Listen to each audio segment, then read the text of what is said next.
those spin campaigns can really help. In this state convention, we hope to accomplish a couple of things. There's two parts of our convention. This morning session is our business meeting. And we will go through our normal business activities and including reviewing bylaws proposals, platform proposals. That will be the large majority of what we're going to do this morning. This afternoon, we get all the fun stuff. We have our speakers after lunch. We have our speakers after lunch, and we have a few other items that we tend to there in the second half of today's meeting. Having said that, as you walked in, you were handed this little piece of paper right here. This is the state committee as it is today. The state committee at the very bottom of that is the Secretary of State's website. And throughout the morning, before we get to the point where we are going to form our new state committee, it would be a good idea to identify what your state senate district is. You go to that website at the bottom, you key in your zip code or address, and it'll tell you what your state senate district is. And then we can figure out how we're going to fill some of these vacancies, maybe later this morning. I'm sorry. Okay, with that's it. Let's get things underway. Let's call this meeting to order. I don't know what time it is, but it's pretty close. Randy's got it. I'd like to do a roll call. So for those of people who are serving on the state committee, please stand up and be recognized. We're going to go around the room real quick. Take attendance. Bill Boone. Mike Lewis. Eric Harris. Hey, Let's slow her down. We're going to slow down. Bill, you can sit. Okay, stay standing until we get your name, and then We got Bill Boone. Bill Booth. if you know gotta what, type this in, give him a if you second. know what district you're in, that would help the most. Fourth, 20. 20th. Okay, I got Bill. Michael Lewis. 4. Yeah, yep. Okay, Greg will mark them here a little bit later. Okay. Who's next? Eric Harris, 13. Okay. Nick Kassoff, 14. Okay. Robert Smith, District 31. Gotcha. Jim and LaDonna Higgins, 24. Who are you? I cost you She'll be here shortly. You'll pay later. Taking a little break. She'll be here. I know. I'm sorry. What did 24. 24? Okay, thank you. Thank you, Kirby. Tim Peterman, 7. Thank you, Tim. Robin Dominic, 9. Ron. 3. Robin, gotcha. Ron, what district are you? And Sean outside. Or 8. 8, you're 8. And I'm Greg Talapic. I'm here from the 27th. And Jonathan Shell is, he's going to be here virtually from the 27th also. Maybe. I hope that's going to be all right. Well, okay, 27th, no, Shell, and who? Randy Longcareer, Greg Talapic, and Bill Slants from Sean and 9. Sean. Did I get? Yeah, Sean and 9. Bill Slants. 24, 24. 23 or 24. 23. 23, okay. You're in 23. I'm pretty close. Is there anybody who thinks they are on the state committee? Who's, I've got Michael Lewis. Do you want to read them all?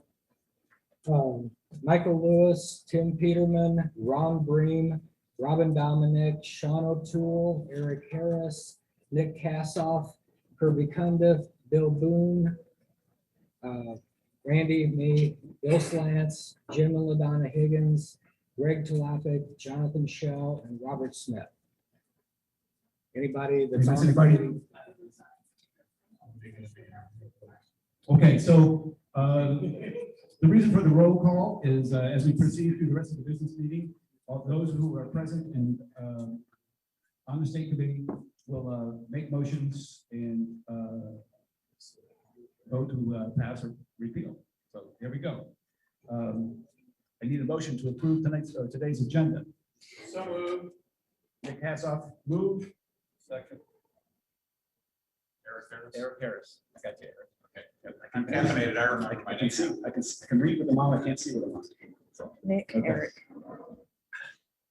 Moved and seconded, any objections? So moved. We have a motion to approve the March 2021 State Committee meeting. So moved. Nick, Second. Who's the second? Robert Smith. Robert Smith. Any objections? Okay, here we go. Next item on the agenda. I'm gonna backpedal here just for a second because Ron Green worked on this pretty hard and I want to bring this up. The theme of today is you see it up on the logo on the site is Guardians of Liberty. And I neglected at the beginning of my opening statements to kind of read where we are with the Guardians of Liberty. And why we came up with that theme today. So if you'll indulge me, I'll just It doesn't have any. insert this in this part of the agenda There's no one as in part the of my meeting chair remarks. I mean, I just posted. And I'll go on after this, my chair Oh, okay. remarks. The only political party within the past 50 years that has been consistently promoting freedom has been the Libertarian Party. Our nation's founding document, the Declaration of Independence, articulated a concept that took hundreds of years to develop, and that was the idea that individuals are entitled to their life, liberty, and pursuit of happiness. The product of their time, energy, and talent was their property, which they could willingly trade with others. The Libertarian Party is the only political party that places political liberty as our highest value.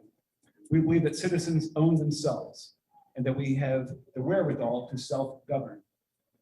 And they should be able to pursue their personal and or economic interests without government interference. We are the party founded on the non-aggression principles, thus the party of principle. Other political parties are responsive to the whims of the populace and are therefore consistently maneuvering to gain control of government, institutions, and power that has been granted, and the power that has been granted to them. We desire to take that power from them, giving it to each one of us, and leaving people alone to pursue their interests. The concept of liberty is not the natural condition of humankind. As we celebrate the 50th anniversary of our party, let us take some solace in our cause and continue to strengthen our party at all levels of government jurisdictions. It is our role to be guardians of liberty. That's from Ron Green.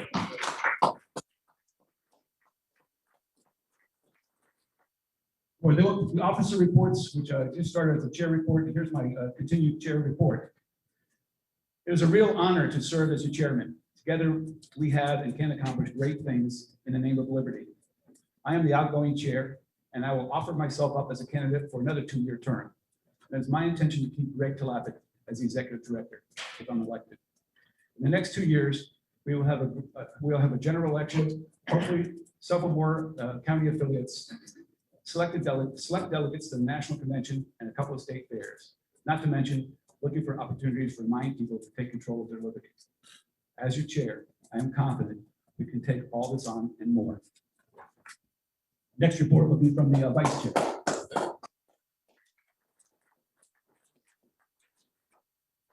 Dominic, thanks everybody for being here. Vice chair report, sorry, I have been busy trying to do this last minute, all the little details I can think of. Please let me know if there's anything that I forgot so that I can make a list for anybody doing anything in the future. Get it working more smooth. Other than putting together the convention and speakers, I've just been trying to organize things for local activities. I would like to get everybody more involved locally to do things like toy drives, food drives, clean up around parks and things like that. Just any little thing that you can get 5 or 6 people together to do. Wear some shirts that say you're libertarian so that people can see us out in their communities and be aware that we're not all rich white men who don't care about our community, because that is just kind of what people on the internet are like, oh, well, libertarians, they aren't kind-hearted, or they are Republican light, or they're whatever their opinions are. If we can change that, it helps us. That's all, please.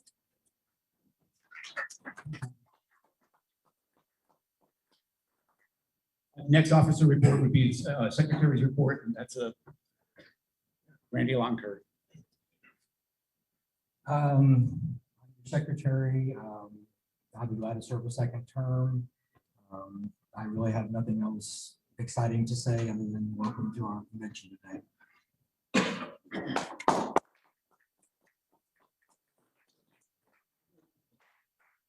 going to make an attempt to pull up the treasury report and hopefully I've got to be able to find that, Sean.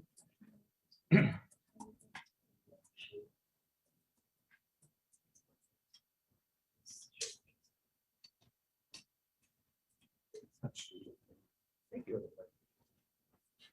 Good morning. My reports are known for being short and sweet. I can talk about libertarianism all day. When it comes to talking about the treasury of the party, I like to talk about 5 minutes. So this will be fast.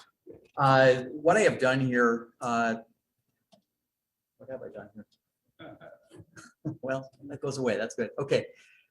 What I have done, I have 2 reports essentially. I have our annual report, which is January to December 2020, and followed by a spot report for just this past month. So you can see the condition of the party in both cases. So, Bill? Okay, thank you. I know the Macintosh side of the world is weird. Microsoft. I'm sorry. Okay, so for January through December 2020, on, we it's had recording, there's income of no one going. $6,943.82. A better than average year, but a presidential election year, which typically does help us. We had expenses that were quite reasonable at the end of the day. Total expenses of, sorry, my report. Total expenses of, I'm sorry, income of $13,818.26, expenses of $6,874.44 for ordinary income of $69,43.82. We do not have any additional expenses such as taxes and such beyond that. So what we bring to the bottom line carries over every year. We finished out our year with $30,699.29 in the bank. Sounds like a lot of money, and it really isn't. I'll tell you why. If we were to lose ballot access, it would cost us about between $50,000 and $70,000 to reobtain ballot access in a state the size of Missouri. So I like to think of $30,000 as a down payment toward disaster if we have a problem.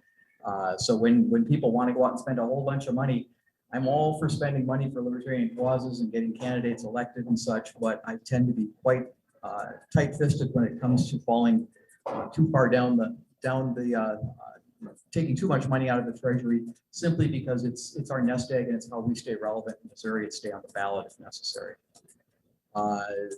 So as I said, $30,699.29 was our balance at the end of the year. This is very small. If you wish to have a copy of this, if you're a state committee or exec committee member, I sent this out yesterday. If you are not and you would like a copy of this, see me at some point in time at the registration table, and I will get an email address and send you a copy of it. But this is our most recent month-end report, and it's a good thing I have glasses. I can't see it. I know you can't. For the month, we took in donations of $596.45. That also includes some of our registrations for convention, though many were this past month.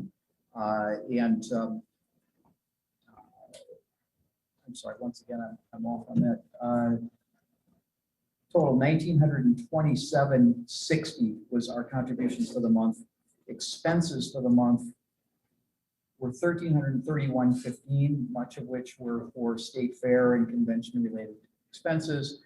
Total income for the month, $596.45. The bigger numbers are what's currently in the bank.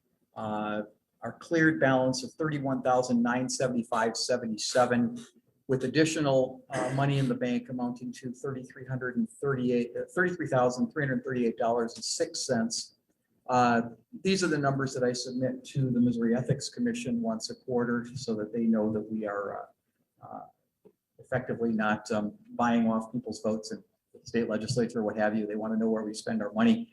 And the balance numbers are specific to what I send to the Missouri Ethics Commission. Any questions on the, Glenn, I knew you would. I know the party is done well maintaining that listener account. In 20 years I've been involved, when I first started, it's like $15,000. And at that time, I guess the value of that $15,000 to $20,000 rate has dropped dramatically due to the inflation tax. So I'm wondering what steps are to protect us from having this dirty fiat stolen from us by the state of inflation tax. Well, Glenn, why don't you tell us? I I know where you want to go with this, and we are very, as a party, we're very limited as to what we can do with our money. As a nonprofit organization, we are excruciatingly limited. If we were ever in any year to make more money in investments than we did in total donations, things would get really haywire at the Missouri Ethics Commission.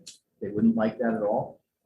Essentially, we're not supposed to be investing our money in anything but bank CDs, money market accounts, et cetera. And we don't. We keep everything in our checking account. We have not put it in bank CDs in a long time, primarily because they just aren't paying enough. We appreciate having the liquidity.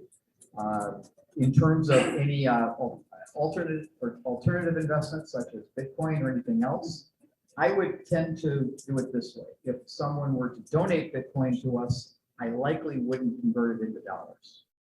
I would leave it as Bitcoin, but for us to go and say convert dollars into Bitcoin, we're going to raise some eyebrows that would be problematic at the Missouri Ethics Commission. So I'm going to not do that. But if anybody wants to start donating in Bitcoin, I think that would be great. Thank you for that answer. I thought it would be something similar. Any other questions? Thank you.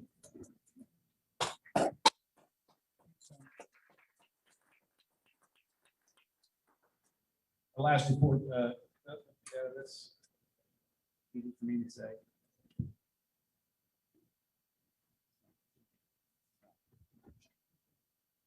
Doesn't matter, I'll do it later. Lastly, we're going to hear from Greg Talapic, our Executive Director. I might do social media real quick after Oh, that. I'm sorry, Randy, go ahead. No, regular. Okay, okay. Unless you want to go first. What do you want to talk about? If you want to get a few more minutes.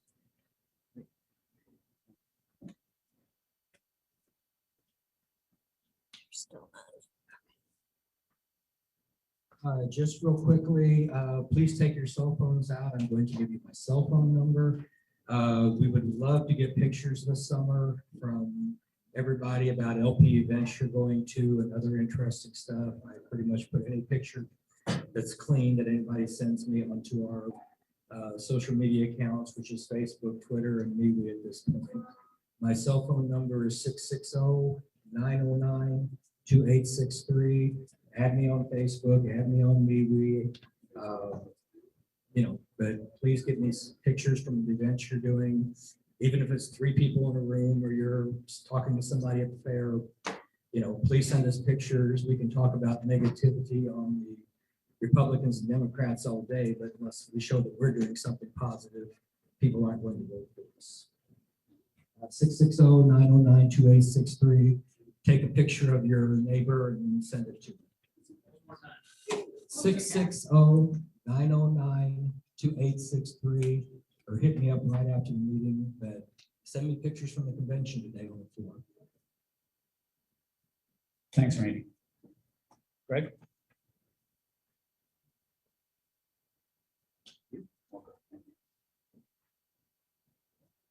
Call me Pollyanna.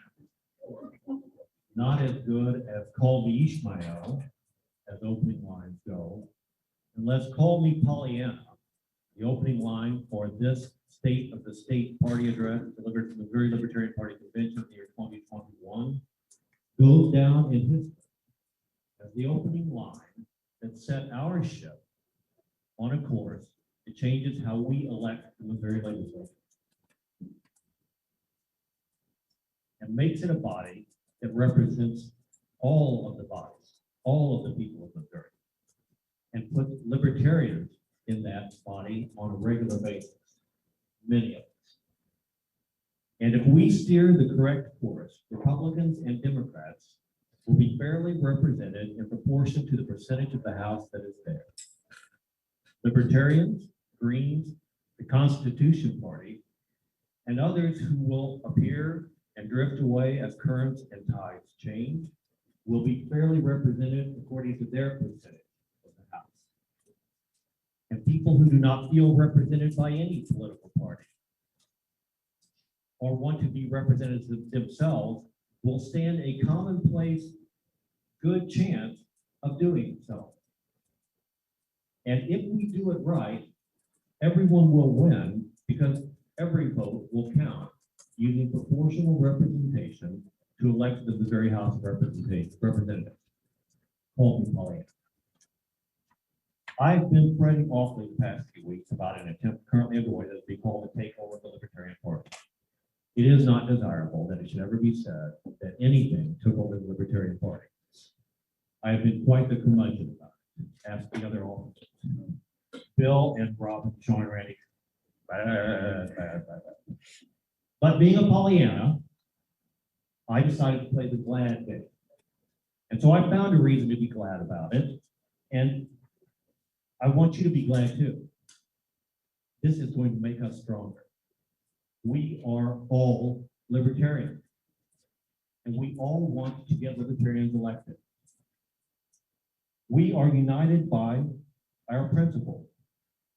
We are the people who challenge the cult of the omnipotent state and defend the rights of the individual.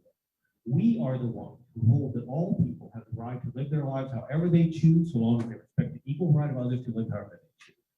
Governments throughout history have regularly operated on the opposite principle, that the state has the right to dispose of the lives of individuals and the fruits of their labor. Even within the United States, all political parties other than our own grant to government the right to regulate the lives of individuals and seize the fruits of their labor without their consent. We deny the right of any government to do these things and hold that where governments exist, they must not violate the rights of any individual, namely one, the right to life. Accordingly, we support the prohibition of the initiation of physical force against others. Two, the right to liberty of speech and action. And accordingly, we oppose all attempts by government to abridge the freedom of speech and press, as well as government censorship in any form. And three, the right to property. Accordingly, we oppose all government interference with private property, including confiscation, nationalization, and eminent domain. Since governments, when instituted, must not violate the rights of any individual, we oppose all government interference in voluntary and contractual relations among individuals. People should not be forced to sacrifice their lives and property for the benefit of others. They should be left free to deal with one another as free traders. And the only system, economic system compatible with that protection of individual rights is the free market. That is our cause. I urge every single individual in this room to begin preparing yourself to run for office in 2022 and stand on our common principles. Be true to yourself, but when in doubt, rely on our principles. They are rock solid. Peaceful and honest people really do I clicked have add the right you. to live their lives however they want. No matter their coordinates, no matter their orientation, no matter their creed, no matter their color. Did you Only the leave? Libertarian Party makes that Did you promise. leave? Only the Libertarian Party Okay. offers that hope. We are light. For too long, we have been like moths, pounding against a glass so clear they cannot see it in search of the light. I think we libertarians fail to see the glass.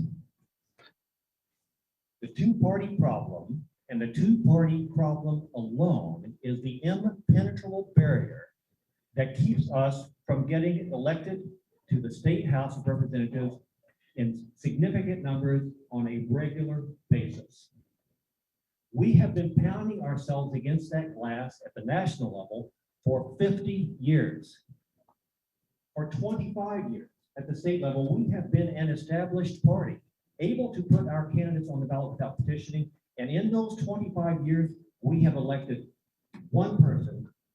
We didn't elect him. He got himself elected on a partisan ticket. One person in 25 years. And this from the National Libertarian Party. I got an email this year in January, and the subject line from the National Libertarian Party is "Watch live, Libertarian sworn into State House!" exclamation point. And the email reads, "Tomorrow at 9 a.m., for the first time in a quarter century, a Libertarian will be sworn in as a State House, as a State House representative." It was Marshall Byrd in Wyoming. First time in a quarter century. The two-party problem is a problem that can be fixed. Proportional representation of the Missouri House of Representatives, if it is done right, makes every vote count and fixes the two-party problem. It is doable. Fixing the problem, however, begins with recognizing the problem. And then we need to develop a proposal we can broadly support that overcomes our own internal objections. Next cycle, we need many Libertarian candidates out there talking about this and hearing what external objections are and learning how to overcome those. And this needs to be done right. There will need to be a coalition. Change will happen. We need to be part of it. And if we let somebody else lead this effort, we will end up with a system where maybe we get 2 or 3 seats in the State House, maybe. And if we do this right, we will get between 15 and 20 seats the very first time. And if we are to thrive, it will be because we show ourselves to be statesmanlike and able to and capable of working in a group of people who do not all agree. Sometimes we will be right, sometimes we will be wrong, sometimes we will win, sometimes we will lose. Dissatisfaction with the electoral system has been building, change is happening, new systems are being tried. Top 2 in California, quite a few cycles now. Alaska, I think, just passed, they call it top 3 or top 4, something like that. Ranked choice voting has passed in Maine and survived challenges. St. Louis citizens just passed Prop D, which changes how they do their elections.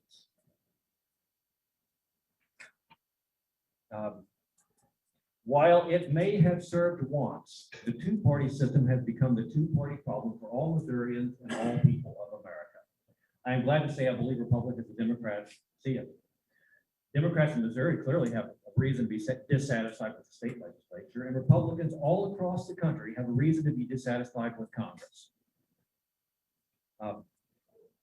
Having just celebrated the 100-year anniversary of having given women the franchise in the United States, we find that again in this country, about half the population finds itself disenfranchised.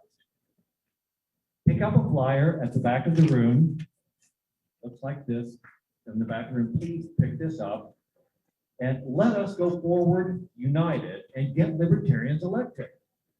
I will be doing a Zoom call on Monday evening with anyone who wants to talk about proportional representation. Details are on the flyer. Thank you for being here. I'm Greg Talapic. I'm the executive director. Call me Pollyanna. Just call me. We can do this together.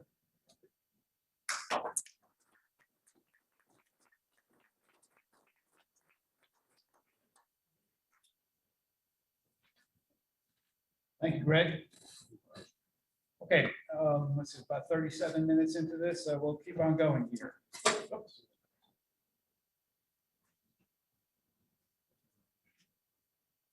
All right, next item on the agenda is our bylaws proposal. I'm not quite sure who put this on the agenda. Which one are you doing? The bylaws proposal, the first article is to remove Article 10, To remove, Article 10. okay, that would be Jim Higgins. Yeah, Jim Higgins has got a mic in the middle of the room here. Or you want to come up front, talk about however you want to do it. I'll feel more important. Yep.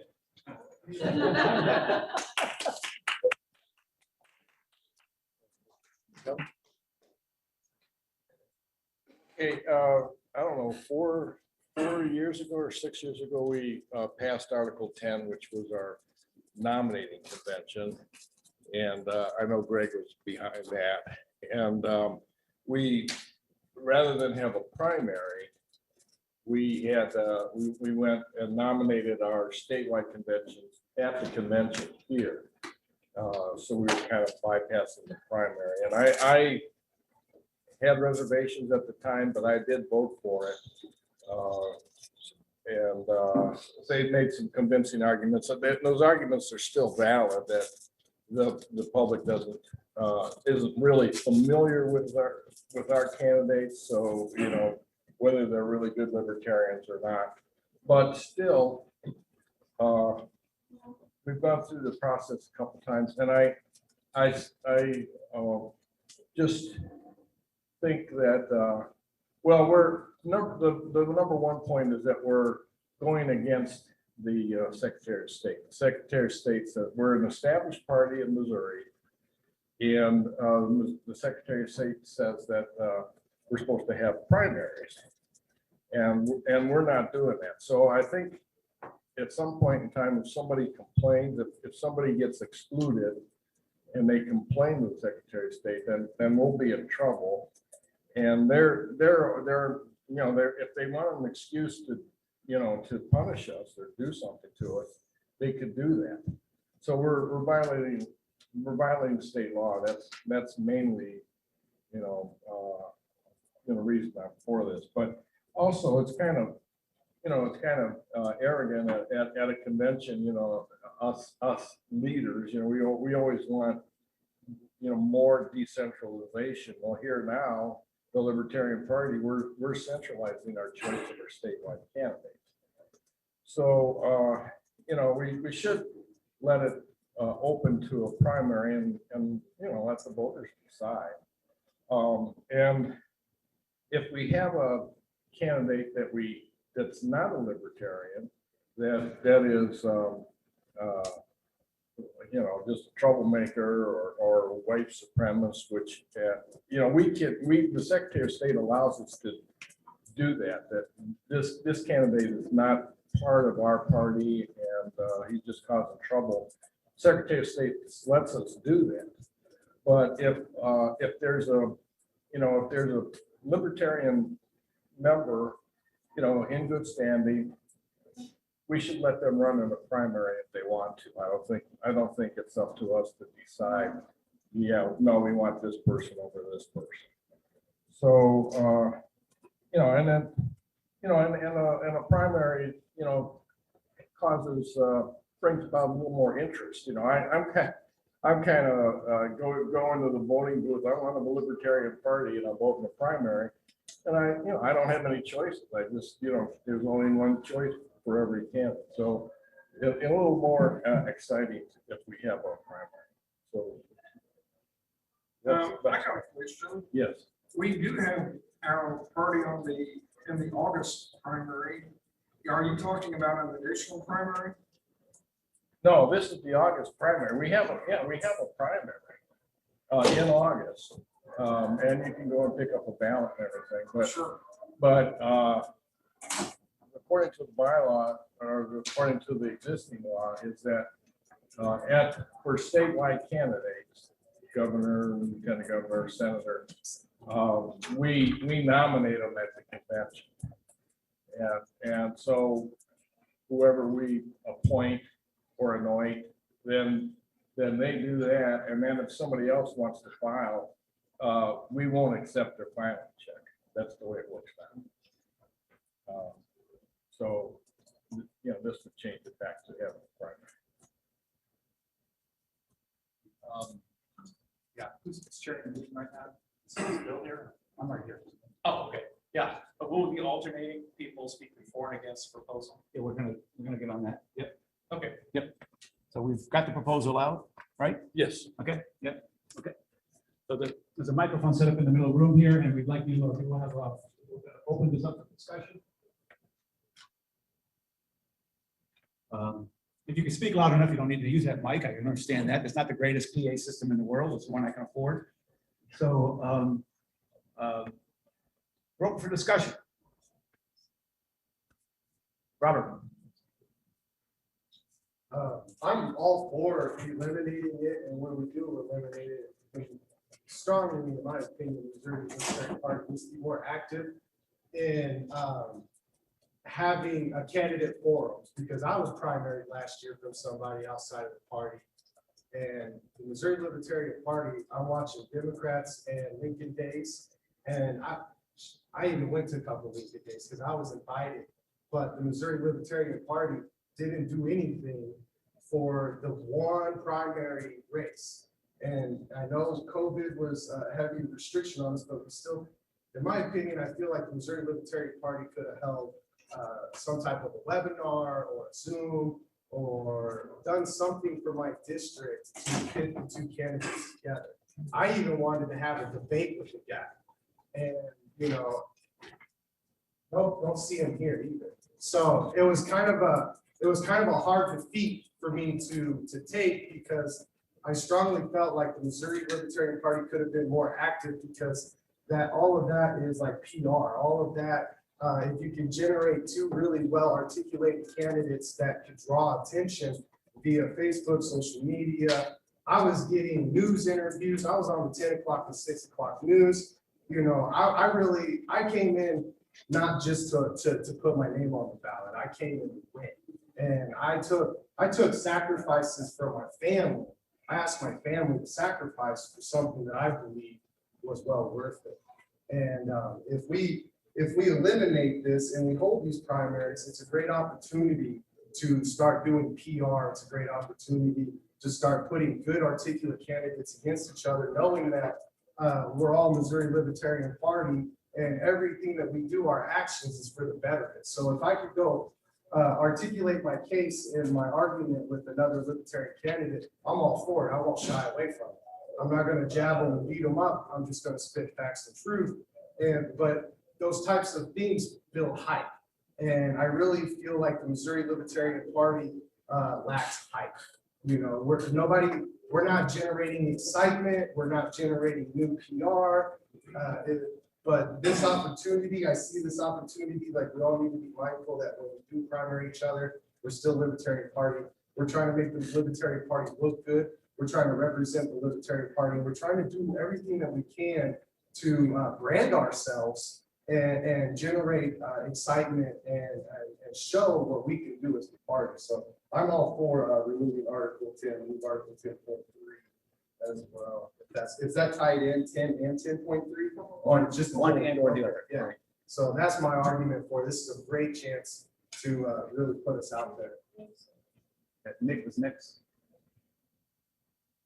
If I'm running in a party that doesn't have enough candidates to fill all the ballot lines to begin with, and that's going out and asking people to please run for office because we need to field candidates, it doesn't make any sense to me if we have the power to say, you go here and you go there because we want to fill all the lines.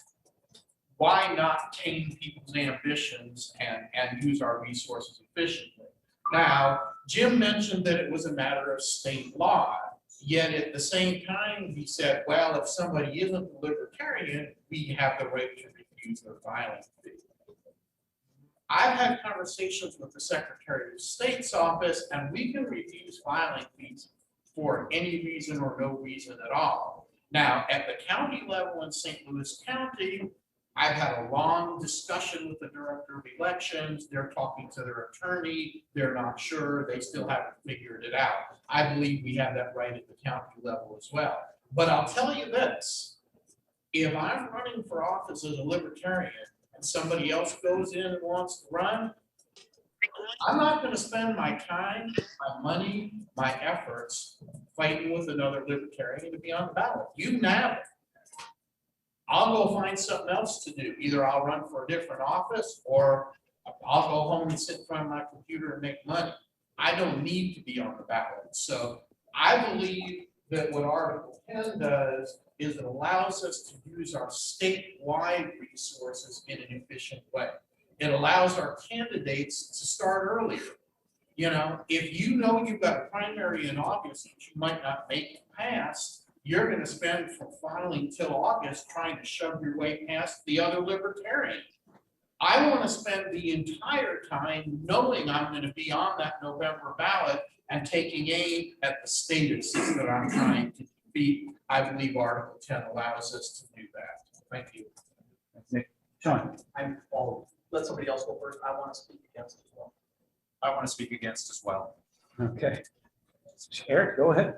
Okay, I can do one or I can do five. I'll go ahead and do them all. First of all, decentralization point. If we follow Missouri state law, not only is it centralized, but it's centralized by people who don't like it. That's a bad idea. It needs to be decentralized. Second point, like others have mentioned, it's a waste of time to have and a waste of volunteer resources to have a contested primary when we have so many positions that aren't filled on the ballot. I mean, I haven't seen the recent numbers, but an uncontested, but if a Libertarian and a Duopoly Party candidate go up against each other to the state legislature, it's going to be something like 12%. Bye, have fun. Just by not having an E or an R by them, you're going to get 12%. If you're up against two duopoly candidates, you're going to get something like 8%. It's a close race that could be So it's a waste of resources to have someone willing to be a candidate and they spend any effort in getting it, not getting it. We've heard of people who've been either a libertarian or a non-libertarian running against a libertarian, and a good libertarian does not get on the ballot. Does not win the primary, does not get on the ballot in general because of that. So decentralized waste. We have a formal process now with Article 10, which allows us to proactively deal with the possibility of a terrible candidate. A spoiler, McCaskill won because she ran against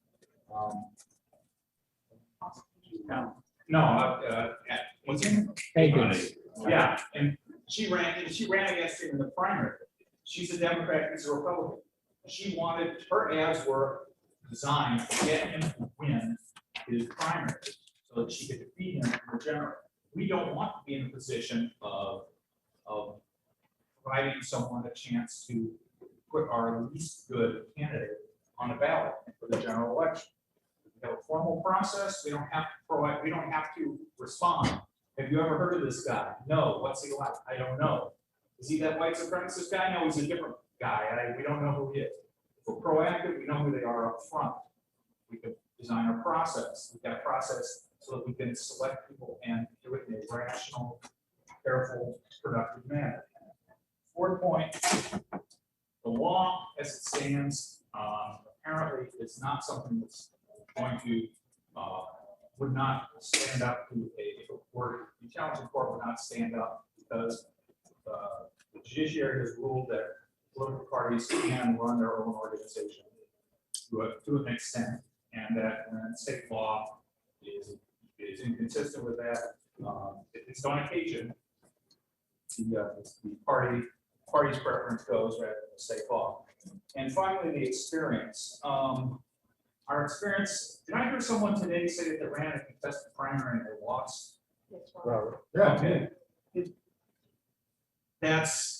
That experience tells us that it's a good idea to not have contested primaries because a good candidate who's willing to do the work can end up losing. It's an open primary state, so if they wanted to, they could run non-libertarian candidates in our primaries, or they could support a bad candidate in our primary, and there's nothing to do about it. But you control who is on the ballot in the primary. So 5 points. Centralize, don't use our enemy's rules. Waste all that effort in a contested primary and volunteer goodwill. We have a formal proactive process. The law would most likely prevail if the law would ever be challenged.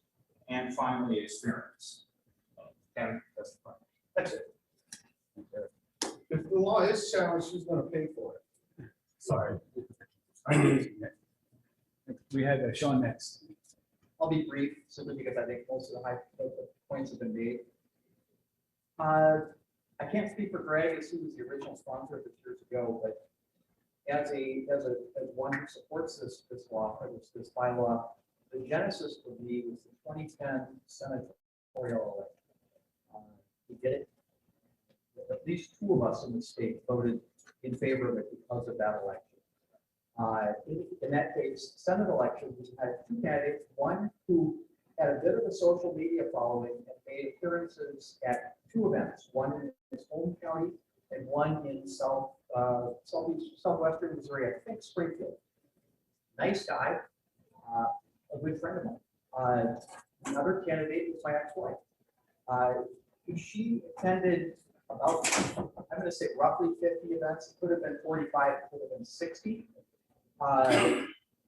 We had a team of people on social media posting things. We did mailers. She spent a lot of money on the campaign. In every state, or rather in every county but one, and that's the home county of Jonathan, Sissy lost 57 to 43% in every case. Wherever it was, she's the candidate who saturated the state with information. She lost 57 to 43 in every county but one, except Jonathan's county, where he won 60-40. The issue was pretty simple in this whole thing. Jonathan's named first on the ballot. And a lot of people who vote third party do so as a protest vote. They come in, they grab a green ballot or whatever color our ballots are. Well, but they go down and they're well, I don't know these people, but I don't like the R's and the D's, so I'm going to vote for one of these people. And usually it's the person who's the first person's name they see. And that's how do we get past that? We can't. So we've tried this. We have tried it by saturating the market with information and still seeing major differences in vote that we can explain only by position on the ballot. Two candidates with very similar positions, one who was out there and available, the other who was not, the person who was not. So that's why I continue to support this rule. Glenn. Yeah, I was chairman a little over 10 years ago when we tried running as the primary my office, hoping that it would generate some media. Still, nobody cares about contested military. Yeah, so that reason for doing it doesn't work. And this is just a statewide law. Second is I also was chairman when we denied someone their filing. And let me tell you, as chairman, sitting in front of there and dealing with everybody, he's bad, this person's bad, this reason, for that reason, dealing with all that as chairman, I can tell you what, it's tough. It's tough to deal with that at the time of violence.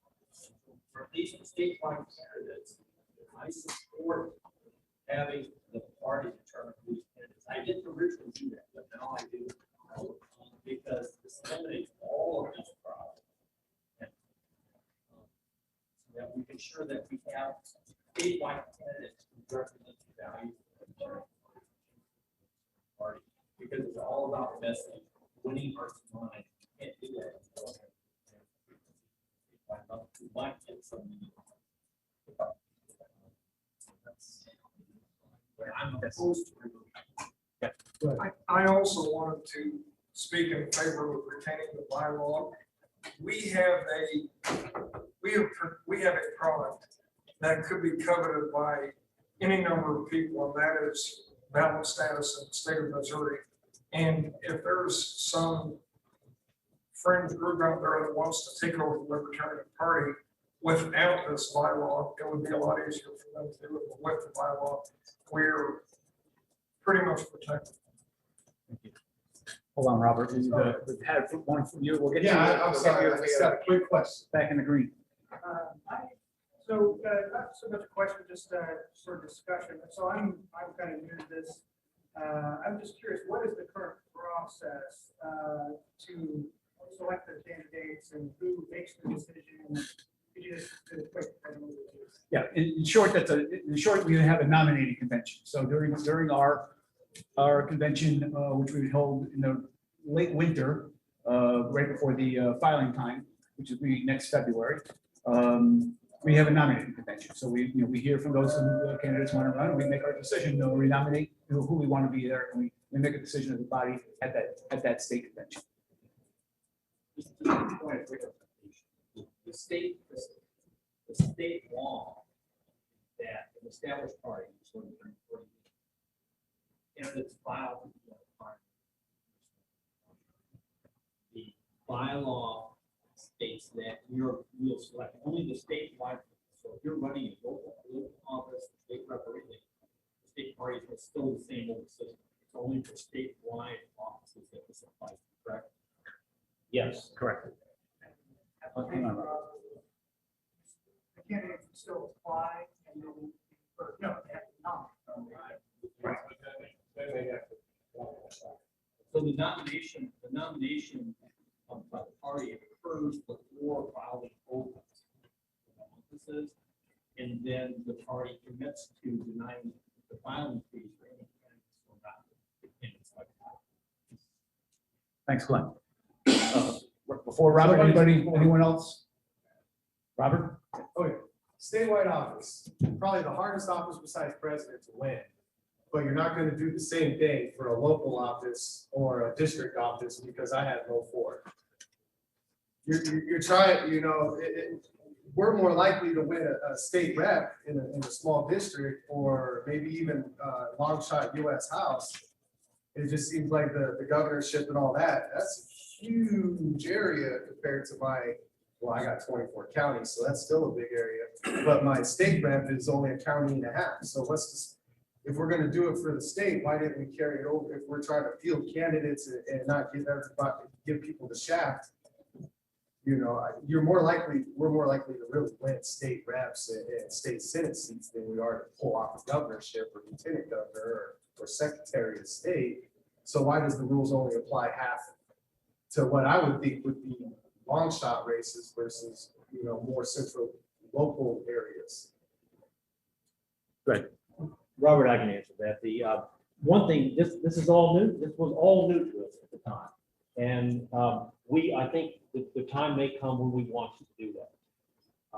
But we've got to kind of we've got to take some baby steps to make this process happen. And if we're going to try to, if this meeting, next year, if we're going to, whatever, I can't let mix up on my year, whatever we had this nominating convention, this meeting, to try to go through 163 state house seats, 17 state senate seats, up to like 8 of the statewide races.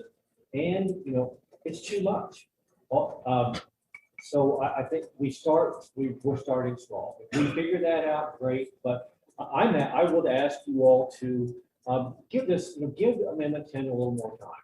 The next time it's going to be it will be 2 races. It's going to be U.S. Senate and the state auditor's race. I believe we're going to be the only 2 statewide races for us next time. And so we'll get a chance to do this. We did it last time. Last time was the second time. And we had the governor, lieutenant governor, attorney general, secretary of state, treasurer, at least those 5 thing. And we did it just fine. I don't think we ended up denying anybody the right to be on the ballot. We're not obliged to deny anybody the right to be on the ballot. We just get to make a good decision for ourselves, because leaving it up to the electorate who's not informed about our candidates has proven in the past not to be a good idea. And I can give you other anecdotal evidence, like Sean has said, about candidates who are clearly not the right candidate, winning is primarily because the public is not informed about. And these are our statewide races where they can go to the Missouri Press Association forum. And to have somebody show up at the Missouri Press Association forum, which is broadcast statewide, and really make us look like dirt is not a good deal. So I'm asking you all, and I'm going to not say any more about this. I feel like everybody's made very good points. And, I think you made a good point too. I think the state party could, do some stuff to help you in U.S. Congress race, give you a forum to have a debate. So maybe you would have won if you were the better candidate. But I would just ask us to retain 10 for now, one more time, give it another chance. We can always change our minds later and get rid of it next time if we need to. Michael, Chair, call the question. Second question. Before we do, I've got to inject my 2 cents. Beginning of this morning, I talked about how important it is for us as the 3rd largest party in the country, 3rd largest party in the state of Missouri, to field candidates. That's our #1 mission, is to field candidates. If we got a willing candidate, we need to have them run in November and not get primaried out in October. That's November. That's my 2 cents. It's been said about 10 times already, but there we go. Okay, let's call the question. A reminder that only those who are present today on the state committee and on Zoom on the state committee may vote. So by a show of hands or by a voice of aye, those are in favor of removing. It was a motion to call the question, so that would be to end Yeah. the debate. Yes. Okay, you're right, I'm sorry. Who made the motion to call the question? That was Michael. Yes. Michael. Motion to end debate. All those in favor indicate by saying aye. Aye.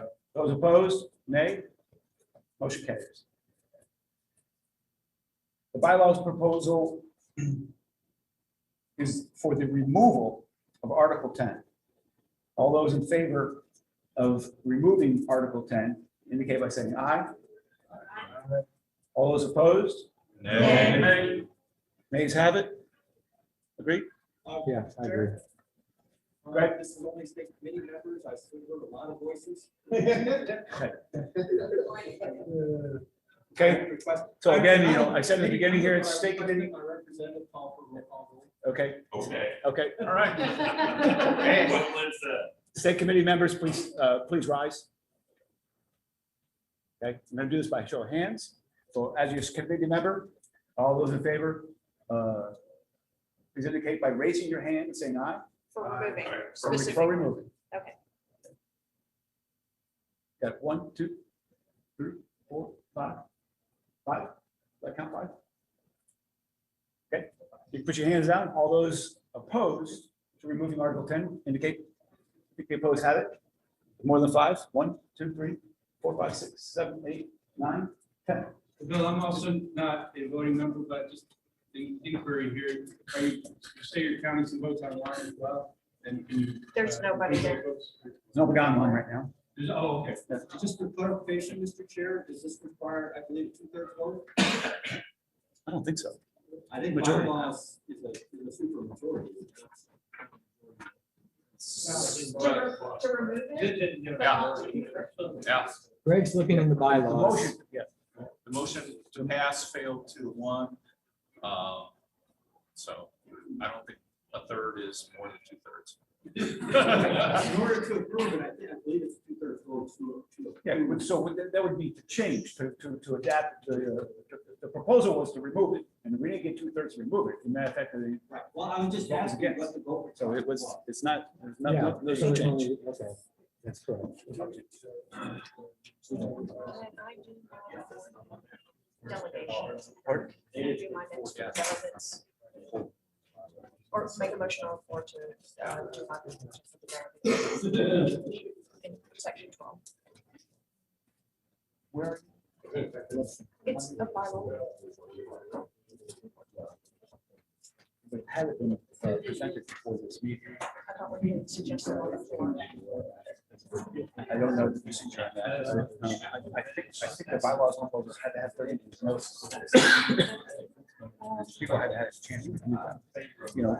Please ask Randy here. I think a bylaws proposal, any bylaws proposal would have had to have notice in advance. 30 days. 30 days. Unless they're brought on the floor. No, you can't do a bylaw. We could make a motion to hear Robin's turn and vote at the She missed the deadline, but not by By 30 minutes. She missed it. She was in the same room. I did And ask for sometimes. midnight. though, Order, please, order. Okay, please, order. Are we going through 10.3 then? Just 10's down, so 10.3 is not necessary, right? I will do 2. I did 2. Robin's got a. I'm saying 10.3, 1A, 10.3 is now moot, correct? Okay. Yeah. So 10's got, June 10's been turned down, so removal of Article 10.3 is also, just by definition, it's turned I down. was going to speak towards removing the vice chair from being. That's the next item on the agenda. I'm talking about right underneath Article 10, we have removed Article 10.3. That's been done, because just by 10. That is not. We got to do 10.3. Randy, right, 10.3. Okay, I'm sorry. Yeah, 10.3 is my proposal, and 2 is my proposal. Robin had one, we would have to see if it qualifies. Okay. You want to go with that next? I'll do. Order, please, order. If you want to speak, you don't need the mic, but. Mine is just some bookkeeping stuff. One of our previous, this has nothing to do with Robin. Robin's doing a fantastic job. I wanted to do this before I ever met Robin, so, this is just bookkeeping. One of our previous vice chairs wanted to put into there that the vice chair was in charge of both running the nominating convention and planning the state convention. I would rather revert that back to the power of the state party and the state chair to approve somebody. Like I say, it's strictly bookkeeping, not based on anything Robin's done or any of our other chair or other vice chair before this one. But basically, instead of making this a vice chair duty, the executive committee and the chair gets to pick who does the convention, and then the chair would most likely himself or nominate someone to run the nominating convention. So it's 2 and 1 here. So just to be clear, yes, Robin has done a fantastic job as the vice chair in planning this convention. We're just opening this up that if we feel like, or Robin wanted to delegate this back to somebody else, or if we feel like that should, we just like to float that around, we'd always be appointed to whoever was willing to do it. That would be, you give us the freedom to kind of put a committee together, put this convention together. Robin, open for discussion. I would like to speak in favor of this. I love planning parties. I love getting people together. But what if at some time in this I got sick, or I was injured, or for whatever reason I was unavailable and I wasn't taking calls or something? Then the state party wouldn't have the authority to continue on without me. So if I'm the only one in charge of things, well, it's all my fault if everything screws up. But if there's the ability for anybody else to step in or step up and to help, or to tell me that I'm making bad choices, or, whatever, it is helpful to have it done by the whole executive committee, or, at least a few of the officers, the members, somebody. It should not all be done by one person. In favor of Randy's motion. Greg's got it. Further comments? Yes, Greg. I speak in favor of eliminating 10.3 also. That's already passed. That was yours. Oh, We're doing both number together. 2. Oh, we're doing both, and I would also speak in favor of number 2, state commission will be planned by committee. I speak in favor of 1A and 2. John. Bill, can I get some clarification? Was this 1A, or have we skipped over that since we did get rid of section 2? 1A is what we're talking about now. We're doing just 1A, right? Just 1A, and what we're doing 1A, I'm putting them together just for time. We can do them separately if somebody wants. Yeah, I just want to make sure what we're discussing. But 1A is just removing the vice chair as the sole person and making the state committee and the chair responsible, who can then pick the vice chair, because Robin's doing a good job. Right. It's bad on the outline, but it's good intention. Yes, sir. Are you looking for someone to speak against this? If you wish. I don't. Okay. Thanks, Eric. Any other further discussion? Okay. The proposal is to remove Article 10.3 and put the state convention to be planned by committee, decided by executive committee and state chair. So it's to remove that. Yes, Jen.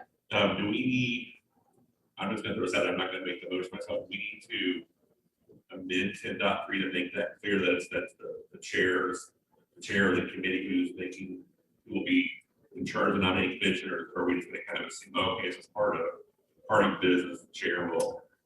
I think, yeah, just to be clear, John, that's good. I think the motion was to remove Article 10 and Article 10.3, so that would then make that gone. It's implied that we put that responsibility with the exec committee. Okay, so it's not going to be, it won't be written in the bylaws of who's going to run the state convention. Just be eliminated. Okay. Is that understood? Yes, Ladonna. Could you explain what exactly is 10.3? It has nothing to do with the state convention? We're not talking about that anymore? 10.3, the vice chair shall be responsible for conducting the national convention according to these bylaws. Nominate. No, I'm sorry, nominating convention according to these bylaws. He, she may delegate that responsibility to a member of the executive. So it's both the planning of the whole convention. Well, it's not really, Rob. Well, no, not 10.3. Hold I on. mean, this motion is both for the planning of the convention and for that one 10.3 space that says that the vice chair is in charge of the nominating convention and even So the bylaw proposal 1A and 2 are really together? Yes. Okay. I thought, I guess that's why, I thought we were doing that piece by piece. I thought we were doing just one. It's one, it's poorly, it's just poorly, it's bad on the outline, one of those things I didn't put a lot of time on the outline, that's my fault. It should be all combined to one thing. So we are doing both. Yeah. Okay. All combined to one, it's separated on the goals. That was an error on my part. You guys all accepted that freaking outline, now it's a, we got trouble here. Should have made an amendment. Further discussion. All right, if I get it right. Paraphrase, all those in favor of removing Article 10-3 and putting the state convention planning to the committee. That's actually misspoken. It's all those in favor of removing Article 10.3 from the bylaws. Indicate those voting members only, please. Only those voting members indicate by saying aye. Aye. Those opposed? Motion passes. Unanimous. Then we have to do state convention reverts to. No, we said that though. That was Or an applied thing. We amend the bylaws. Just I don't know. It's I actually- don't know, but we have anything in the bylaw that says that. When I was setting this up, I realized we never did fix the bylaws for that. Okay. And rather than trying to fix the bylaws on the website in the last month, I just made that a general thing. It was passed many meetings ago when Rick was vice chair. Okay. And it never made it to the bylaws, so I didn't have an actual spot to pinpoint. So, Okay. so if it didn't pass, I was gonna have to put it in.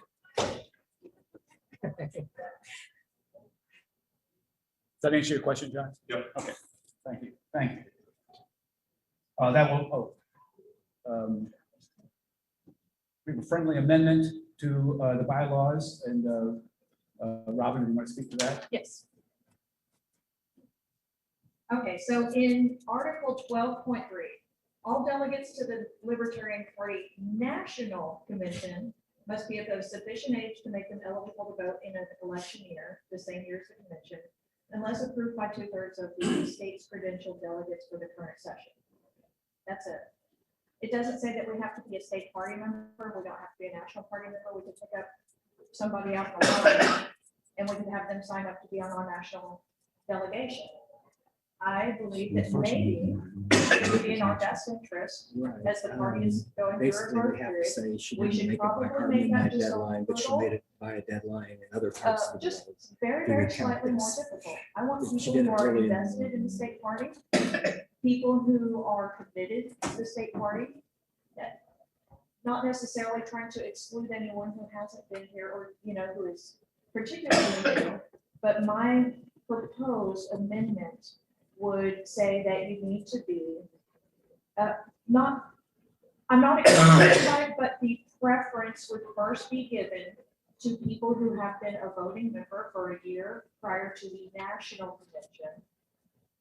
So that actually includes a little bit of space in there, but so to make it so that you have to be a voting member. Now, there are ways to be a voting member, not just the state committee members, but apparently if you have run for a partisan office in the last 2 years or 2 cycles, if you pay for a voting level membership on the donation page, but also being on the state committee, the executive committee for officers. So there are, I'm not trying to limit it to 0. I'm just saying it would be nice if preference was given to people who are more committed to the party.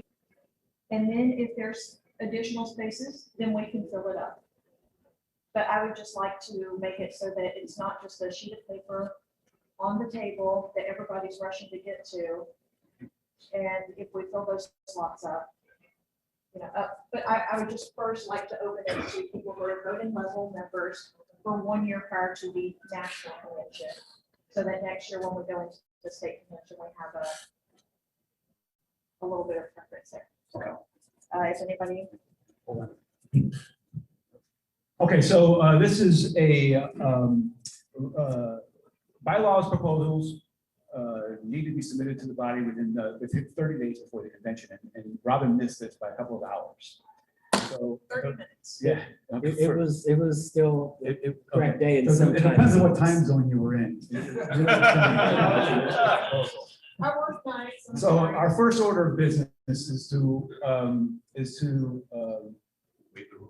waive our rules to allow this motion to be made. I move to suspend the rules. Second. Suspend the rules is good. Seconded, that's Nick, and it's seconded by Bill. Glenn.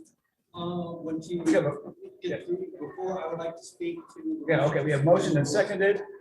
All those in favor of suspending the rules? I'd like to speak to the motion to suspend the rules. I'm sorry, you're right, open for discussion. Glenn, go ahead. Yes, I appreciate the intent of the motion. I'm not necessarily opposed to it, but by our bylaws, any amendments to the bylaws need to be promulgated to the state committee then at least 30 days in advance. Were these promulgated when you submitted it? I did send out an email to the state com or the XCOM. They're both the same. Okay. But I sent the email out, I believe. You did send the email out. It was after the midnight deadline. I'm in favor of. And my argument was that the meeting didn't start till 9 AM and I submitted it at 12:30 AM, so I was still less than 30 minutes away. Were the committee members informed that this was a proposed bylaw, and it wasn't just a last minute thing? In other words. Yes, I posted it publicly. You did. Yeah. It was posted before everybody woke up The that other point I morning. was gonna make is that we're not having a delegates to a national, well, I guess we are having. Next year. All right, I just wanted to clarify. Okay, thanks, Glenn. You're welcome. Further discussion? Okay, discussion's closed. All those in favor of suspending the rules to allow the motion to be made, Article 12? Is that 12.3. 12.3. All those indicate by saying aye. Voting members only? Aye. Aye. Those opposed? Okay, now you can make the motion. Oh, well, same motion. I would like it if. Second. Okay. Could we see the verbiage for it on the screen, please? I don't have verbiage for it on the screen, Glenn. Wasn't prepared for that. I just think members should know what they're voting for. Okay, I can find that in the email. It would have been the 23rd or 24th. Okay. Pass the bill.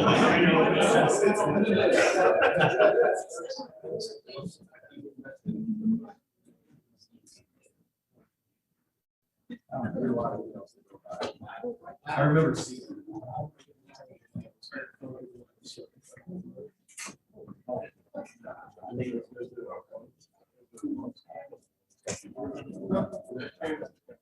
It's inside.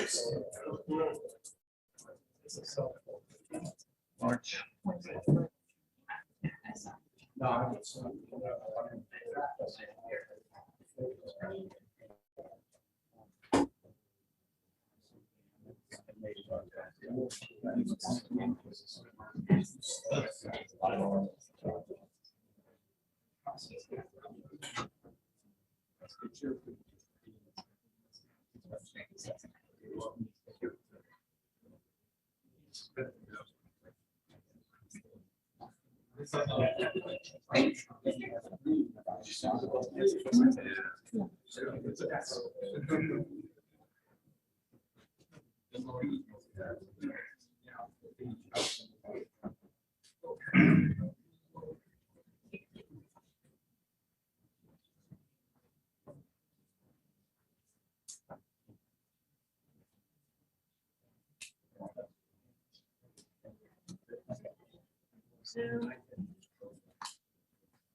Sorry, not sure. If you can.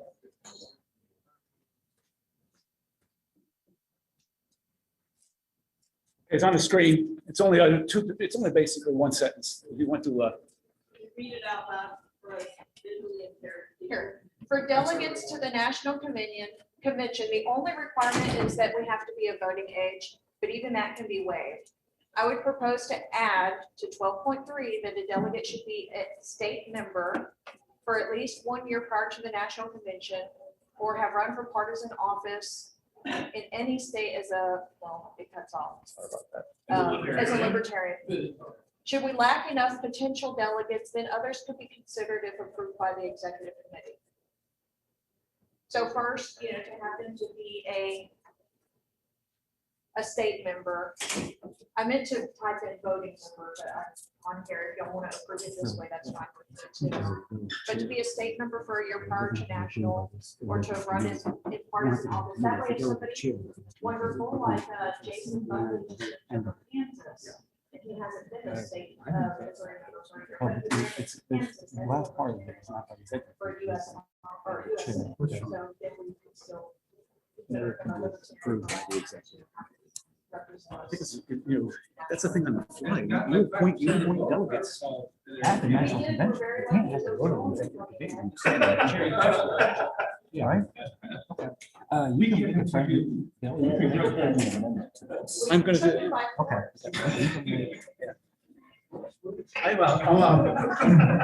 Excuse me, Robin, if it's all right, I'd like to make a friendly amendment to this proposal. Yes. Having been the delegate chair on several occasions, the very last part of your statement here is that others can be considered or approved by the executive committee.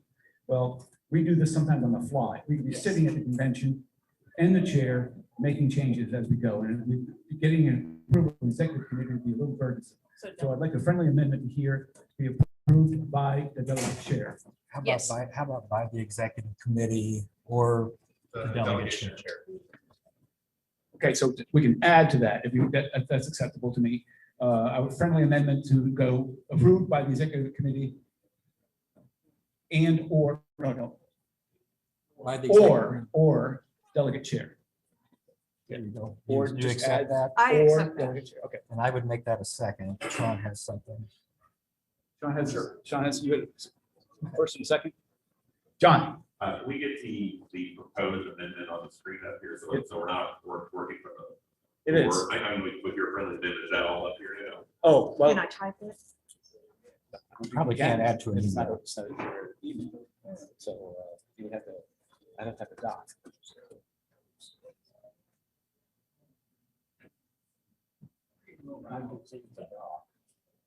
You have the doc? I can send you one.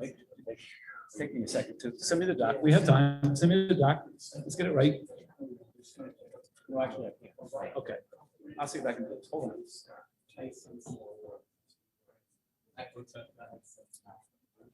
Bill? Yeah. And for request for information while you're, getting that for you, have we ever filled up in the past several conventions, national conventions, our delegate count prior to going to national convention? Yes, we have. Yeah. Yeah, we have. Locally here. Yeah, we have. But as Robin pointed out, it's normally through an enthusiastic line at the state convention, and then some of those people don't show up or don't back out. We have 20, I think in the past, Sean, it's 20 some odd seats, 19 seats. 19 probably would be big. Yeah, it's gonna be up because, it's always in flux, but we've got a line of members. I got a way to do this, okay? I have a way to do this. Oh, I just resent it. It's the same thing. And I typed it in minutes. Okay, I'll take it. 0 minutes. Okay, she got it So now. delegation chair.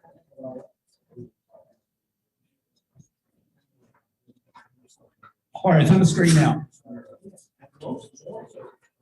And we have 2 people in here now. Okay. John, you got it on the screen? Anybody else need to read it from the screen? The friendly amendment, delegate chair. The move is the second Is discussion. Andrew Boland, Continue is he discussion. currently on here? This is on- And Tom Schmitz. On 12. Okay, Sean, I don't see either. Just one order please. comment with all of this, there are implicit rules with regard to our delegates that are not in our rules, that our rules are superseded by the LP National Organization. The LP National Organization requires that all of our delegates be either a member of the national party or of the state party before we can even consider them. So take that into account. We don't explicitly put that in our rules because it's superseded by the national rules. Just understand that as we take this whole thing into consideration. So this would be in addition to that. So even if we choose as a body at convention to add somebody to our delegate list on the fly, they still have to either be a member of our party or the national party. Further discussion? John? So that's Robin's email I found on my phone, but I'm looking for something that says, you know, here's what 12.3 is going to be amended to. That doesn't seem to say that. Yeah, that's just the email saying, let's add to 12.3, not what, now we're voting on changing 12.3 to. So you want the specific language for the, Correct, yeah. for the amendment? So help it. Yeah, we should. And I've got 12 here on my phone here. I'm sure Greg and Rainey might have printed off. I don't know if it is. We just want to mark that up real quick, or Robin does it. So legit. I'm sorry, I can't on my computer because I don't have my one that has my Word program in it, so I can't send it out. I can't easily do it. I don't have that. I can't. Oh, I'd like to propose a friendly amendment. Glenn? Yeah, I think it may be difficult to determine whether someone has been a military candidate in some other state. How do you determine that? So I think perhaps, especially since John mentioned that one of the requirements is that they have been a member of the national party or the state party, is that some verification that they have been resident or a libertarian candidate, they've been a member of the national party for at least 4 years, something like that. I know the day of, they have a database to credential. Right. There's database to credential people. And so, you know, rather than someone that comes in that day and pays $100 to become a member of the party or something, you know, they've been a member of the party for a while. And now I think that's easier to verify than whether someone had been a libertarian candidate in another state. Yeah. So I think if we set changes from a libertarian candidate in another state to having been a member of the national party for at least 4 years. So for 4? To replace the last section about being a libertarian candidate in another state, Okay, to having been a member of the national party for at least 4 years. okay. Prior to that. Not sure I like that language. That's an offer. I don't think I like the language. I mean, if you- Why 4? I'm not in favor of that language. I'm not in favor of that language either. 4 years is a long time. Some people, you know, I've only been Well, here 2. if it's someone from another state, it's up to our whether we want to. right, it's discretion of the chair. I figured we do this at the next convention. I don't like any number at all. I think it's discretion of the I don't. Stick to your, stick to your script. I'm not sure we're, that's a friendly amendment, we have to vote on. So. Hey, Bill, I heard an amendment to the amendment proposed. Is there a second to this amendment to the amendment? Just question. We're getting there. Okay. That doesn't really exist, by the way. There's no such thing as friendly amendments. Does everybody know that? No, I didn't know that. Once a motion has been made, it belongs to the body. It doesn't belong to the original motioner, and they can't just on their own decide whether or not to accept the amendment. Once a motion's been made and seconded, it requires an amendment to that motion. No longer, there's no such thing as a friendly amendment. That's a really big misconception. That's just so strong in everybody's. What's the word? Yeah, it's like the Mandela effect. You can make it nasty, it still needs to be seconded and voted on by the body.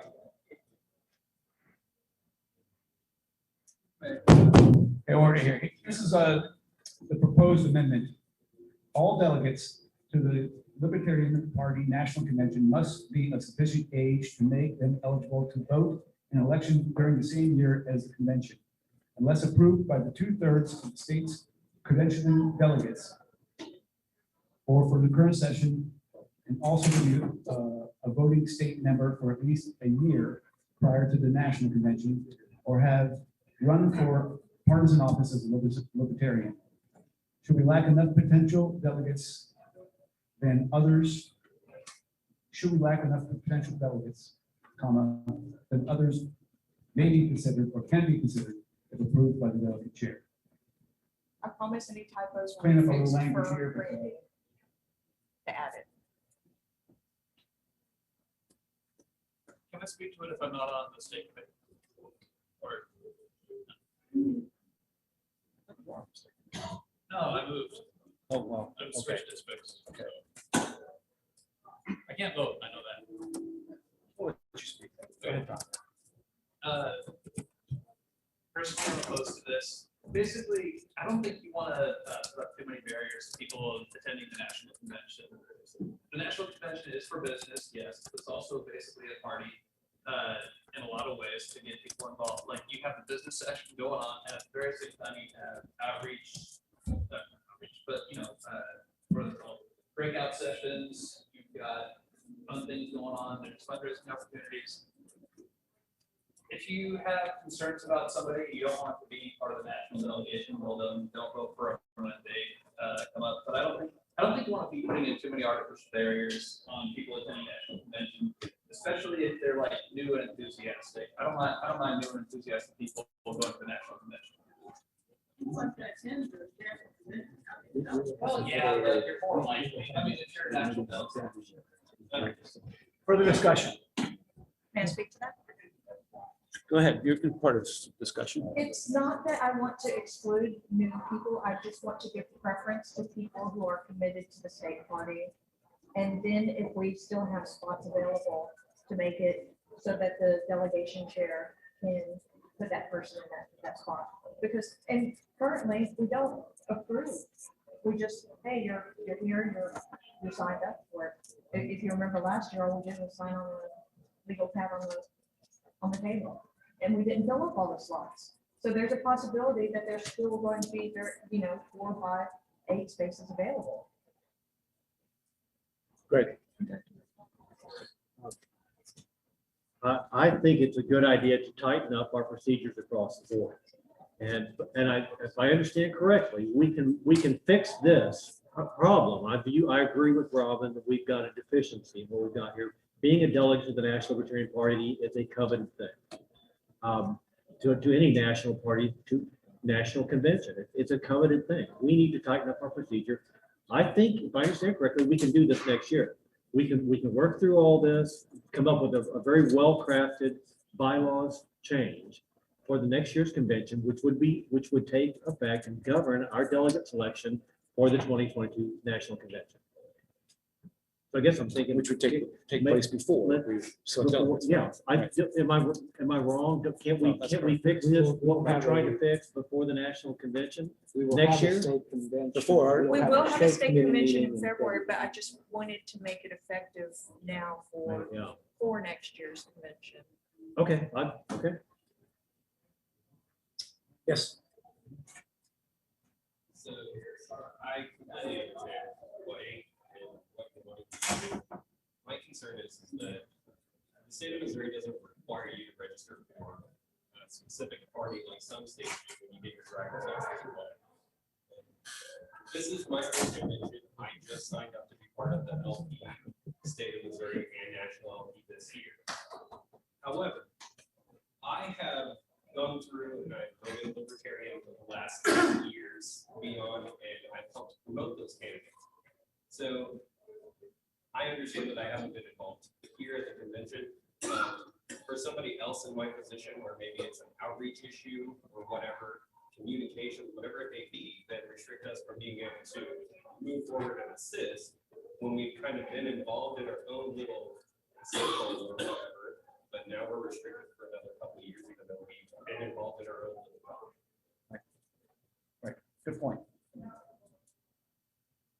Further discussion. John.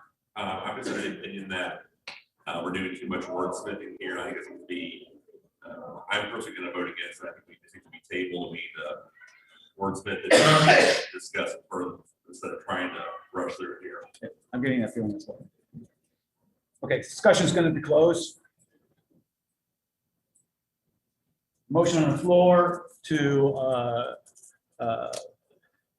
amend 12.3 to what's on the screen up here, what we read already to you. State committee members only. All those in favor of making this amendment, please indicate by saying aye. Aye. All those opposed? No. No. I didn't get a clear vote here. State committee members, please stand. That's I make the motion to table. table. It first has to be defeated before it can be tabled. So Sorry. defeating it is tabling it. State committee members, please rise. We have one yay. Okay. State committee, defeat, LaDonna, defeating it would essentially be tabling it. Oh. Okay, all right, Because it could be brought up at the next. right, that's right. All those in favor of amending 12.3 to the words that we've talked about several times already on the screen here, indicate by saying aye or raising your hand. Aye. 1, 2, 3, 4, 5, 6. All those opposed? Oh, 7, I'm sorry. Raise your hand. 1, 2, 3, 4, 5, 6, 7. Wow, it's a narrow defeat. 7 to 6. Is that what I got? I think it was 7-7. 7 to 7? I didn't count. I didn't count. I don't know. Okay, we're gonna do it again. State committee, please rise. How many were? 2/3, right? It's Yeah. 2/3. So It's 2/3. You're right. I'm sorry, thank you for the clarification. We didn't get 2/3. We had 50-50. We didn't get 2/3, so we're not gonna amend it.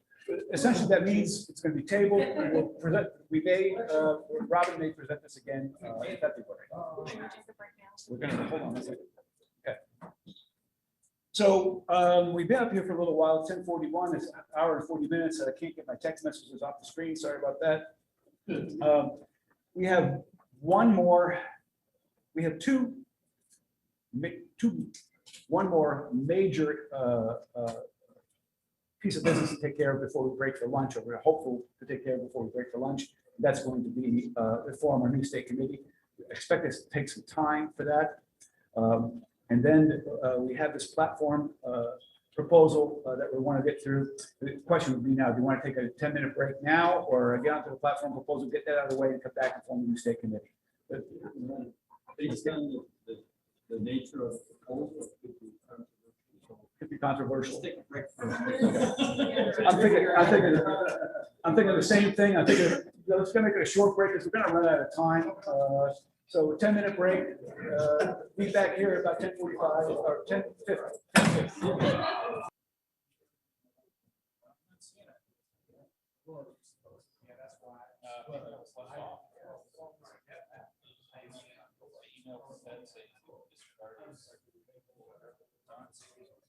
Okay, we can find your seats and quiet down here a little bit. We'll keep things going. So a couple last things on the morning on this morning's business is the next two items are probably going to take a little bit of time, and then we'll close out the morning's business. Hopefully, in time for lunch. If not, lunch won't be real close. Continue the morning business. So our next item on the agenda is platform proposals. We only had one submitted. And that was by Robert Smith, our stance on abortion. So Robert, if you want to speak to this proposal, your time is now.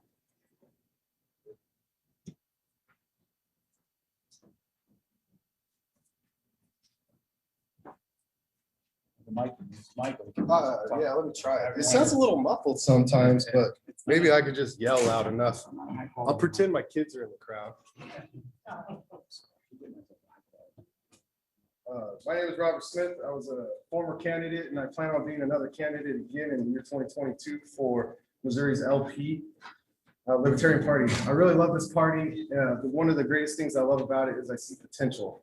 I'm always investing in things, and you got to look for that great potential, and I really see that the Mo LP has it.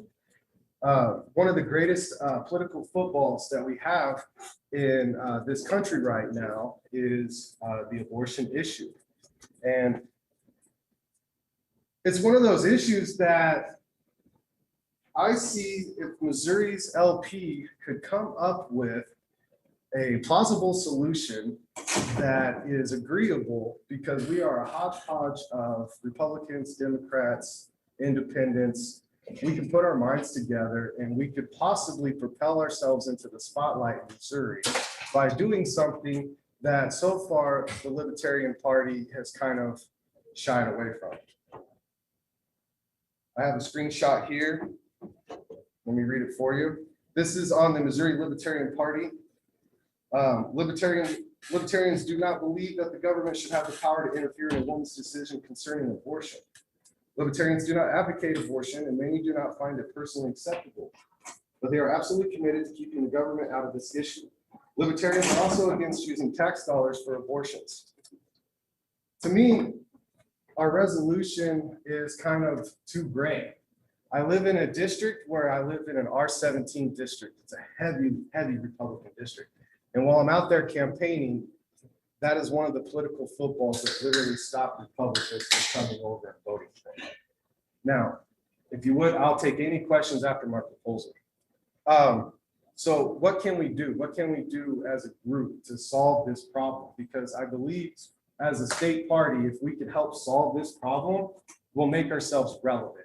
It'll generate public press releases. It'll generate some new hype, and it can kind of really start to turn heads as we bring about something that is hard for people to agree on. It's hard for people to even talk about. It's hard for people to even really want to discuss. So the National Libertarian Platform on Abortion says, recognizing that abortion is a sensitive issue and that people can hold good faith views on all sides, we believe that the government should be kept out of the matter, leaving the question to each person for their conscientious consideration. Missouri LP says that we protect life, okay?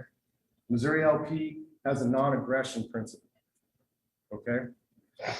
So what can we do? I came up with a few ideas on how can we solve this issue. Luckily, I believe Missouri's LP are some of our economic policies of the free market, opening up insurance, letting it cross state barriers. Our policies will naturally make things more readily available, cheaper, and easily accessible to people. So I think this is how I'm saying it. We can always work on verbiage, but I did print out some verbiage.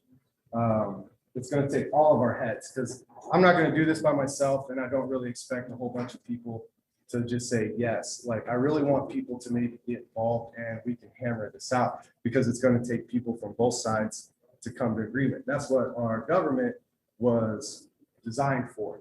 People with two different opinions can come to a compromise and we can move forward. As of right now, we're stagnant in the United States on the issue. And to be honest, Republicans are always against abortion, but yet our tax dollars keep going to abortion. And there's all these other issues that MoLP stances will just naturally clear up. MoLP recognizes abortion as a sensitive issue in America that creates a divide in our politics, holding us back from moving forward. Because of this great divide, MoLP sees an opportunity to address and solve this dilemma, not through forced policy, but through leadership, outreach, involvement, and understanding. One thing I want MoLP to do is, just as life ends when the heart stops, life begins with a heartbeat. MoLP will not, and in bold letters, take an active campaign to ban abortion, but will work to open an environment that will help prevent unwanted pregnancies and accidents, thus lowering the number of needed abortions. MoLP recognizes that in extreme and personal instances, an abortion is a medical necessity and should always be done in a safe and professional environment. MoLP will work to abolish the restrictions placed on women in their reproductive health, such as not being able to get your tubes tied until a certain age or needing another's permission. We've already grown a lamb in an artificial uterus, okay? Not a lot of people might not know that. The technology is there and is right around the corner when it comes to safe male contraception, being able to raise a baby to full term in an artificial womb. We can freeze embryos, we can freeze sperm. Missouri LP could actually innovate and fuel the innovation on the next great business adventure, which I always kind of imagine would be perhaps a young 18, 19-year-old female or male says, I don't really want these kids, maybe I want to get fixed. We can freeze sperm, we can freeze embryos. Later on in life, you can always come back to the decision to have children. A lot of abortions are unwanted pregnancies. If we open up policies to tackle the unwanted pregnancies, naturally, teen pregnancies are already going down because when I was a kid, they did mass information spreading about STDs, having kids early. You know, I didn't listen to none of it. So, but it works for a lot of people. And where we're going to take it is we're going to open up the future to open up new industries for private businesses to solve today's modern problems. MoLP will work to establish open and free markets, giving those who want contraceptives, Plan B, and Plan B easier access, more affordability, and safer methods. MoLP will encourage innovation in the future of reproductive health with its open market policy, allowing companies to fulfill the demand of the public. MoLP will eliminate all subsidies. That's already in our platform.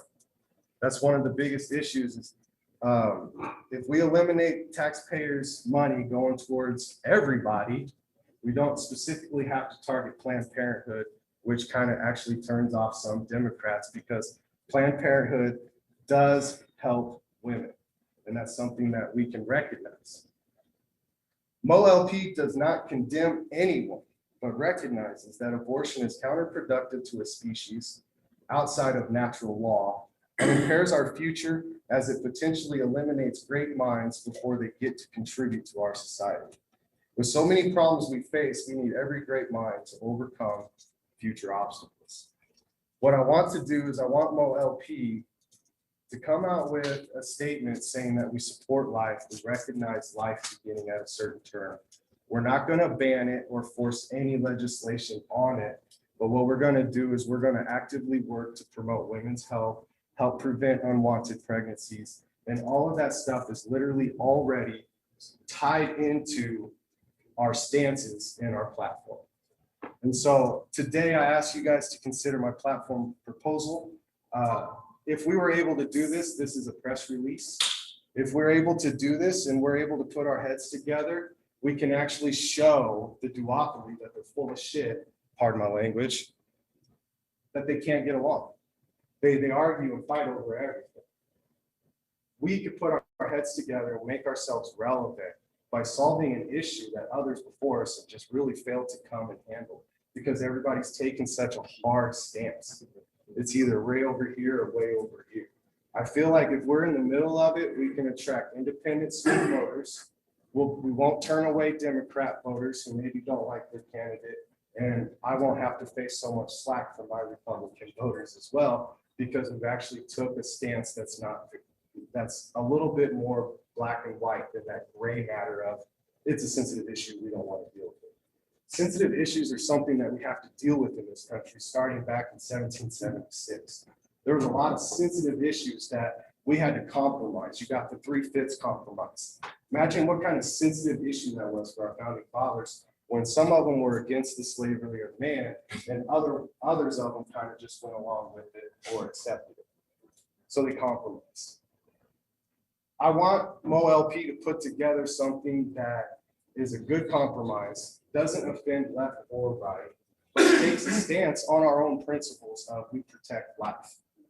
And I think that if this proposal is not satisfactory, I'm more than willing to work at getting a committee together or something and let's solve it. Let's make ourselves relevant and give Missouri something to talk about. Any questions? Yes, can you read the exact text that you plan, that you're proposing without comment? Just start front to end. Yeah, front to end, okay, yeah, no problem. We'll start here. MoLP recognizes abortion as a sensitive issue in America that creates a divide in our politics, holding us back from moving forward.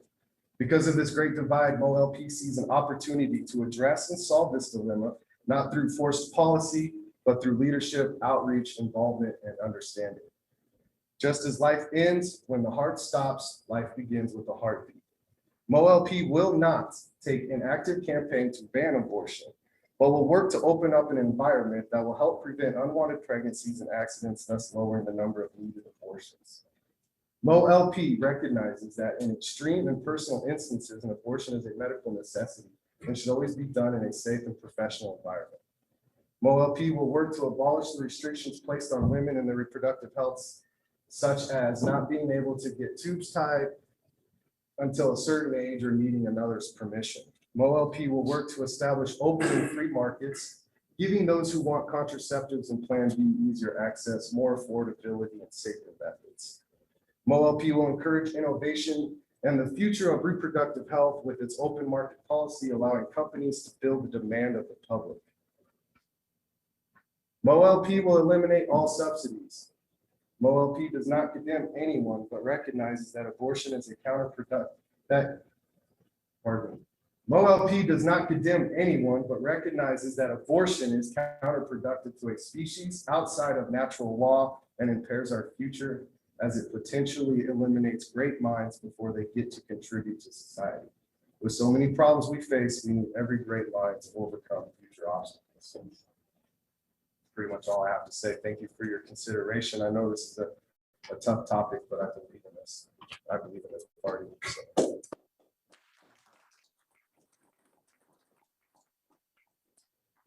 Just, out of curiosity, Robert, is there any way that we can flash that on the screen while we're talking about it, or? Well, I left my computer. You read it twice, so. you read it You want me to twice, go so- run some copies? No, that's okay, that's okay. Do you have it as an email Don't have that or kind of something time. that you could just email to Billy? That's okay, no, I'm Not not right gonna do that now, no. now, so, in the future, our platform proposals, if you would mind, you find a way where we can put on the screen or have a handout that we can put out to people so they can read them. That should go with the entire body. Okay. Time is crucial here, so I'm going to open the floor for discussion on this, but I want to, time is crucial. So Eric, or I'm sorry, Nick. He read from the National Party statement on abortion. And the National Party says that we believe the government should be kept out of the matter, leaving the question to each person for their conscientious consideration. For me, that's the core of libertarianism when we talk about any issue, whether you should be able to smoke marijuana, whether you should be able to engage in certain professions, whether you should be able to work for more or less than minimum wage. Our bottom line is the government should be kept out. Now, I'm familiar with the phrase abortion stops the bleeding heart, and that comes from one side of the abortion debate. So by adopting phrases like this into our platform, you can surround it with a bunch of other words, but the bottom line deal is it places us on a particular side of that issue, and it's not the libertarian side. I'm not a big fan of abortion. I don't think we should, I'm not for promoting it. I don't believe government should aim for it or a lot of other things. But our bedrock principle is that government doesn't tell us what to do. And I believe our platform says that, and we should stick with that. Thanks, Dick. Before we had a couple with Michael extending already. Michael. Put some of this in historical perspective. I've been a libertarian member for probably 49 of the 50 years the party's been in existence. I've been in a dozen or more national conventions. Every one of those conventions, the abortion platform comes up as the first possible reject without discussion and usually with a minimal vote. In every instance, we've reinforced the current wording. The intent is to allow the individual delegates to take their own position. Our position is to just keep the government out of it. Make it any more complicated to codify it, to even go with the current Missouri Constitution, which says the heartbeat is the issue. Flies in the face of most of the religious leaders in this country and in the state, and I think we should just absolutely vote this down. Thank you, Michael. Eric? Let's hear from someone who's in favor of it first. Glenn? Oh. You can speak. We're looking for someone in favor of it. Yes, Jeff? I just want to say that recognize that this issue is fundamentally about what's going on with women's bodies. That does unfortunately create a clear conflict of interest. And I would make a motion that women here to recuse themselves from discussion. Leave the room if possible. And evaluate and decide this on their behalf. How was it competing? Go ahead. Yeah, I just want to rise in opposition. This is a sensitive issue, and I think the National Party platform position is adequate. But also because of the sheer size of this platform proposal, it should be condensed. If we're going to vote on something, it should be condensed down into 1 or 2 short sentences, something that's easy to communicate. Include our platform. We feel like that all the other times on our platform, most of them are just 1 or 2 sentences. Thanks, Glenn. Go ahead. My name is Chris. Yeah, Chris. I'm here. So I am not in favor of the proposal. However, I will defend it on libertarian grounds. So, so the argument that so there's this argument that government shouldn't tell women what to do with their bodies because it would be unlibertarian for us to be in favor of something like that because government's always bad. However, if you are pro-life, then you believe that unborn children are people and that abortion, therefore, is murder. And saying that the government shouldn't tell women not to kill unborn children, in that sense, would be exactly the same as saying that we should legalize murder because we don't want the government and their wonderful enforcement squad, the police, to interfere with our lives. And as much as many of us here probably are in favor of these anarcho-capitalists and other anarchist ideas, it's what my point is just that there is a libertarian pro-life position, and it's not unlibertarian to be pro-life or to want to prevent abortion. Thanks, Chris. Chris, your last name for the record? B-I-T-N-E-Y. B-I-T-N-E-Y. B-I-T-N-E-Y. B-I-T-N-E-Y. Good. Thanks, Chris. I'm sorry. Yes, definitely. My name is Jacob Turner from Southeast Missouri. The way I see it is this is a big opportunity for us to set ourselves apart from the other two parties in the fact of one party says that they're pro-life, but they'll send your children to war. The Democrats used to be anti-war, but now we know that they're the same. They're still sending guys over to die. Veterans like us, we've seen it firsthand. This is an opportunity for us to be pro-life at all stages, not just in the womb, but for the homeless veteran that's out on the side of the road, for the 19-year-old in Oklahoma who's being sent over to an endless war that makes no sense. This is an opportunity for us to be true about being about life, liberty, the pursuit of happiness. Life came first. You have to have life to develop liberty. This is an opportunity. This is a big one. This would set us apart. This is to make us the real deal when we talk about how precious life is. But precious at all stages. You can't be a hypocrite. You can't be pro-war or not care about the homeless or the people being left out and about.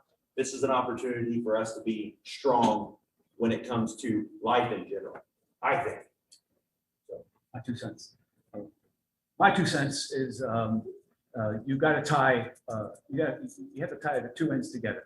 So if you're not going to take a position end of life, then if you're going to take a position on the beginning of life, you also need to take a position on the end of life. They both have the exact same logic.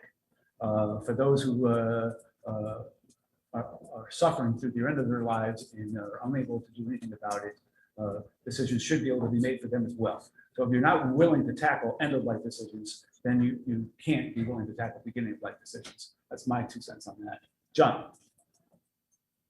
My opinion is this isn't going to give us anything like the publicity that Robert's expecting. We come out with this, Republicans are going to go, look at you all. You don't respect life. Democrats will. Well, you all a bunch of freaking Republicans in disguise, aren't you? I don't think this proposal is a good idea this time.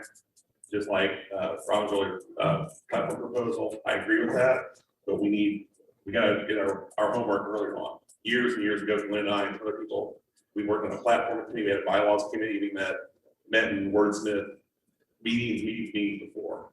So I think with this proposal as well, we could vote it down, Robert wants to bring it back, wordsmith with people, it's gotta be done months and months before the convention at times like this. Thanks, John. Eric. I'd like to speak against it. No one else is ready to speak in favor of it. I counted, and I may be off by one, I counted 11 words in this thing, or 11 sentences in this thing. And that's an awful lot to put into a platform plank. And a lot of it was not so much about principles as about side issues. And basically, it's some, like John was saying, we need some advance notice, and the proponent of any plank on something as potentially divisive as this, we need to do their homework and get it in front of people and get the votes before they come in. So there's little need for discussion. Thanks, Eric. Yes, sir. Ma'am. Oh. Yes, ma'am. Are you, where you start? Well, one's standing and the other one's raising a hand. I don't know who's going first.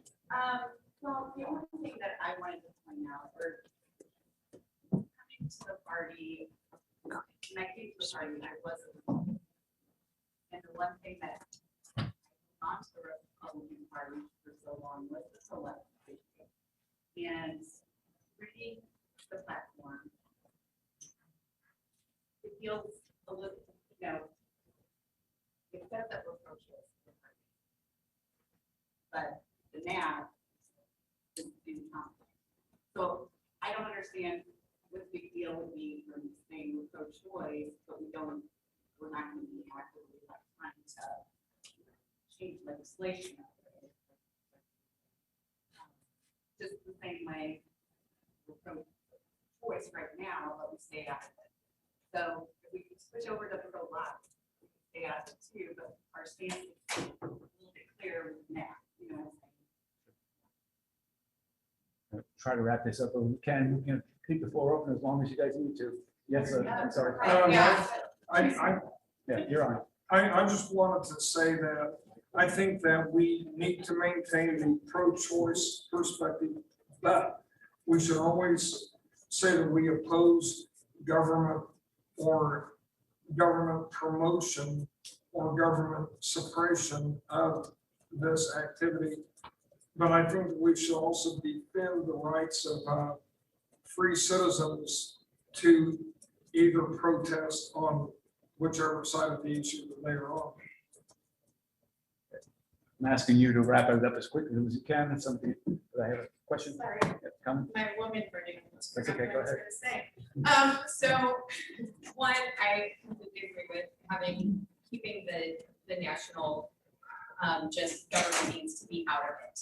If we were to say something, I would think it should be that abortion is the natural result of several other policies such as medical care, education, generational poverty, stuff like that, that needs to be tackled first. And just as the increase in abortion that we saw is a result of those failed policies, better policies across the board will help lead women to, and I hate abortion, it's not there being labeled as a women's issue, it's a family issue, and it's an issue, a human issue. So let's just start there. But also increasing better policy, better economic policies across the board will lead to a natural reduction in the need for. And in all cases, government should not be involved. This is not a legislative chamber decision. This is a kitchen table decision. I think something we're forgetting is, where are we in Missouri? How many people have looked at Eric and said, and I don't know your actual official policy. I like Eric Smith, I like everything he does, but I don't know what he does on abortion. If we look back, I think in 2018, it was Doug Moore wrote Roy Jones, right? One of the candidates had some pretty egregious charges. The other was pro-choice in the state of Alabama. That's a big deal to a lot of people in this place. How many candidates do we have that don't have a solidified stance on the matter that is taking that vote away? I don't remember your name, I have very bad memory, but do you still hold that pro-life view? Have you ever looked at a candidate that was like, man, Jacob A. Smith, that dude, X, Y, and Z for me, but he's pro-choice. I can't. If we start looking at these voters as one person, these things add up, right? 5 fingers on my hand, a slap don't hurt, but when they come together, they're a fist. Anyone can take a slap, but I don't think a lot of people want to get punched in the face by it. So we have a solidified position, especially in Missouri, where 99% of these, obviously, 70% of these people are pro-life. We don't have to say, you know, nope, the second sperm touches egg, baby's going on. But if we have an actual position, we can play games. I don't want to say play games, excuse me, but we can move around with our actual true policies. Because I do agree with the one, I forgot your name as well, bad memory, that it is a family issue. Because I don't know about you, I've never met a woman who got pregnant by herself. Except there's one, but I wasn't there for that. Can't. So that's kind of where I stand on it. I think, you know, we can play, I don't want to say a game, but politics is a game.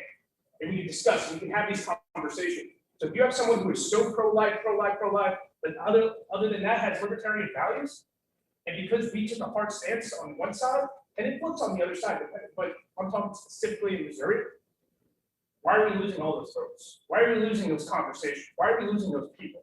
I think that's something that needs to be attributed more. Yeah, you need to have your policies, you need to have all this stuff.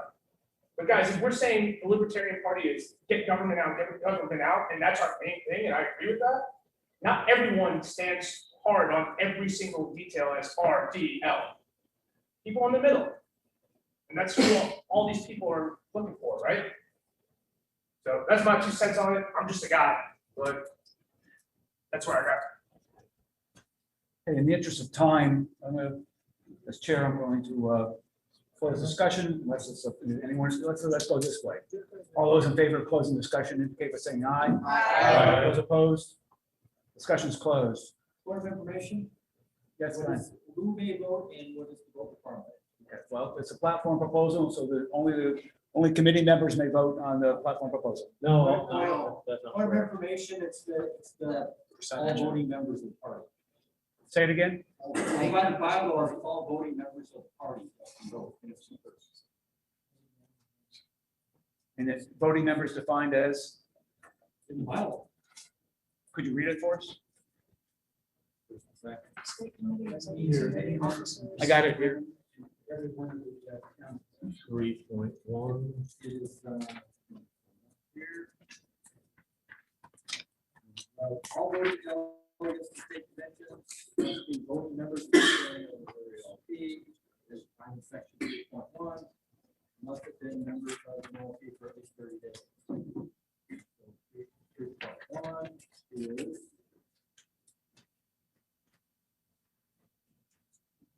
person is a voting member, if they're entitled to vote on all three business for the bylaw, he or she is a current committee man or committee woman, according to the state statutes for political parties, as one of the libertarian candidates, the person who was elected in the last 2 years, or estimated contribution of at least $100, $40 to students in the last 2 years.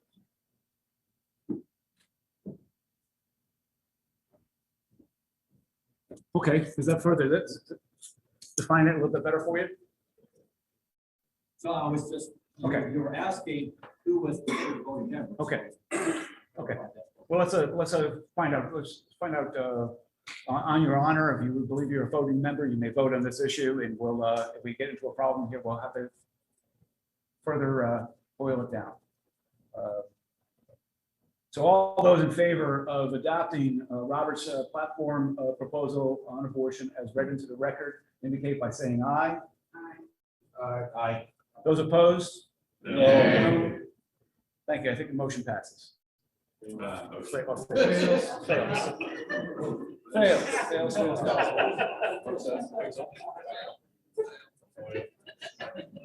All right, it's 11:30 or 11:24, and we have the next item on the agenda is to form the new state committee.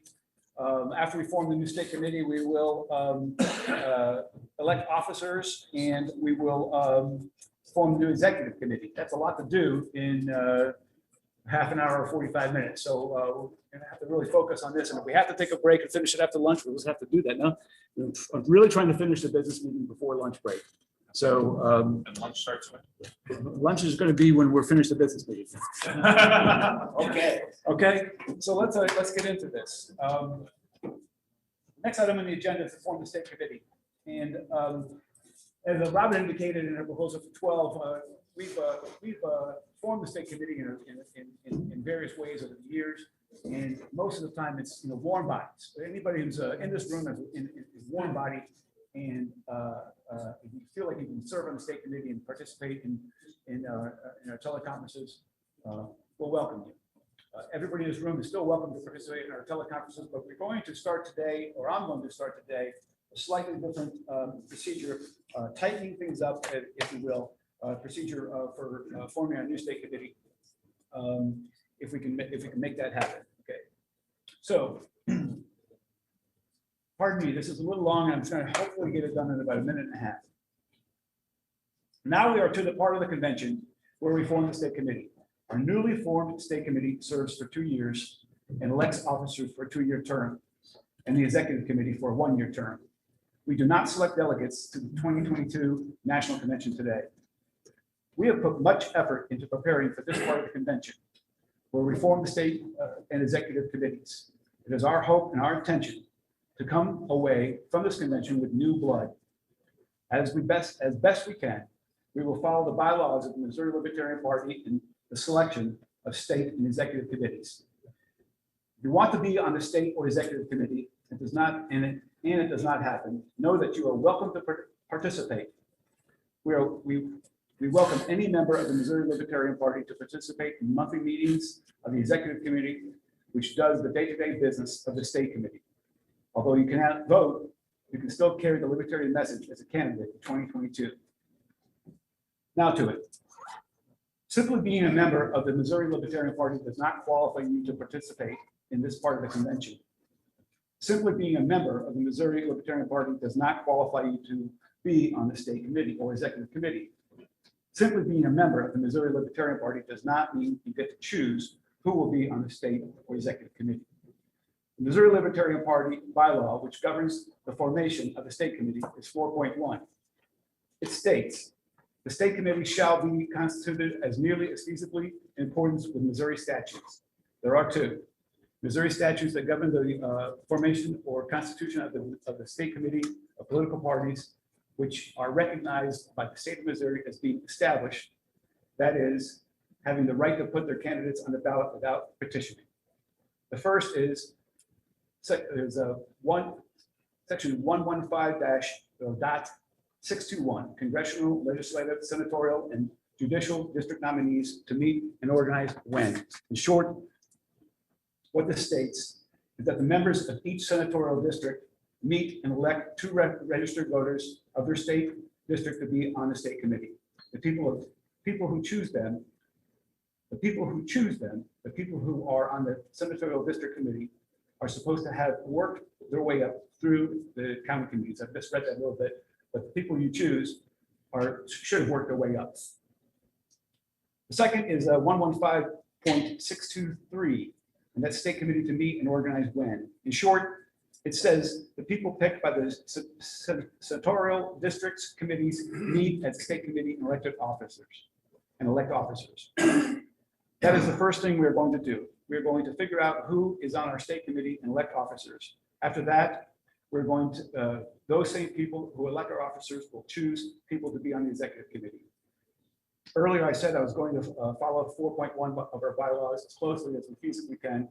One problem we run into is that not a single senatorial district committee actually meant to do their work of picking 2 people who would stand up here today and with credentials and say, I was chosen to be on the state committee for my district. So how do we comply with our bylaws in the past? Our current state committee members on the Missouri LP website under your tab. Okay, so under Your current state committee members are right up here, and you had a handout that was given to you as you walked in today. That's our current state committee members, and that's who's going to participate. In the past, the state committee, with whoever was here, the state committee, I've already said this, I'm not going to repeat myself. Okay. We would like to tell everyone in the room to gather at these tables from the congressional districts and try to get 2 people from each of the 8 congressional districts to be on the executive committee. I'm getting ahead of myself again. I'll come back to this. I'm sorry.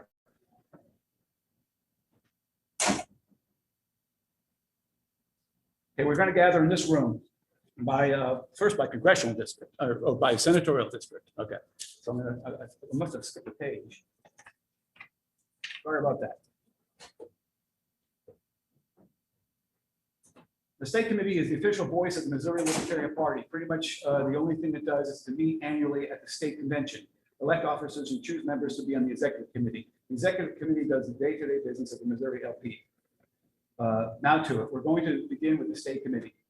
I want to thank the current members for your service. Everyone who's on this board here, and everyone on your handout your sheet, we as officers thank you very, very much for your service.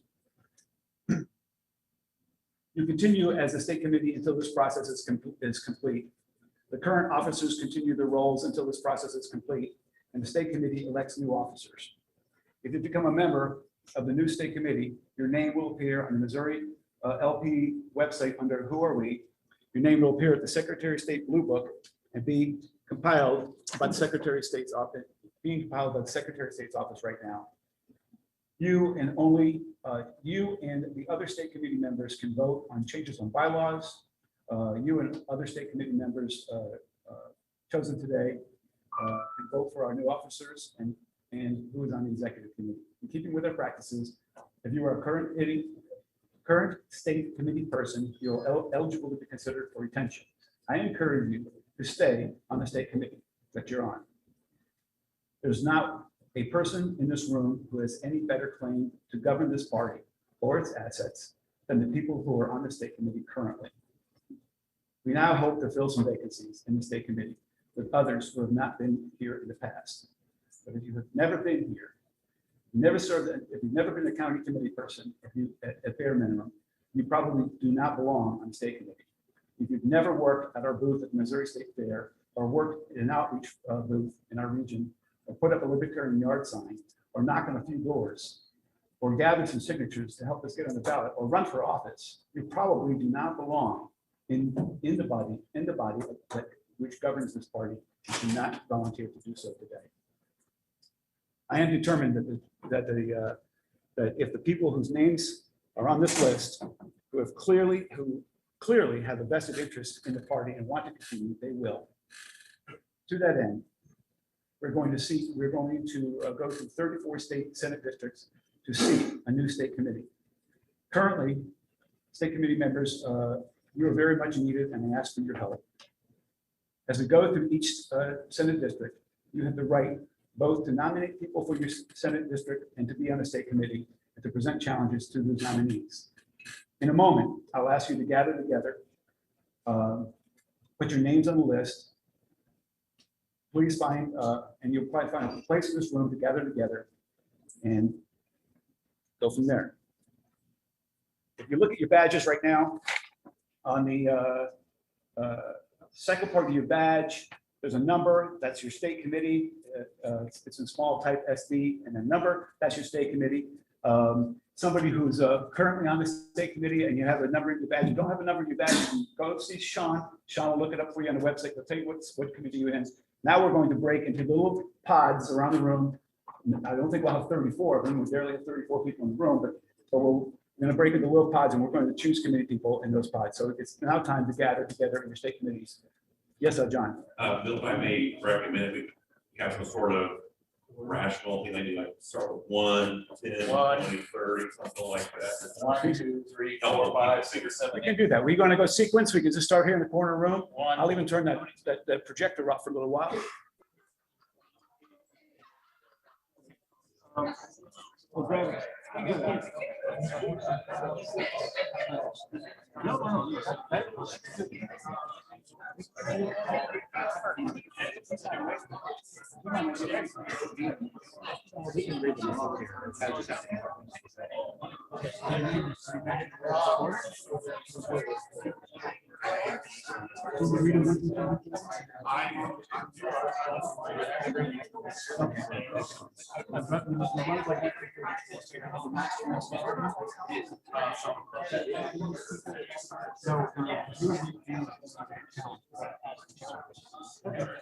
One by one. Are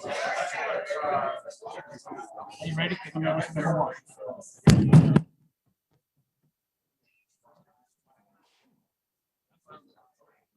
Okay, here we go.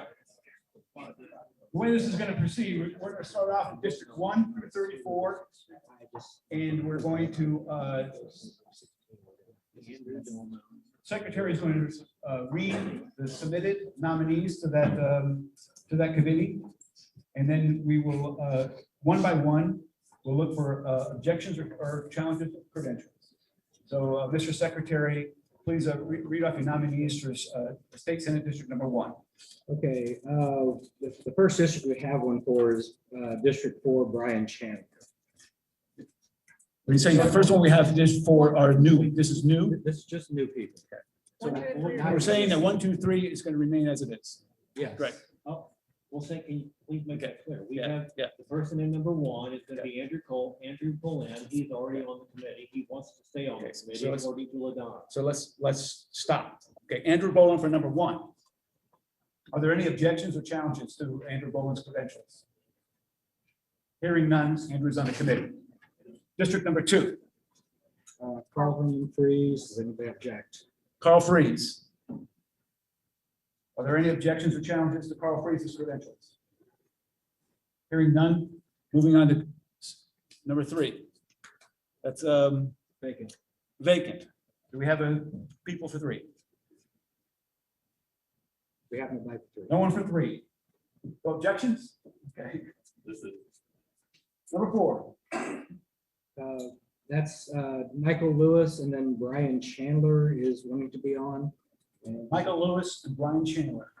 Are there any objections or challenges to Michael's or Brian's credentials? Here. Greg, And it could be I'll withdraw my objection, but I would like to hear what qualifications Brian Chandler feels he presents to be on our state committee. Brian? I am a very new member of this year. I am a libertarian for about 10 years, let's say. I'm interested and motivated. I keep professional. I bring certain technical skills to these matters, considerations. I'm just a new member. If I may continue, Mr. Chairman, and to the body. I think we want you in the party, but I would like to protect the integrity of the state committee of the Missouri Libertarian Party, which is the very highest governing committee of this party. And I'm not hearing anything there that would indicate that you belong to this committee. We members of this committee, we not only have a fiduciary responsibility to our $32,000 bank balance, we have an obligation to perform our duties with due diligence and to make sure that we are following our bylaws, and our bylaws say that we follow state statutes. That is our law. We made that for ourselves. So we need to follow our own laws, or what business do we have in government? So our laws say follow state statutes. State statutes say that you get on your county committee. So this is all about committee structure. That's what this procedure is about. We are forming the state committee. And if you have never been on your county committee, I don't think you belong on the state committee. So I'm not going to withdraw my objection. I do not think you belong in this body. I want you, as I told you guys over there in that table back there, you're more libertarian than I am. I'll warrant you. And come, get in, run for office. As Bill said, get in on our monthly state committee meeting. You are welcome to participate. You're welcome to say, I want to do this. I need to sanction the state party. I need some state party money to do this. Come on, do it. But the very first, this is about committees, and the very first thing that you do, you're going to follow, if we're going to follow our laws, state committee people, and work, because I am going to call for a vote on this. And I'm going to call for a roll call vote. And if I lose a couple of these roll call votes in a row, I'm going to shut up and sit down, and I will have lost today. And I'm going to go out with a smile on my face, and I'm going to work with all you new people who've just taken over our party. Well, so that's where I am. My objection stands, Brian. Please do not take it as a personal problem. I think you've got great qualifications to get in this party and eventually end up on the state committee, but not today. Okay, is there anyone from this district who can provide Greg with some reason why Brian should be on the committee? Yes. It's my first time, doing this process. What about all the vacancies? Would you prefer to have a voting member or a vacancy? Vacancy. On a vacancy, unless you have a vested interest in our party, we're just not going to fill it with warm bodies. We do have other people from District 4 that are able to do it. Besides Tom, there's Zach Blakely, but he's not here, he's the city chair, same with the city chair. Tom's already said he'd like to be in District 4. Okay. I'm fine to move over and I'm fine with it. I honestly think that what the state committee does is elect the executive committee, right?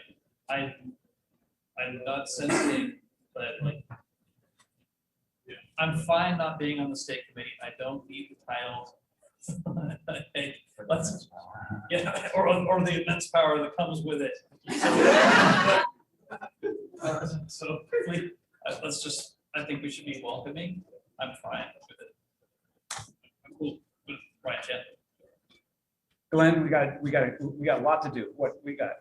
I object to the vetting of delegates that have been elected by your Senate district at all. And I will not. Chris. We live in a democracy. This is a democratic, institution, and I think that state committee members should be elected democratically. I think people should look to merit, not necessarily seniority or shows of party loyalty. I don't think those are necessarily the best criteria. I think if Tom Brian has a serious interest in willing to commit and participate and has that interest in libertarianism and the Libertarian Party, I think that it would be great for him to represent his district. Okay, are you on the state committee? No. Okay.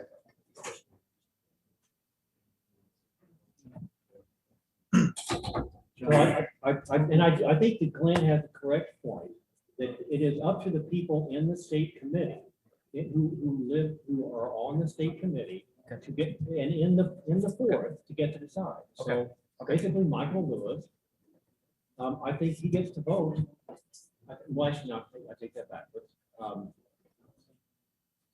I think that we as a body, based upon 5.3 of our bylaws, which allows us to do the challenge, it's a challenge business within 5.3 of our bylaws.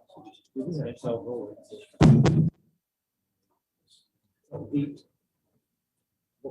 Tom's not putting himself up to be on the state committee from 4. Okay. We've got Michael Lewis and Brian Chandler who are putting themselves up to be on the state committee in District 4. And so how do we decide whether Brian Chandler gets to be it? And I'd say the people who are on the state committee get to decide that. I think we need to, that's my opinion, the people on the state committee who have a right. The new state committee is formed by the old state committee. The old state committee is in power until there is a new state committee. And so it is up to the old state committee to decide how this is going to go down. And so I think that it is up to the people who stood up earlier, whose names are on that list, to stand up here and vote and say, yes, this person is gonna be on our new state committee. It's not up to Brian Chandler to decide whether he wants, whether he gets to be, he wants to be on our state committee, but it's not up to him. It's up, and it's not, I don't think it necessarily is up to Mike Lewis alone either. I think it should be up to the state committee. That's who should get to decide who is on our committee. And Legally, that's incorrect, I think. what state statute or bylaws are you citing? God, it would be in 115.1 something. Basically, the state senate district, like their vote happens or whatever, and then their word on who their committee people are is final. As far as I remember, I can't quote it Well, correctly, but Bill already did read it though. It is 115.623. It's not 115.1 something. It's 150. It starts at 115.621. And if you want to look at the Missouri statute, it's right there. It says 115. It starts at the county level. If you have not been on the county committee, you just, I mean, according to state statutes, you don't belong. You can get here because you do not have to be a member of the committee. It's up to the people who have worked their way onto their state senate district committee. They're the ones who get to send two people, and the law says one man and one woman. Well, that's one we just let go. And it also says all they have to be is registered voters at 115.63.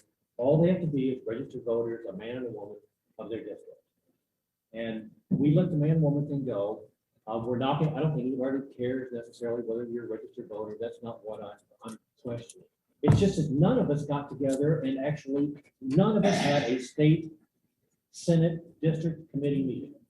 And that's kind of what we're doing here now on the fly. Okay, you did. But you're perhaps the only one. But what, for the formation of the state committee, we should all be showing up here with a certificate from our state committee that says I am officially on the Missouri, from our state senate district committee. We should have a certificate that says I was appointed to be on the state committee by my state senatorial district committee for 115.623. And so here I am on this committee. And then that's how it's supposed to happen, but nobody did that. So now we've got to figure out how we're going to do it and hopefully tighten this up in the future. So all you people, regardless of what, as I said, I'm going to walk out here with a smile on my face. So let's go. But this is very important to me because I put a lot of time and effort into this party, and I don't want to be taken over. It's bad form to come into an organization and take them over. So here we are, we've just taken you over. So I don't want that to happen, and I'm going to try to stop it. And this is, I'm asking us to follow our 4.1 bylaws. And Mr. Brannicky back there, you are not on the state committee. I do not think that we should take time in our state committee meetings to hear from people who are not on the state committee. I'm sorry, we've got business to do here. The state committee has business to do. And the state committee members are the people who have a right to speak to this. So please do not take offense. I came to you before this thing started and I said, we want you here. You are not in this meeting. It's just not your meeting. This is a meeting of the state committee. Okay, so what we need to do, it's the people who are on the state committee need to decide who's going to be on the new state committee. And we have determined somewhat quite fuzzy and outside of the rule that everybody who's already on the state committee gets to be on the state committee. And I'll be the first to admit that's not the way it's done, but I just told you how it's done and nobody did it that way. So what we're doing, these people, as Bill said, these people have a vested interest in this party. Nobody has more of a right to say who's going to be on the new state committee than the people who are on the state committee already. And I'm telling you again, we have a fiduciary responsibility to our bank balance. And if we state committee members, if we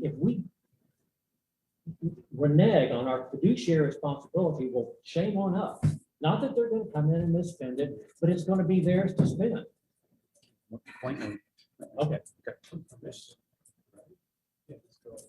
We want to just read the list and go through this. I have objected to Brian's on this. So I think what I would like to see happen is that the state committee members, that we vote at the state committee on whether Brian should be on the state committee or not.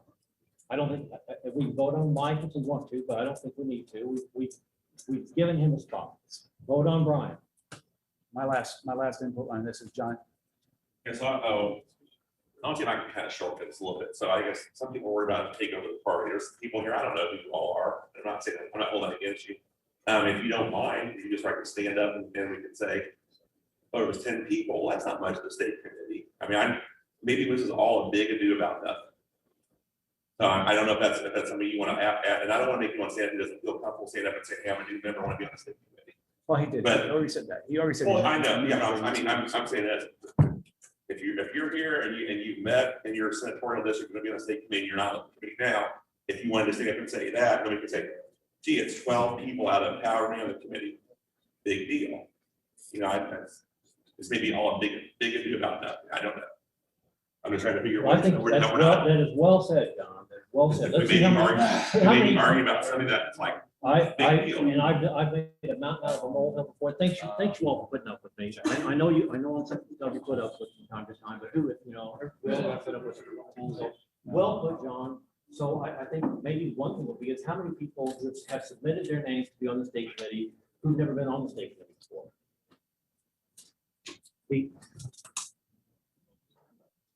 Okay, that's a lot. You all can have, you know, if you end up on the state committee, you've just taken over the state committee of this party. What do you mean by taking over? You get to spend our bank Majority balance. of what happens with the party. You have majority say. Yeah, but when you use this language, you're talking about people taking over the party. This is amazing. This is a new interest in libertarians. Absolutely. Like, do you think there's just like coordinated thing? Okay, we got Yes, there is a coordinated effort underway to take over the Libertarian Party. Hold on. It's absolutely amazing. And we welcome all the newcomers that are here, all the new faces. And there are a lot of newcomers and a lot of new faces. This is the problem. The problem is we've never seen you before. We've never seen you before. And having never seen you before means we have no idea who you are, what your interests are, what your motives are. Until you've proven it by attending a few of our monthly meetings, coming in and getting on the teleconference and talk to us about your passion, talk to you about us, about your libertarianism, convince us that you belong on the committee, then you can serve on the committee. And Jamie, you could make a good argument. You are on your county committee. Put skin in the game. Don't just show up. Point of information or question, I don't know, there's some Robert's rules, but I'm sure Dustin and Tom can tell me what they are. But as far as attending the monthly meetings, where is that put? There's hardly any information out there coming from the Missouri, like, that we get to see. And communication is not our strong point, which is one of the reasons that I know I would like to be on the committee to kind of help with that. So I think saying, well, you haven't been at our monthly meetings, that's great. Are they? Okay. So first of all, the monthly meeting is posted to the website. So our website is really clear when the next monthly meeting is going to be. So it's really pretty easy to find. The second part of that is the fourth Tuesday of every month in the evening, usually 7, unless we come up with a reason to move it to another date. It's the fourth Tuesday of every month. It's by Zoom call. It used to be by teleconference. It's now by Zoom call. And everyone in this room and everyone in the entire state, everyone in the entire country is welcome to attend that meeting and listen in. Nick. Two quick things. First of all, this is a meeting of the state committee and it's an agenda item on that meeting. So unless there's something in the bylaws of the state party saying otherwise, then it is a vote of the state committee. And as far as people being here, and I don't have any idea who everybody is or why you're here, but let me just say in theory, if I was a Republican and I started a little group that said, we're going to take over the state of Missouri Libertarian Party, drain their bank account, and then dissolve the party, and I got 30 people to show up at our state convention. By what you're, and I'm not saying any of you are that, but I'm saying in theory, if I was that person and got 30 people to show up, which believe me, the Republican Party can do if they wanted to, you're saying they could walk in here, elect a majority to the state party, immediately vote to change the agenda because they're now in the majority, and do exactly that, and there'd be no way to stop them under the procedure that you're suggesting we should adopt. So, although I was skeptical about what the gentleman said in terms of it being a self-sustained, self-electing, continuing group, I'm convinced now that that is the wise way to proceed. Tom? A few things.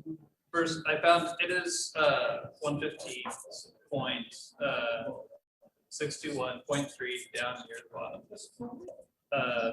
The members of each senatorial district shall also meet at some place within the district to be designated by the current chair of the committee, if there is one, and if not, by the chair of the congressional district in which the senatorial district is principally located.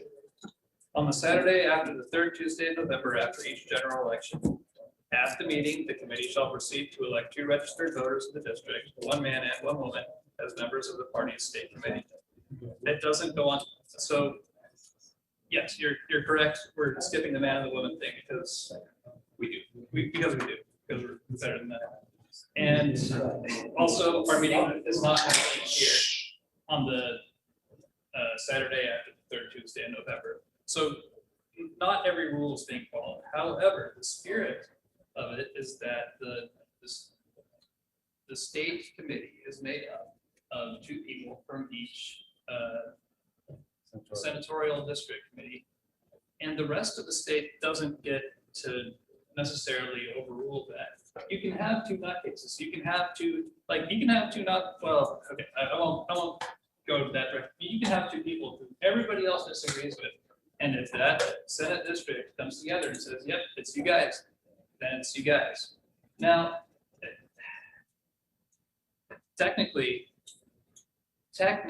the way we have done it in the past is more correct than the way that I think Greg is suggesting here. Technically.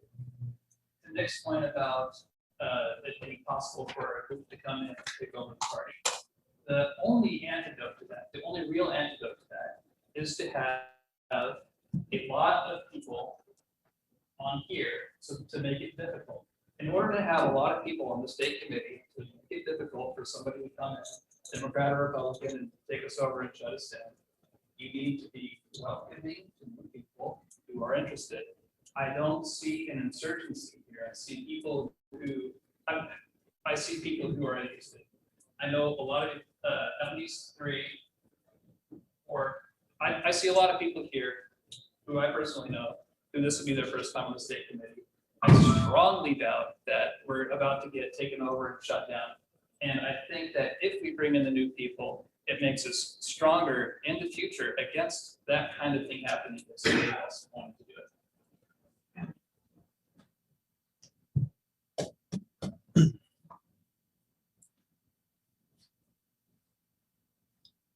Is there a vetting process or any type of? Okay. I'm making it, I'm gonna go with the decision. Okay. Okay, yeah, I'm sorry.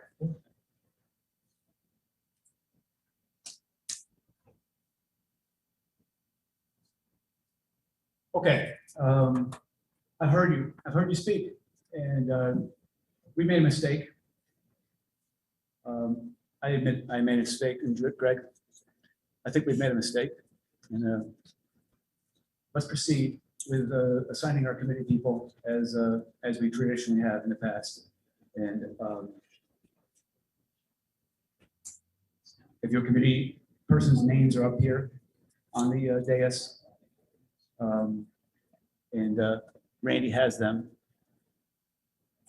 and the procedures, then we're finalized.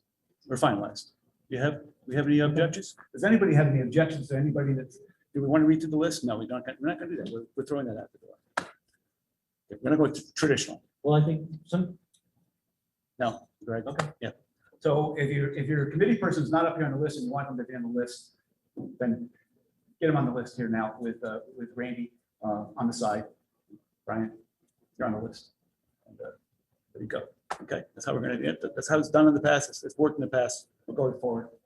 Sorry to offend anyone any further than that. Okay, does anybody mind if I move on to the next item on the agenda? Well, have you announced the list? I may have missed it, just to confirm. So We have not announced the list. We can announce the list, or we can publish it to the website later. I think it would be clear for the people in this room to hear whether, am I actually on that list? or Okay. not? Well, Yeah. okay, so let's call, Stand as their names, right? let's call the roll. Okay, let's call, you're gonna have to do it, Randy. I don't have the names in front of me. We just listed the new people. Everybody. So I think you gotta start, I think you gotta start out with the number one. We already know that Andrew Bolin and is number one. We have Carl Freeze is number two. We know that Michael Lewis is a number four. I don't know, we have another for number four. Okay, then Brian Chandler would be number So 4. Brian Chandler, number four, okay? Rick Holmes, we have no one for District 5? Clay, we have several people, Andrew, I cannot, Those are 16.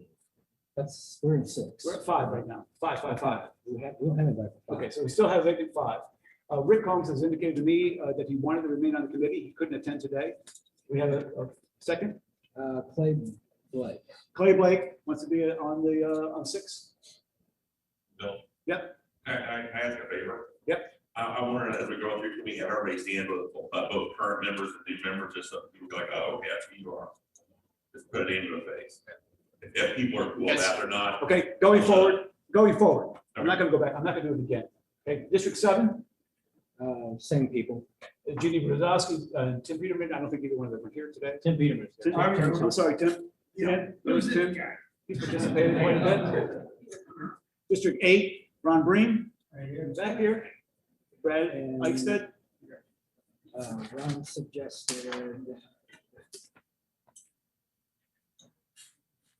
Ron, who did you suggest? Who do you suggest to be with you in 8? Brad. Brad, okay, Brad Okay, Eichstead. so Brad That is stays the still- same. District 9 is Robin and Sean, stays the same. Good. District 10 is John Williams, and do we select somebody else? We have Carrie Owens and Jamie Vogt wants to run. Does anybody know that John Williams is resigned? Oh, I never met him. Okay. That's from no one else. I've not heard that he's going to resign. Okay, so having not heard him to resign, you two are both in 10? Yeah. We need to agree on, should agree, since you're the only 2 here from 10? Are you the only 2 here from 10? We got one more. You got 3? Flip a coin or? The ladies. So is John our other guy then? John Williams and one of them 3, I want to know why John's still on. because he's on it now. He hasn't resigned. He's on it now and he hasn't resigned. Oh, Okay, then District 10 has never met, they've never met as a committee, state committee, to decide who should be on. So we're not gonna just throw somebody off because, Oh, I understand that, but Okay. I want to know what he's doing for a district he's representing us. you know, I can't speak directly for it right now. Maybe you'll be our other one and Okay, so we got Carrie and Jamie. so if John- John John. is gonna keep the seat, you can take my name off and Jamie can. We're staying with John rather than Carrie. No, Adding Jake. stay with Jamie, John adding and Jamie. Okay, so Carrie's withdrawing, John stays. Okay. Hang on just a second. Yeah. Sorry, you could, John's asked you to stand and say hello, so you can do that. You would commit to this? Go ahead. District 11? Anyone here from District 11? Let's say vacant. Russ wants to be on District 12. Russ would want to be on. Okay, Russ, I know Russ wants to be on. Who's on District 12 with Russ? I've got nobody from 12. Nobody here from 12, that stays vacant. I know Julie Stone resigned from 13. Eric, Jeff Coleman is replacing. him. okay, Jeff Coleman is going to replace Julie Stone. Okay, thanks. 14, Nick, that's you? Who's that? Who's with you? Over here. Dustin Crawford. Dustin. Okay, got it? Yeah. Okay, 15, that's Ashley. No, 15 is now Ashley open. would like to, 15 is now open. 15 is completely open. yeah. Anybody here from 15 met committee people? No. That stays vacant. 16, you know, Court wanted to be on that. Court definitely wants wants to be on. Anybody want to serve with Court? Ashton Klein and Tom Schmitz. Ashley resigned. Tom decided No. not to. Ashton Klein, Different not person. Ashley, Ashton Klein. We're down here. We're down to 16. Ashton 16, Klein. yes. Ashton. So there's two who are on Zoom and they would like to be in 16 and neither of Okay. those people currently there are here. Okay, but Court also They're wants all- to be they're in all- 16. He's not here either, so. So that is contested. We'll let Ashton, those three decide. Okay. Which, we'll let those three decide, but none of them- So we will Well, let them decide for Ashton- themselves. Ashton's indicated long ago she wanted to be on it. And Tom, they're on the Zoom call. Okay. Okay. So ask the three of them, ask the three of them to Well, decide. We'll come back to We'll 16. These take two- Court off at this. These two both would like to be on, so we want one of them. Okay. No. Okay, whatever. We're not gonna do this. Okay, we're halfway through it. We're gonna come back to 16 in a second here. 17, Jennifer Lyon in the room? No? Any reason why Jennifer wants to be served? I do not know. Okay, I don't know who Jennifer Lyon is, never met her, so I'm gonna assume along with Greg Hodge that she's not participating. But we have two people from 17. I have Jason Buckley and Michael Jenkins. Please stand, Jason Buckley, wait for you, and then Michael Jenkins. Jacob Jenkins. Jenkins. Thank you. What do you got? I'm gonna need email addresses from you guys. All right. Okay, we're halfway through it. Okay. District 18, Kirby. And Tate. Kirby, you were the only one here today. Anybody know who Tate is? I do not. I can change that then. 19, John? You know who's serving with you? Glenn is, I think he just stepped out. Yeah, he got a little mad. That's okay. That's Okay, put Glenn down. You got Glenn? Who did that to us? Glenn Nielsen? Yeah, I did it to him. Glenn Nielsen. Glenn Nielsen is place of Jim Gibbons, right? Okay. Bill, this is 20? Yes. Who's serving with you? I'm Stand up, your name? Drew. I got Drew. Okay, we got Drew. Thank you. Thanks, Drew. 21, Randy? Yeah. And Bill's Bill staying. Wayne, you guys right? 22 is vacant? 20, anybody here from 22? Okay. 23, we're removing Greg Hodge and we're replacing Jared Hudson. Jared Hudson. Hang on, I sent 23. I do not have the new guys. Yeah, he gave Jared Hudson. That's his name. Okay, well, Jared will have to come to the front of the room when we get that. And we're done, Jared. See Randy real quick. 24, Jim LaDonna, stays the same. Thank you. 25, vacant. Anyone from 25? We got a 25 over here. Paula Holden. Oh, yeah. Yeah, we got the Paul and Paula. Paul and Paula. Okay, got that good. 25, thank you. 26. Scott Attenberg. Scott Attenberg. Hey, welcome I got back. him. Scott, is anyone serving with you? No, I don't think so. You got, That's it. okay. 27, They're both here. Jonathan want to be? Yep, he's on there. Greg, you want to be on? Yep. Okay, that's your decision. Good. 28. Bill Lauer? Not here? Bill hasn't let us know he wants to resign. Okay, so anyone else from 28 want to be on the committee? We have no other. Okay, that stays vacant. 29 is Kevin Craig and Vince Jennings.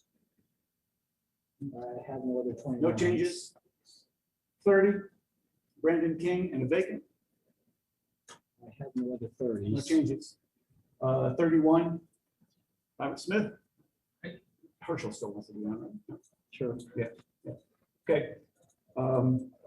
32.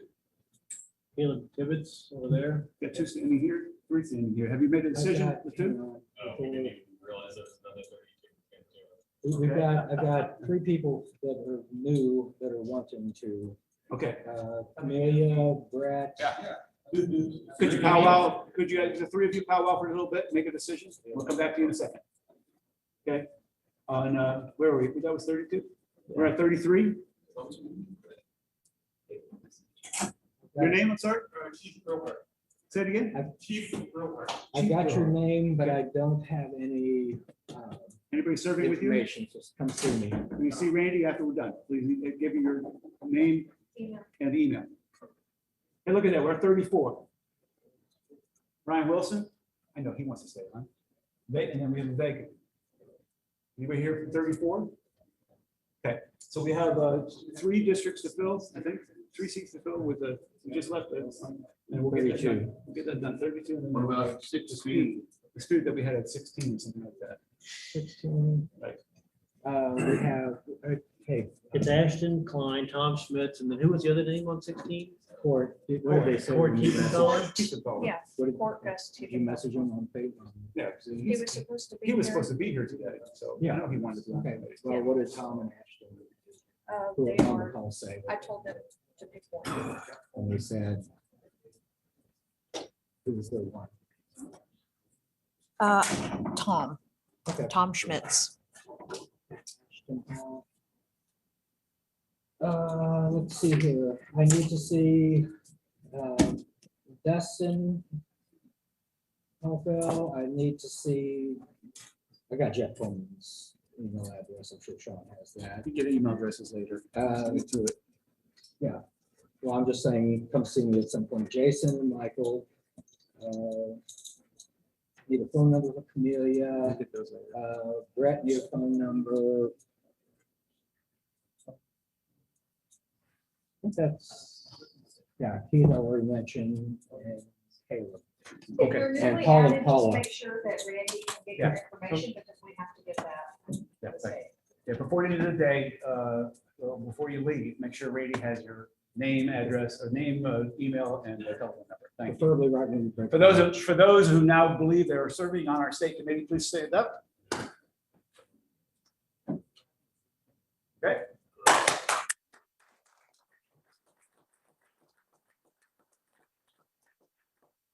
Before we begin with officer elections, we need to wait for the 33 to resolve. 32. 32 to resolve, and we resolved, did we resolve 16 with Yes, Yeah. it will be Tom and Court Tom? Schmitz. Tom Schmitz. What about Ashton? We can only have two. But I thought Ashton was okay. Tom Ashton said she would let Court do it. Okay, that's fine. So we're waiting on 33, and I don't want to take a break. I want to get this done. So what we're going to do next, and waiting on 33, I guess they're still outside. Okay.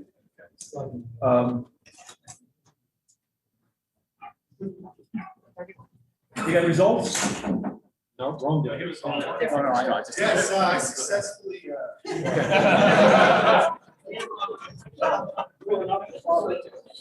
I'm not sure that's what I want you to know.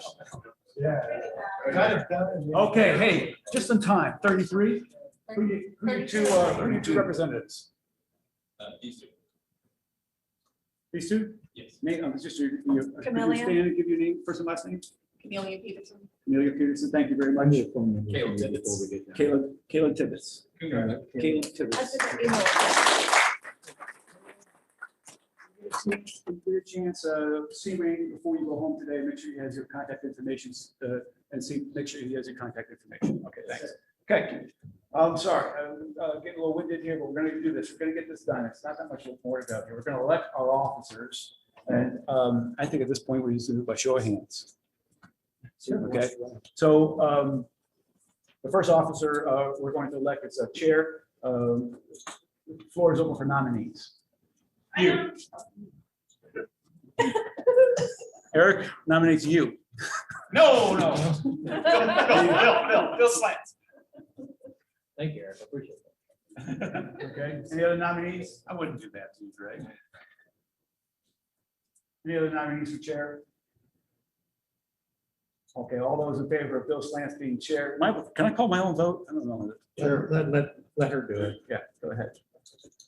Everyone in favor of Bill Slants remaining chair. Say Aye. Anyone opposed?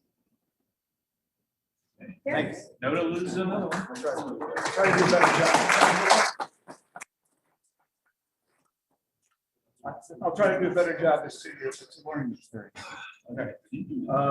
Next officer is vice chair. Anyone nominees for vice chair? I vote Robin. Thank you, Randy. We got a nominee, Robin. There's no seconds. It's another nominee. You accept? I accept. Anybody want to run? Who's the second?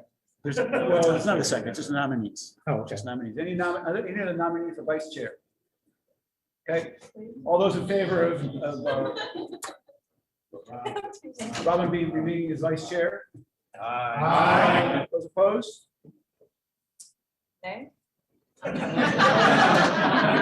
Sorry, you're defeated. All right, any nominees? Thank you. Nominees for secretary, I nominate Randy. Randy Lonkert. I mean, I'll accept. he's gonna accept. Goodness. Any other nominees? Anyone, all those in favor of having Randy remain secretary? Aye. Aye. Opposed? Thank you, Randy. Any treasurers next? Any other nominees to, for treasurer? Nominate Sean Spence.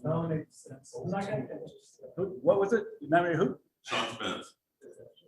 Sean Jewel? How about? Oh, Sean, I'm sorry. I'm sorry. Yeah, I do that all the time. You say you said- Sorry, Sean. Didn't mean to give up your age. The big question, though, Sean, who you accept?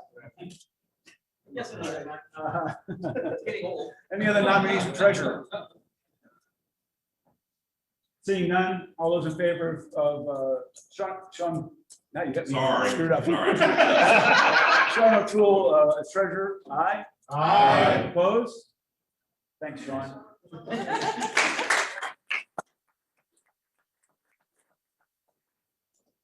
Thank you very much for that. As your new chair, I will ask Greg Talapik if he'll serve as executive director. You accept? I would. Thank you, Greg. Thank you. That's an appointment. Appointment made by chair.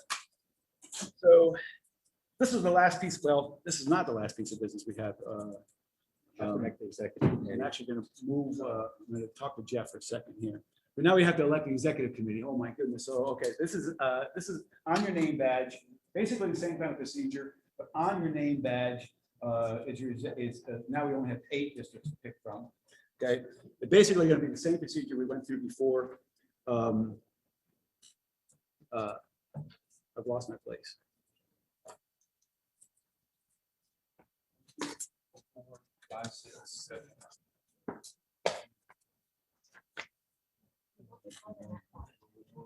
Anybody in 4 comes, well, meet here. Okay, Got Sharon we got LaDonna, for and us. then We have 2 more items up doesn't your to husband do. want to be alternate?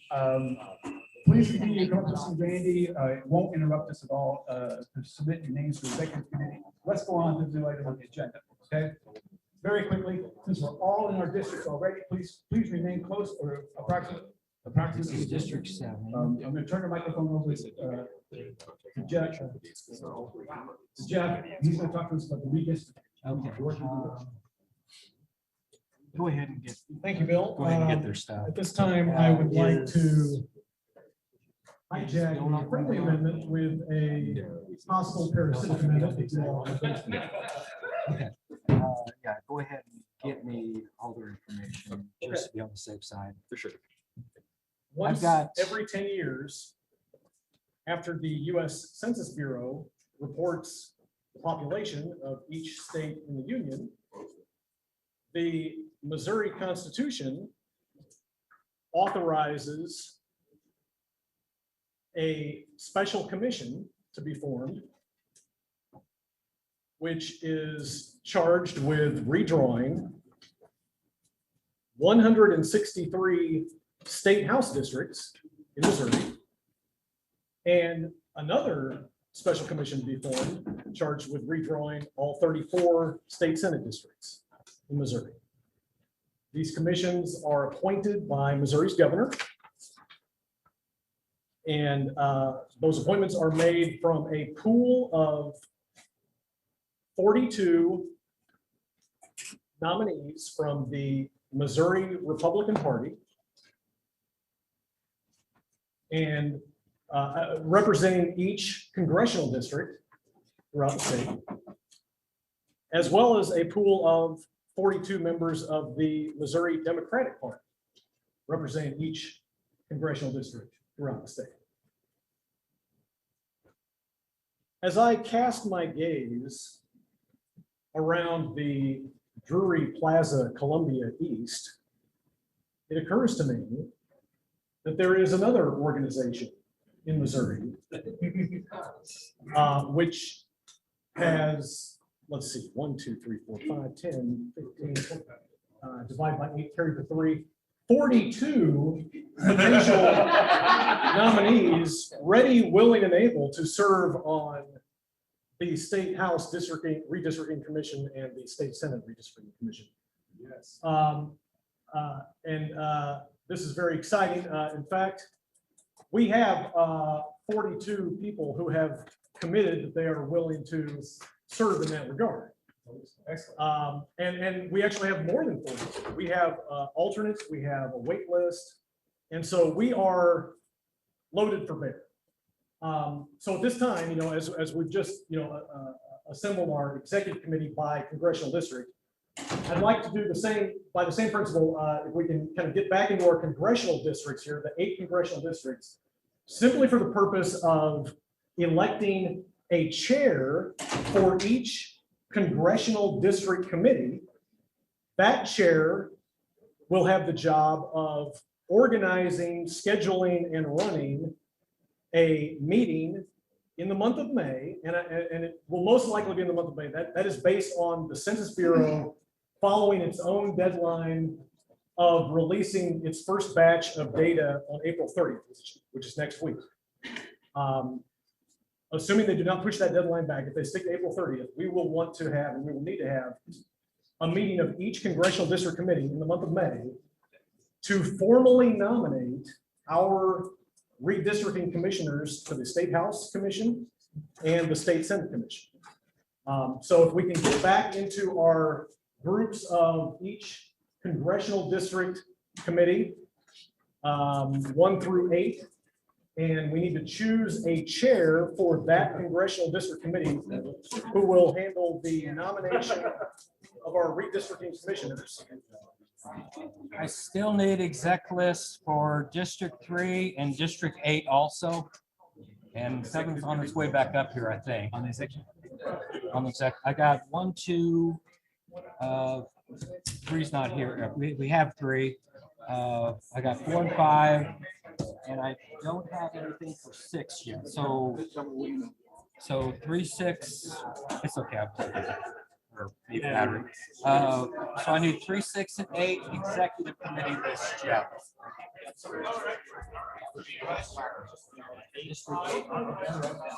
Okay. Here, put it on here.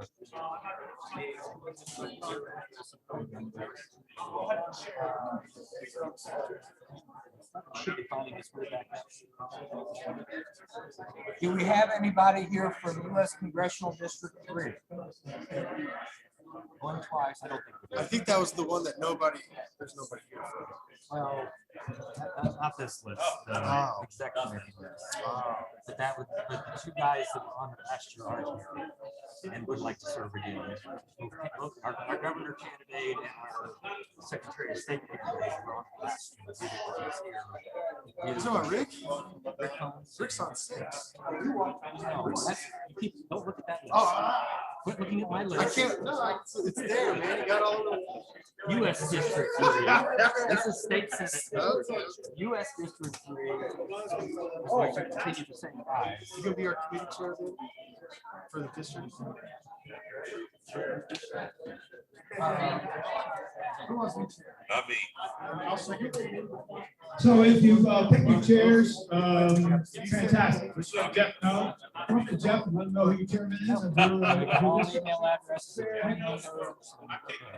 and then alternates are down there. Fantastic. Thank you. While we're doing that and during lunch, Ron Breen is still at the booth in the back of the room here. He is our state fair head honcho, and he needs volunteers for the state fair. Please spend some time, spend about 4 or 5 hours at the Missouri State Fair. If I heard it In correctly. Winston-Salem in August. It's a hoot. Watch people walk down that boulevard and have a great time representing libertarianism. We'd love to have you out there. All of you new committee people, you should have some time, spend some time at the state fair this year. That's the least you can do for us. Thank you very much. Okay. Jeff and Eric are running around gathering the names of the new chair people of our of our redistricting commission. I'm going to move on to the last 3 items on our agenda so we can get to lunch. Moving on to the next item on the agenda, we're going to move to new business. Anybody in the room have new business? Anybody in the room have any new business? All right, no new business. Anyone have the announcements?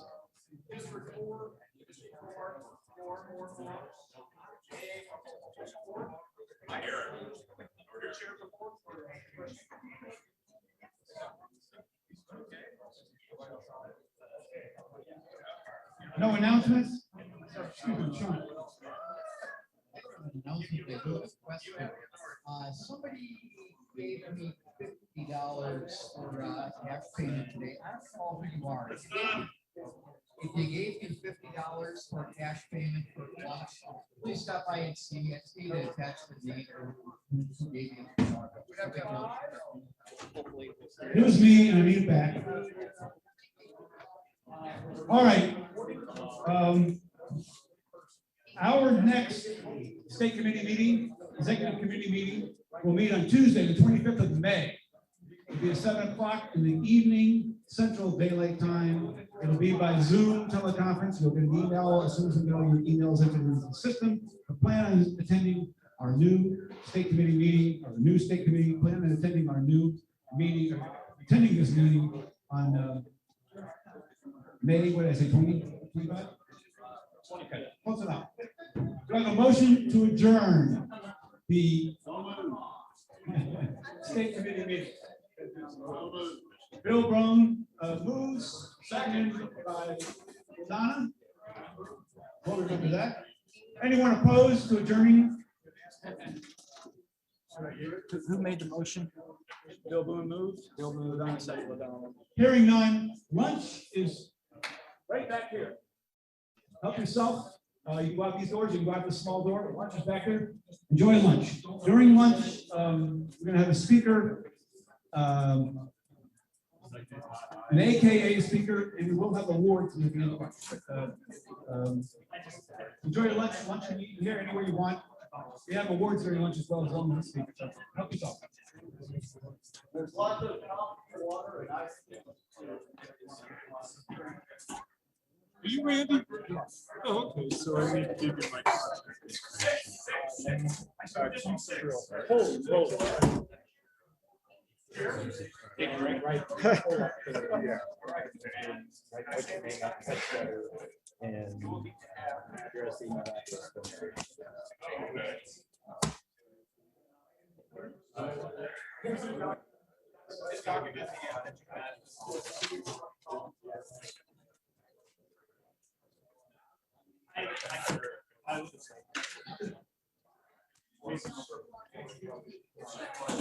Is anyone able to hear me at all right now?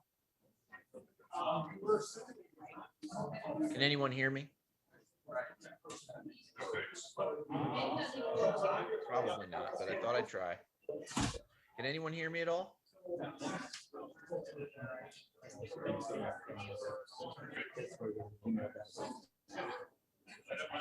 Yeah.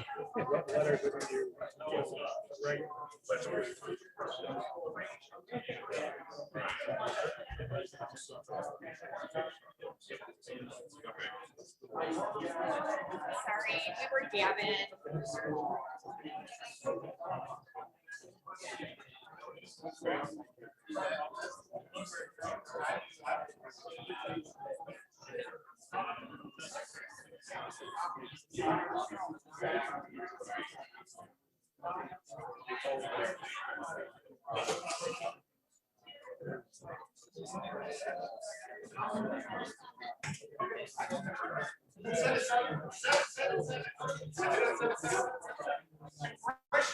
Congressional District 7. Where is Congressional District 7? Raise your hand. Right over here. Who else is from seven? Anybody else from seven?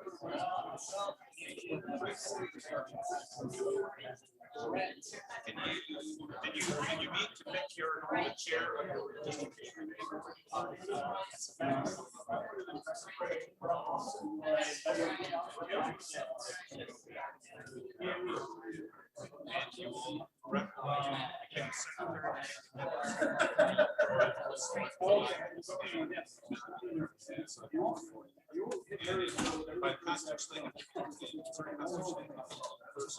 That may be way because of the pandemic.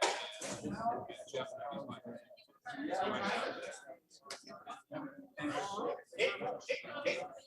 Congressional District 8.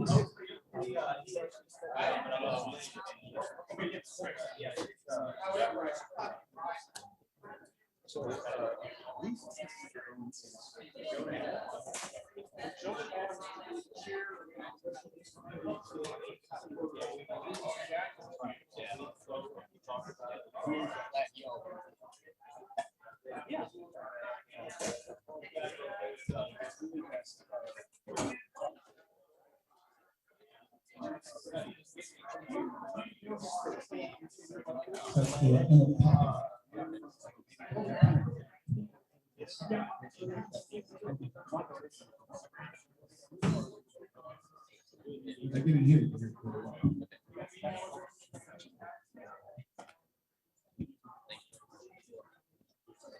You want to use this podium? I would like to.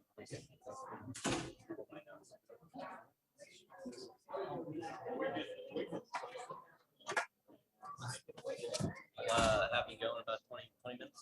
Yeah, let everybody get the lunch in there, and when when it looks like they're kind of finishing lunch, when they get their, basically as these kind of things go, as lunch, usually they start speaking around dessert.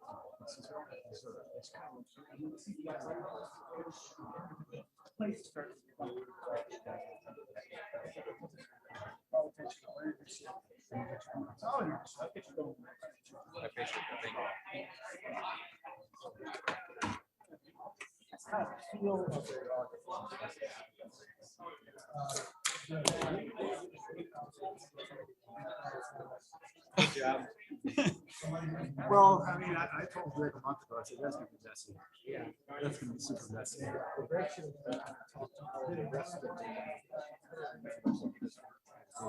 I even told him, I told him beginning of last week, I said that I don't think we're gonna pull this off, but if you feel passionate about it, I'll do the best I can. And I had to reset the middle there. We're still officers.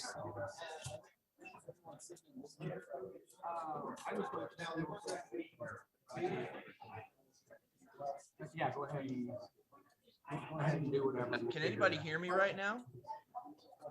Can anybody hear me? Hello? I don't think they have the speakers on.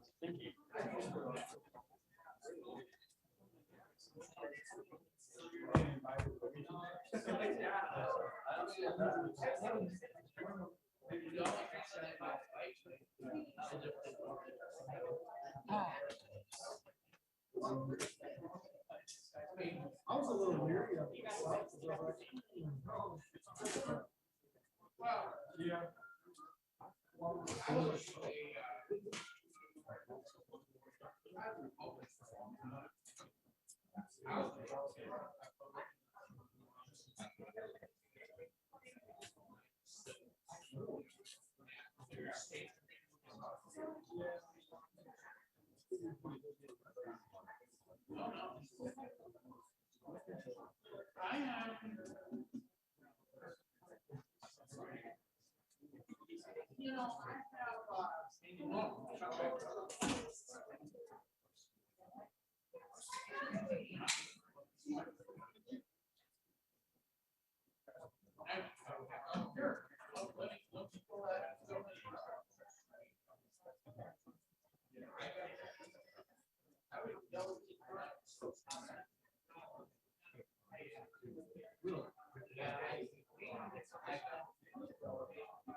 normally we fly to this. Flyer every like church. And we got this.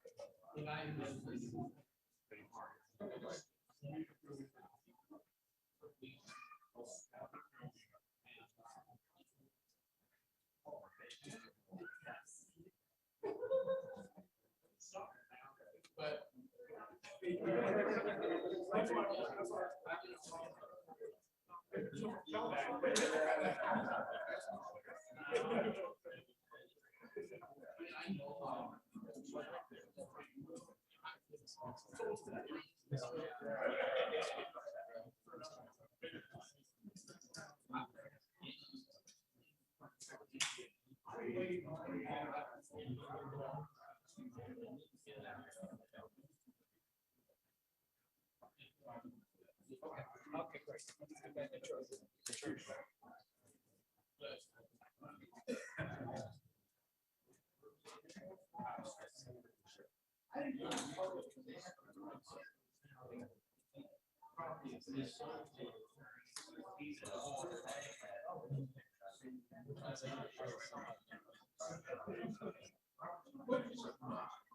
Well, if you're not gonna bring cities.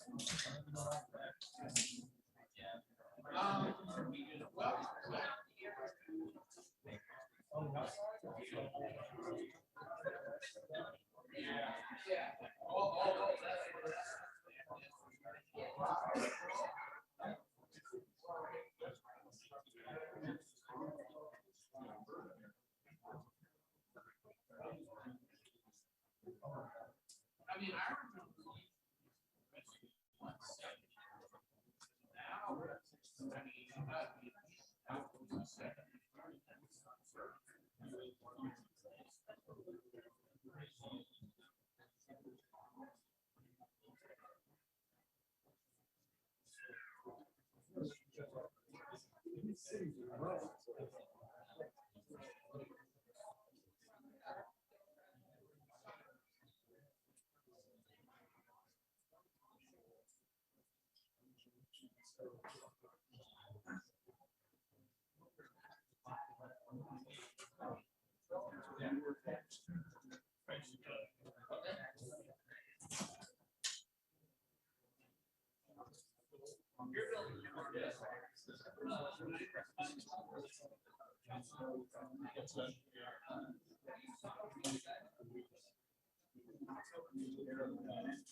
But, you know.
We're back in now. I don't know where to sit.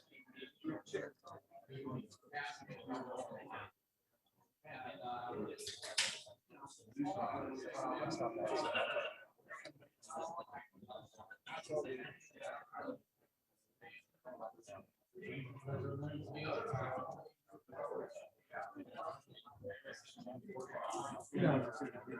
No, I just didn't want to be out in the hallway. If people want to approach it, they approach it, right? You guys still wouldn't give me his name. Give me his name?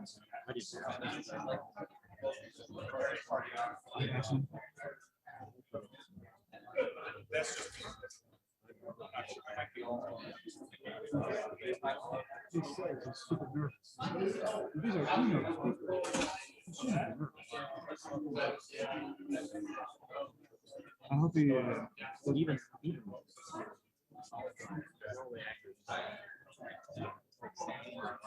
It's a little different. I get nervous. I always get nervous. Always get a little nervous. Everybody gets nervous. I don't know. I'm not nervous today. You know, I had a hard time reading through things. But I thought you did.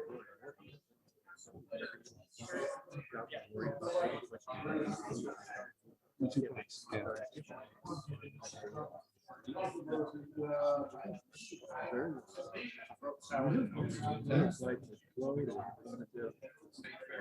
We learned something.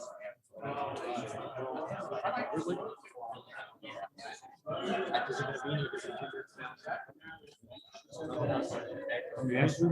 Well, I told Tom Millett, I said, I think one of the things you need to do as chair is encourage people to get this process done. Start working on this. You need to have a meeting in December to January. Not just, you need a meeting. Before we can make somebody else. It also we just start people coming in changing things. This committee did it in advance. How would this manipulate this? We have seven.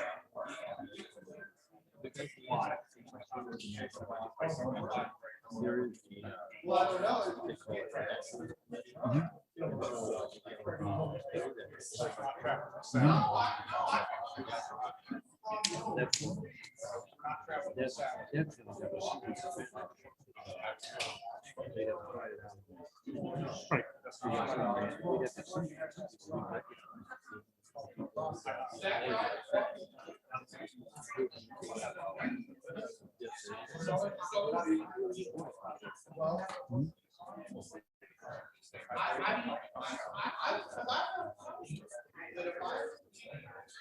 Nick is sharp. I like Nick. He was against it. Until he made the copy. When he was finished, he thought it out. So he didn't. And he had yep. Glenn took great offense, but I'll tell you something. I asked Glenn a few minutes ago, I said, how would you?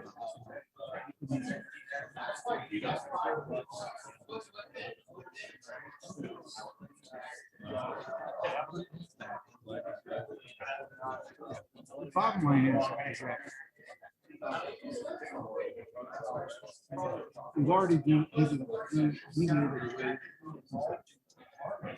So anything we do after that,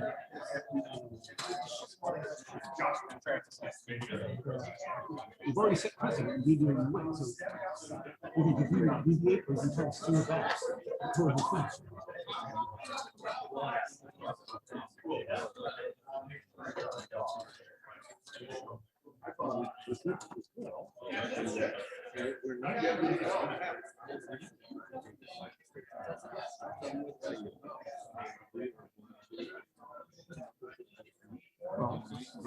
A free for all, which is what it was, which was always good.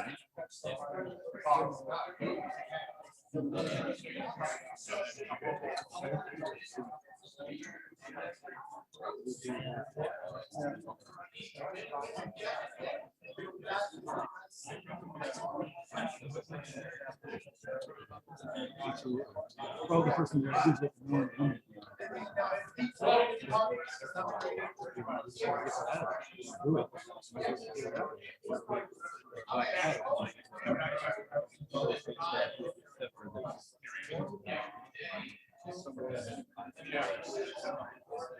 So far, I still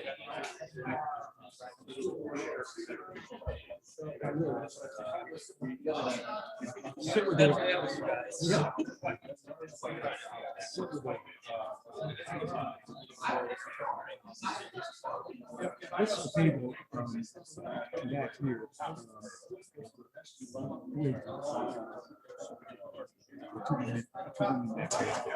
I recognize. When I recognize her, I don't recognize anybody.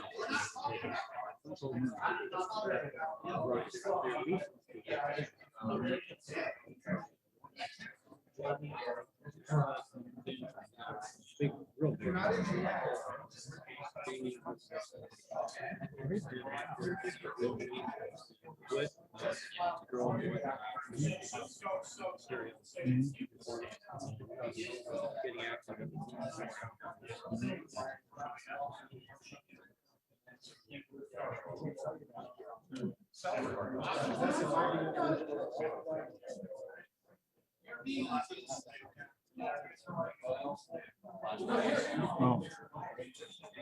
Even though I didn't go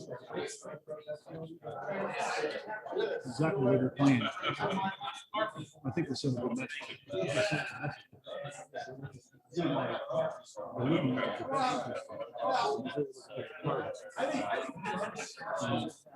Aware of threats. Women are jumping around, protect the body from that.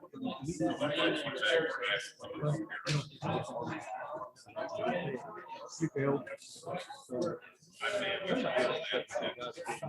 Better.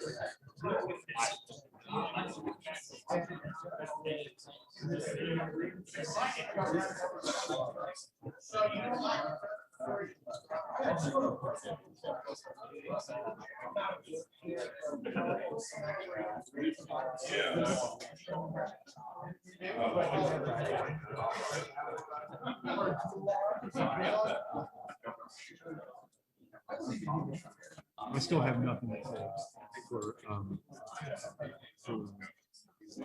Mike Whirl.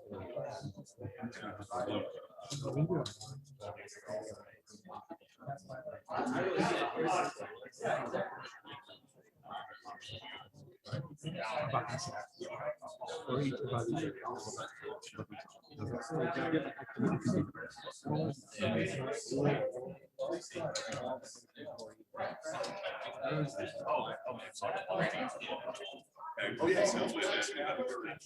That's how we'll do it.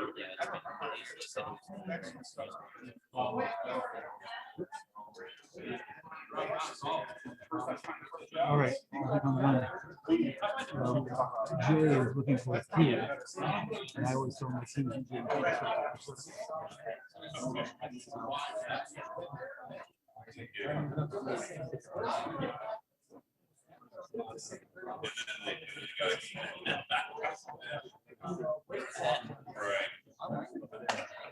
How long do you think it'll go?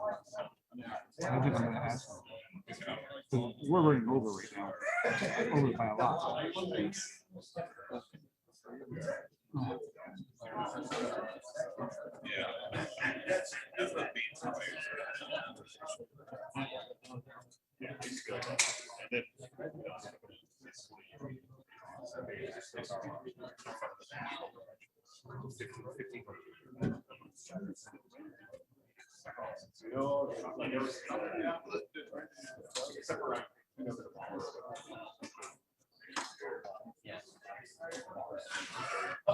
I'm like, okay, so you're telling people I have to warm up.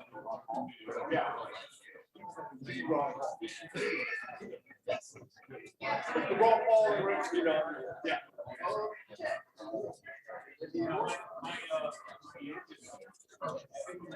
Probably the highlight.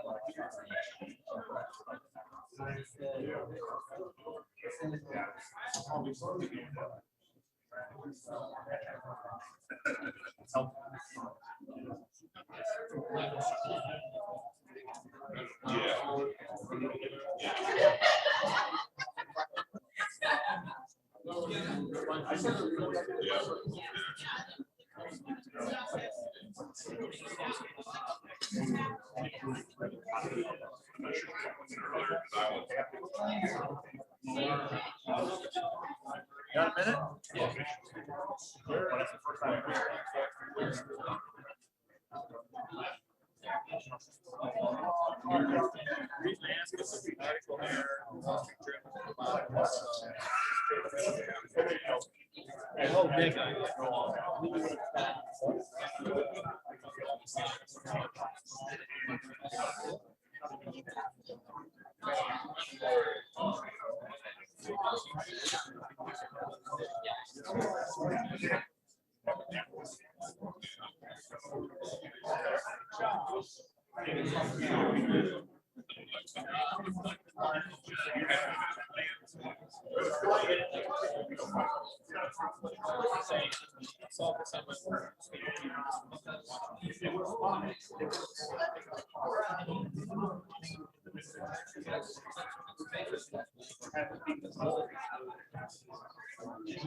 Okay, Ryan Wilson, that's done.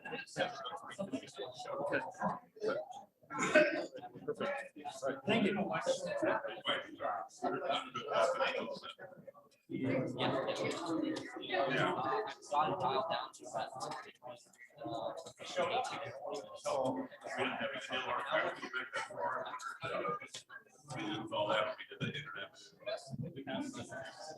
That was lunch. Huh? That was Robin put that together. I don't know where she is.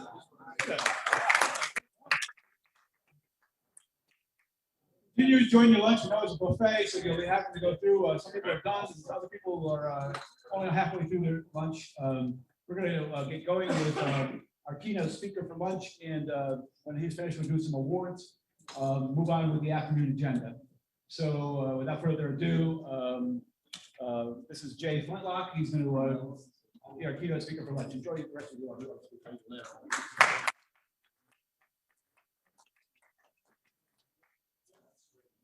Thank you all for having me. It's a real honor to be here. I was a prison guard for 3 years at one of the smaller facilities in the state, and I worked a few shifts at one of the biggest facilities in the state. When you talk to guards, they prefer the term correctional officer, but let's call it like it is. If you saw what I saw, I'm sure you could agree there wasn't much behavioral correction. You might go as far as to say what I'm here to tell you today. They should be torn down brick by brick. How did I go from agent of the state to prison abolitionist? Well, my whole family trusted the government. I thought that I was joining an organization that helped the community. My family was proud. While I was there, I bought the propaganda pretty hard. Us versus them. Good guys versus bad guys. Some drank the Kool-Aid. I chugged from the pitcher.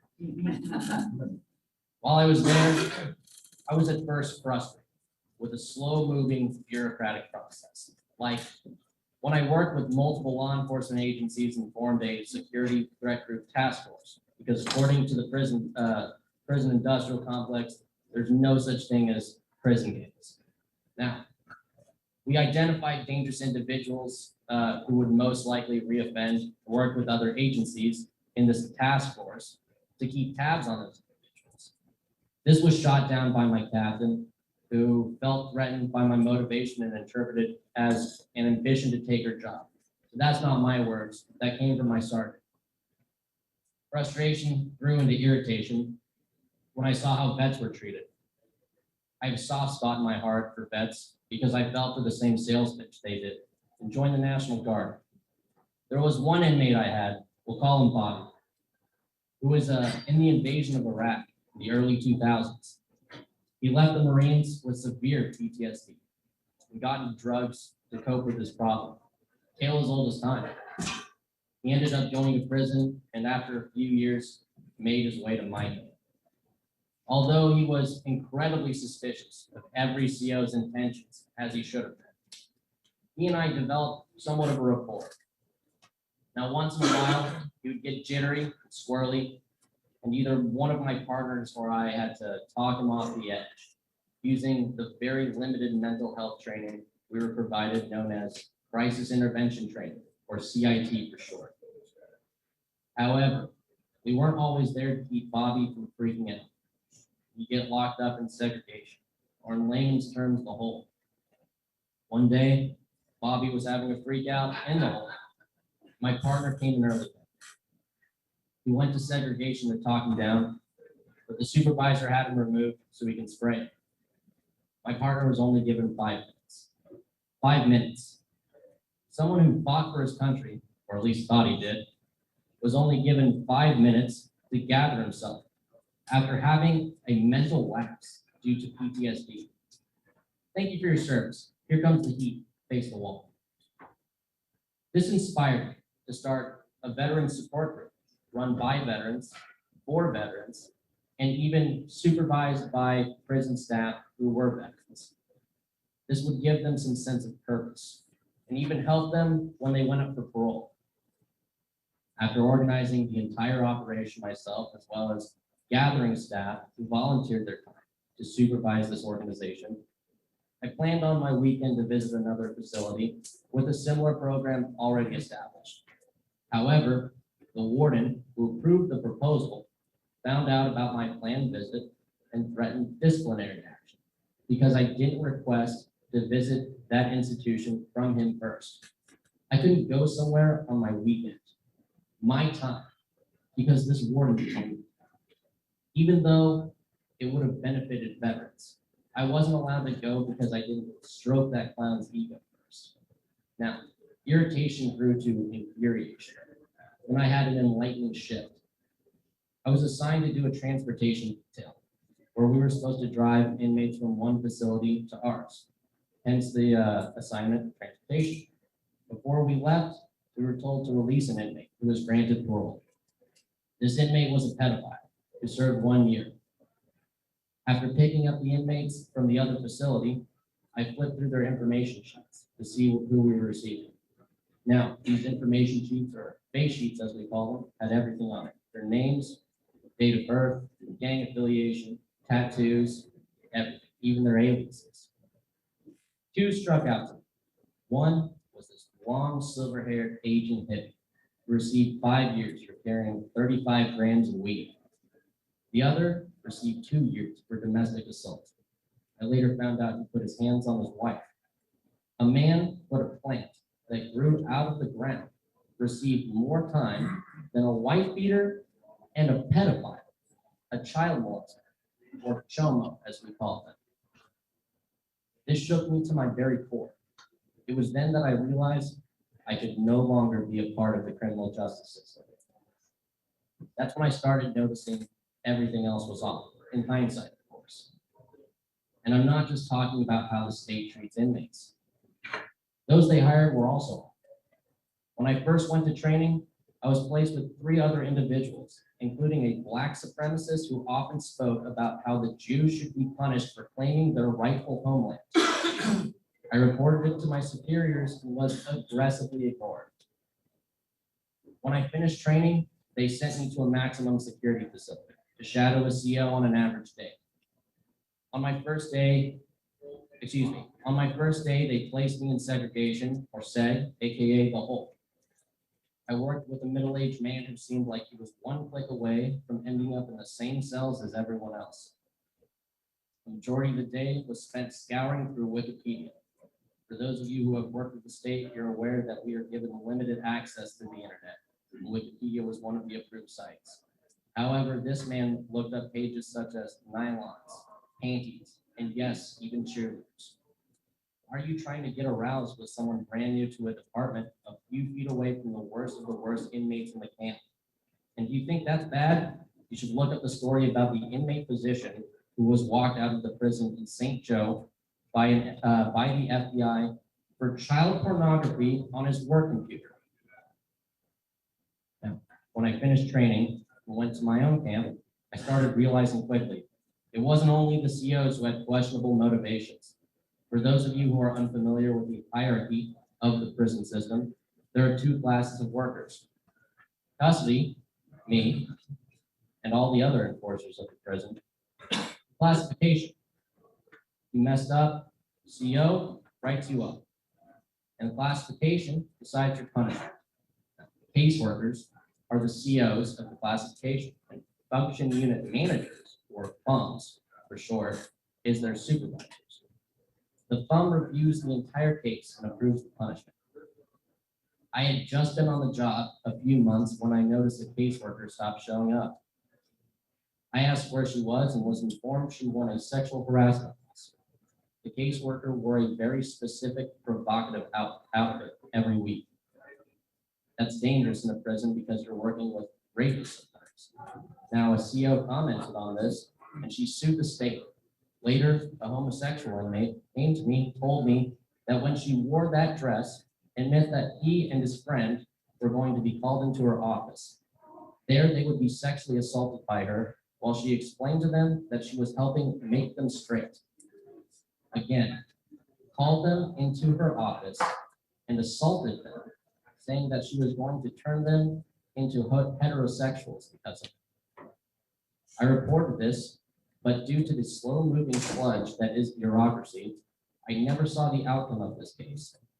However, there are countless stories similar to this that are never resolved. How did this behavior go unnoticed? Look no further than their supervisors. A FUM at my facility frequently came in drunk or high on Xanax almost every day. It was a commonly known fact amongst the staff and was overlooked.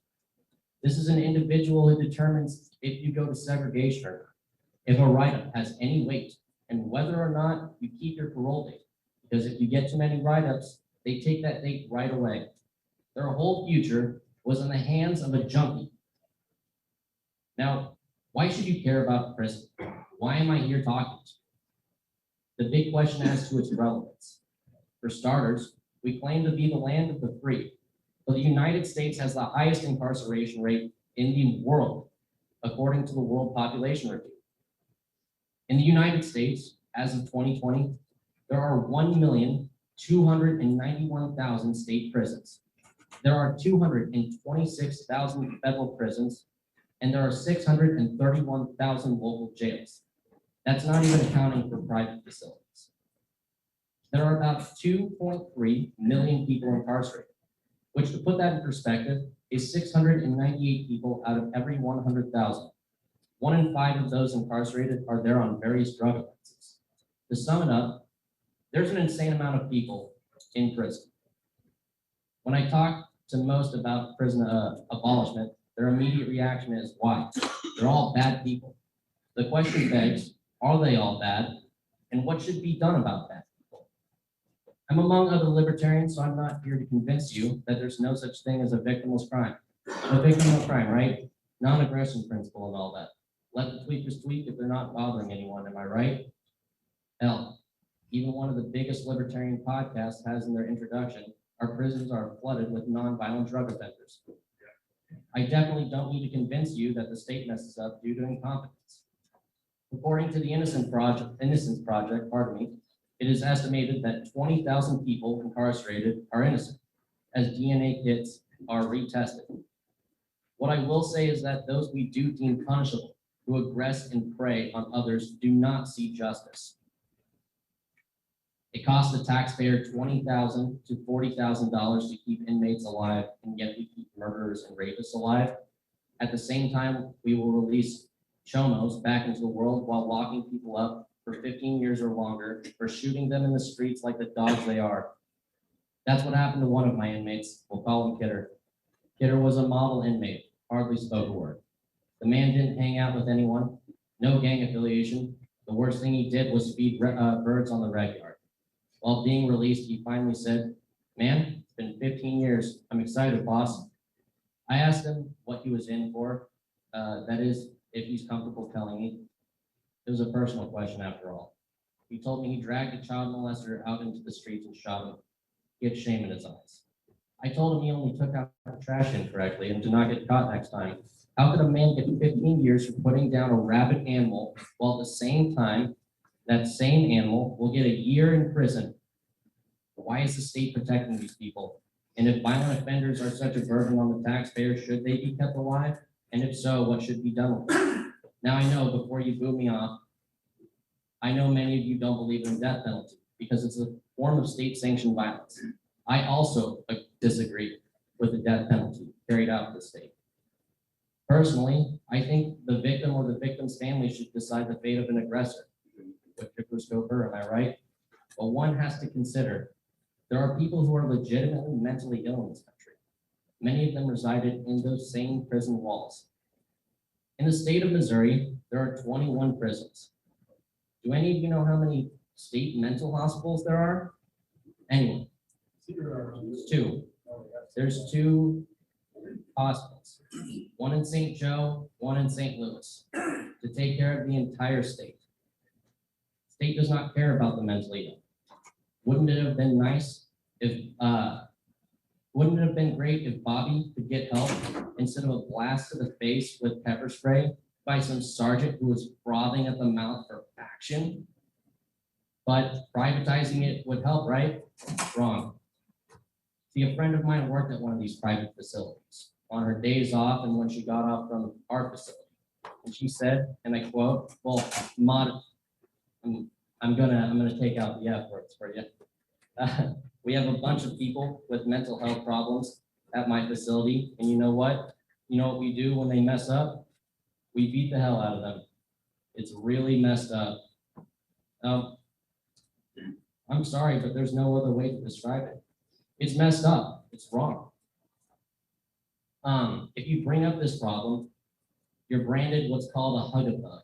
And for those of you who don't understand how to read the instructions on the box, a hug-a-thug is someone who favors inmates over COs. This isn't a problem that can be solved with more training. This is a sense of power that is at the very core of many COs. Where's my proof besides the countless personal experiences you ask? Look no further than the Stanford prison experiment. For those of you unfamiliar with this experiment, it was done in the 70s at Stanford University, where they took a group of college students, they split them up randomly. Half of them would be prison guards, half of them would be inmates. Now, the experiment had to be cut short because it got out of control. It became dangerous for the students. The fact remains that the students fell into their separate roles, and the guards oppressed the inmates despite them being their classmates. Now, what about those targeted by the state? Ross Ulbricht, for example, is serving 2 life sentences for creating a website outside of the government's ever watchful eye.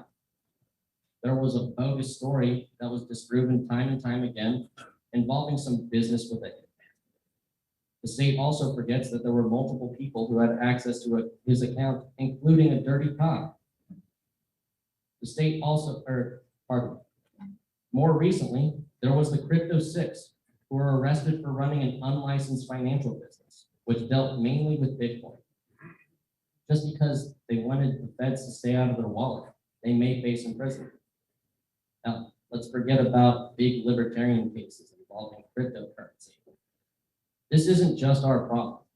In Alabama, they blamed random black guys like Walter McMillan for murders.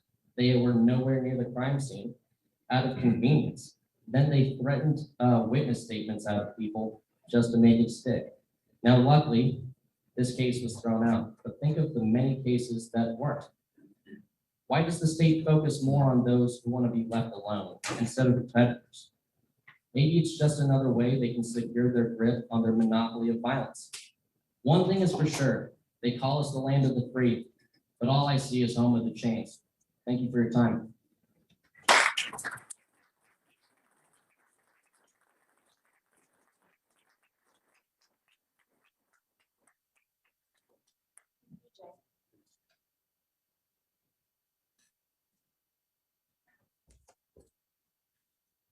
Thanks, Jay. Try that, hold that mic up. And all the time. Awards. People who deserve Our accolades. I have a couple here. Traditionally, we give 2 or 3 different types of awards: a Champion of Freedom Award, a Carl Wetzel Award. Sometimes we give a get on with it. Okay. Our first award is for Champion of Freedom. The award is going to go to Robin Dominic.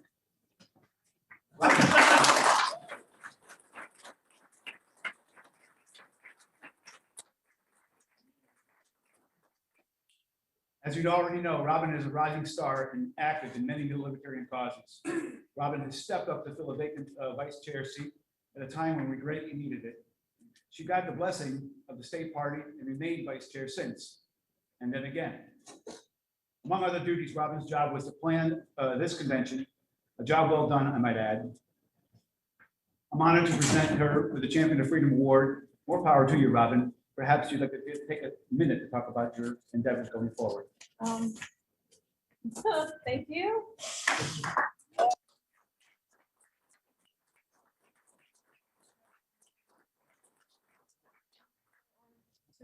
Oh, yeah. Thank you. Wow. I didn't know I was doing much. I was not expecting this. I'll try to do my best the next 2 years as your vice chair, continuing forward. I look forward to serving. I appreciate this very much. I say I'm a lot. Thank you. I'll do what I can to keep up with the activism, the education branch of our ideas, and hopefully I can encourage more people to run again next year. Thank you, Robin.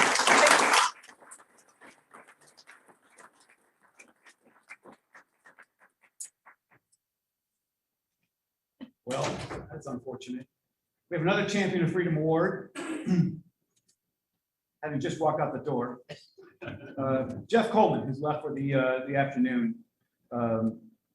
As if Woody Allen said, 80% of success is showing up. Then Jeff Coleman deserves to be lauded to get 100%. Everywhere I look, I see Jeff, whether it's the St. Louis County meetings, city meetings, exec meetings, campaign stops, Jorgensen and Cohen meetings, stops, or here at the state convention. Now he's working on the redistricting commission. So he's everywhere. He doesn't just show up. He's a self-starter who can come up with a worthy effort to follow through. You've heard from him already about his efforts for the redistricting commission. He's been a candidate, I'm not sure how many times. But that's going to go to Jeff Coleman. We'll make sure it gets to him. I wish I would have known he was going to leave so early. Jeff Coleman.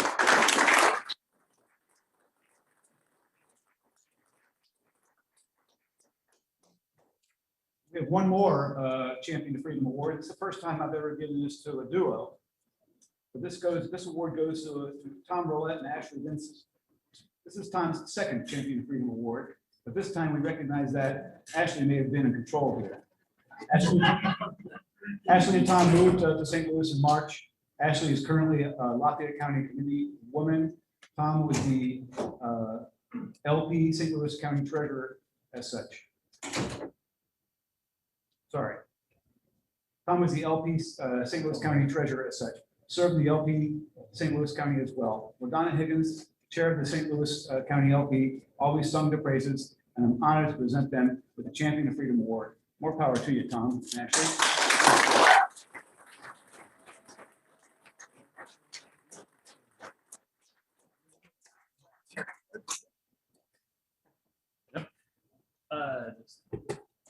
Thank you very much, and yeah, keep on going.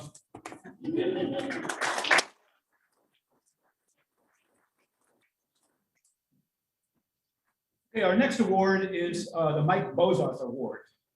Mike Bozarth was one of the original libertarians. Having found his way there in the 70s, Mike had owned the St. Louis Telegraph, having published libertarian editorials in it for nearly 7 years.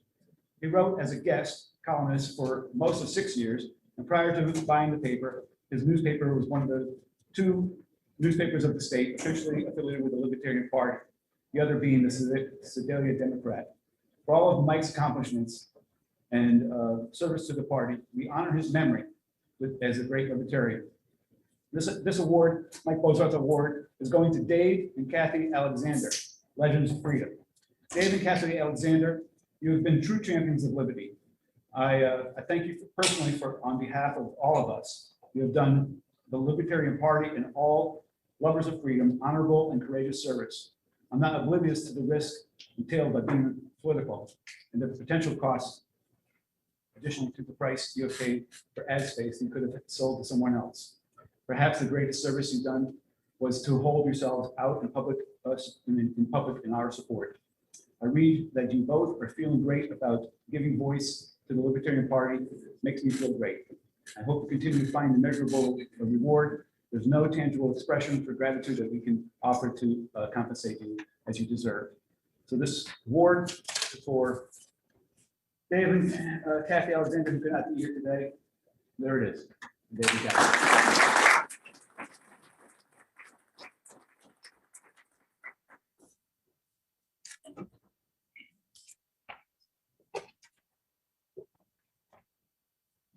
Okay, we have 2 more here. This is the Carl Wetzel Award. Carl Wetzel Award is for lifetime achievement and is one of the party's highest honors. Carl Wetzel was a Libertarian Party activist, candidate, and state treasurer who suffered a heart attack several years ago, leaving no heirs. His $50,000 life insurance proceeds were split 50-50 with the National Libertarian Party and the Missouri Libertarian Party, while his $17,000 401k with no beneficiary went straight to the state. The Carl Wetzel Award is awarded this year to Michael and Ruth Lewis for a lifetime achievement. And I'm going to ask Mike if he could come up and would encourage you to give us a few words of that lifetime achievement and how you've been able to get to this point so far. Mike.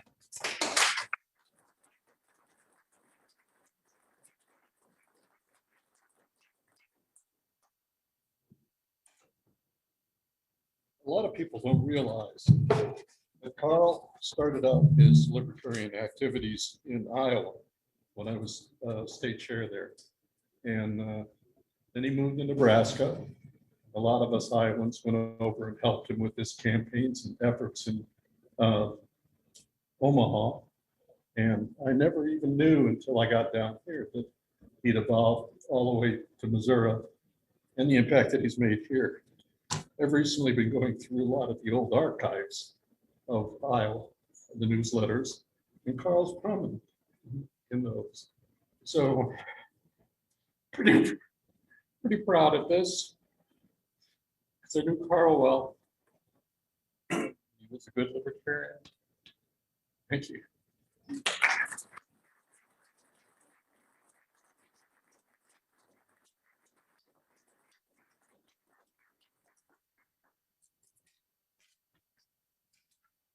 We have another Carl Wetzel Award.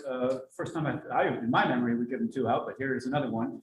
And this Lifetime Achievement Award for the Carl Wetzel would go to Eric and Sally Harris. And I really appreciate your service, Eric and Sally. And if you wouldn't mind coming up, Eric, maybe give us a little ditty on your lifetime achievements.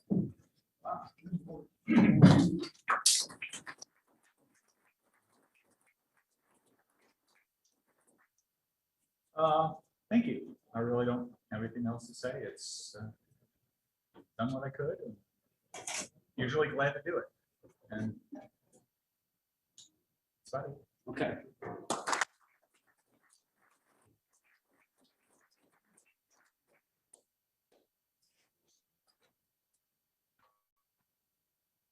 Thanks, Eric and Sally. Oh, yeah.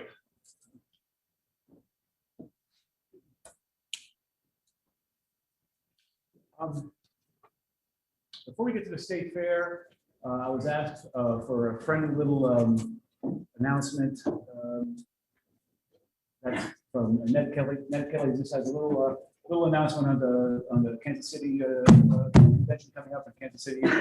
So, Thanks, Bill. Yep. Thank you. It's a little announcement, so I'm gonna come down. Thank you so much for having us back in Missouri. Mary and I were happy to come back. You gave me one of those awards a few years ago. That was fun. Anywho, I'm currently chair of the Libertarian Party of Kansas for 1 more week. That has a due date on it. 1 week from today is the Kansas convention. And I just want to make sure you're all invited to that. It's in Manhattan, Kansas, which is 2 hours from Kansas City. So if you're, what would that be, about 4 hours from here or so, depending on how you look at it.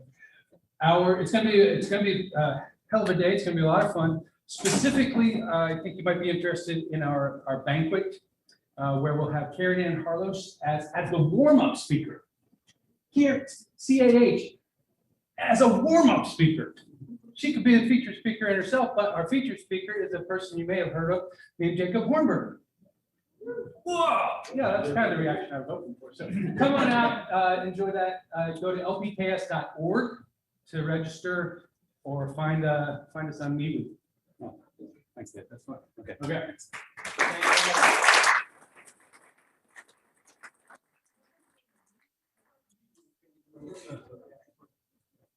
When I began service on the state committee, we had a executive committee, we had a proposal on the table to fund the state fair. And I opposed it. I had made a decision that the state fair was not a good place to spend our money. I was wrong. I was very wrong. The state fair is one of the best exposures we can have. It is a Libertarian tent, a Democrat tent, you've got a Republican tent, they're all there, they're all working the crowd, and we should be working the crowd as well. So I mentioned this earlier, and Ron's gonna come up here in a couple seconds here and mention to you again, but the state fair runs a little over a week, and it runs, I think, 12 hours a day, I can't remember, something like that, about 12 hours a day, and it requires volunteers to work our booth. We really need, especially these new committee members, to get in there, work at least 6 hours to 12 hours. But I'm going to turn that over to Ron. Ron's a better salesman than I am. And he's our state fair chair, and he's going to explain to you what's going on. I'll just speak here. The booth was originally started in a very big tent along the main boulevard. It's the shop tent. So I got there. Small booth inside.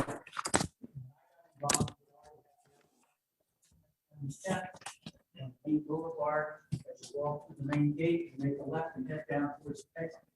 Pepsi grandstand. We're on the left hand side, right there in front of the. Yeah. So anyway, every year we've been trying to improve our presentation. Ultimately, the party needs to market itself, because if we don't market it, other people will be more than happy to market us. And so this year, the fair starts on the 12th of August, it's a Thursday, runs for 10 days through August 22nd.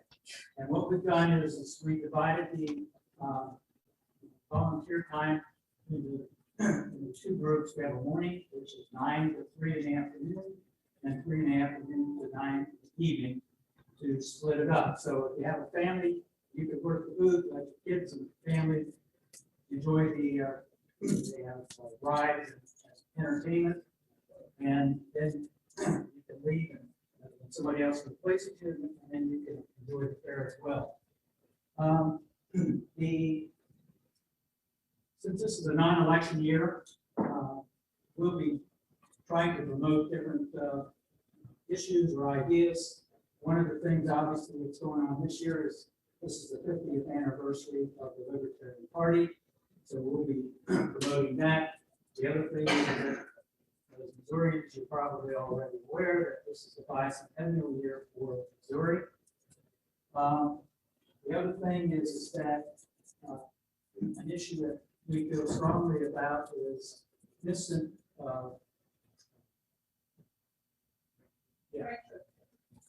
it's instant runoff voting, better known as rank choice.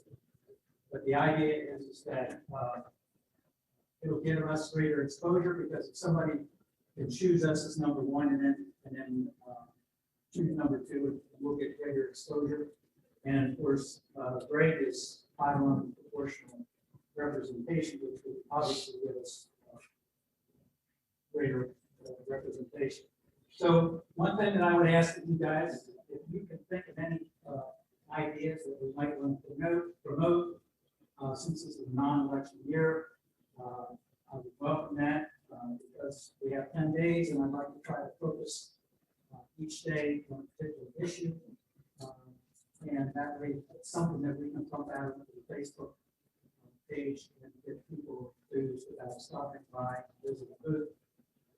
You go to the website, lpmo.org, go under volunteers, and it should be state volunteers, and you can go in there and sign up for either morning, afternoon, or better yet, for the day. We try to get 2 people to serve for the day, but worst case scenario, we'd like to at least have 1 person supporting the group. So anything we can do to help would be greatly appreciated.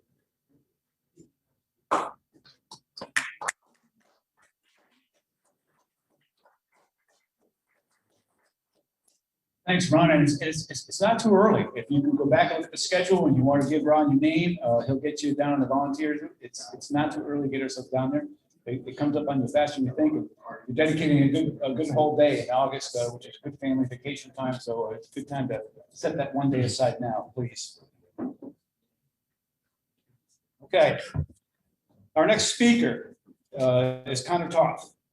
Connor has been instrumental in bringing awareness to ranked choice voting and proportional representation, and how both can make elections more fair for all, not just for third parties. Please welcome Connor Toth.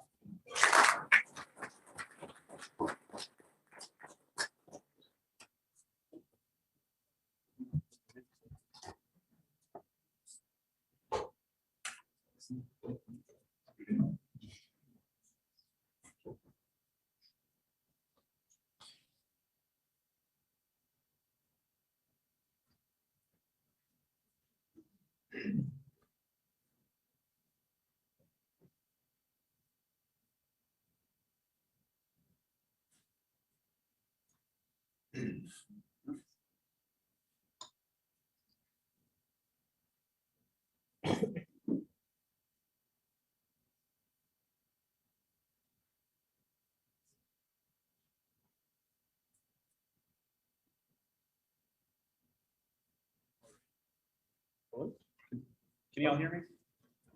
You have to be really close to the mic. Oh, well. Oh. Yeah. All right. Portugal. Might do that. All right, so can everyone hear me?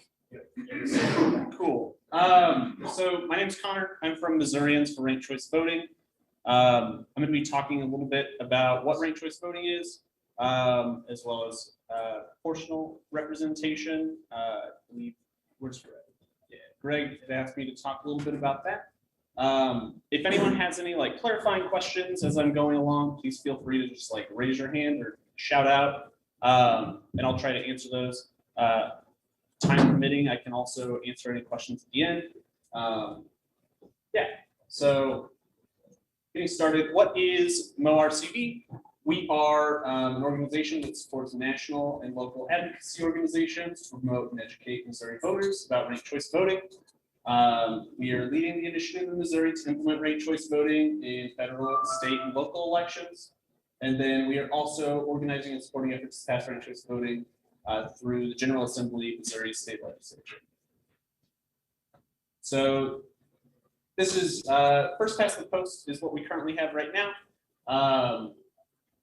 Our ballot looks like that. You just choose one person to represent you in an election, and that's it. So what is the problem with that? It enables tactical voting and vote splitting, disheartens our electorate. It is unresponsive to public opinion, and then we ultimately end up with a government that is unrepresentative of the people. One of the biggest questions we get is, what is wrong with the way we run elections? Those are the reasons, but I'm going to run you through a little thought experiment to sort of solidify that. So let me start with one question. Do you or do you not believe that in a representative form of government, the policies of that government should be a reflection of the will of the people within the bounds of the Constitution? If you agree with that, can you just raise your hand? Cool. So it seems like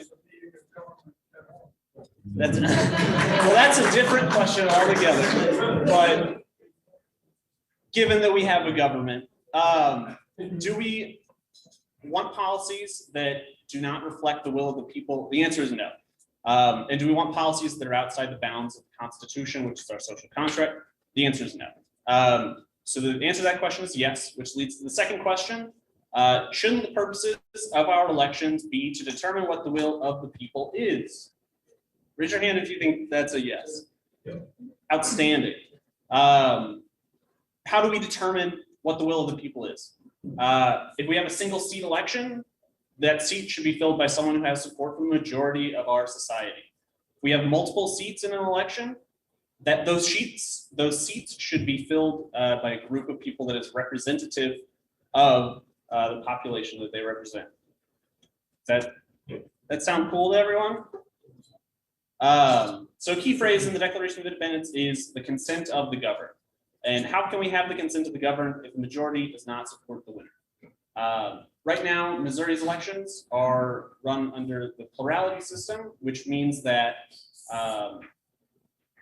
it's just whoever has the most votes wins.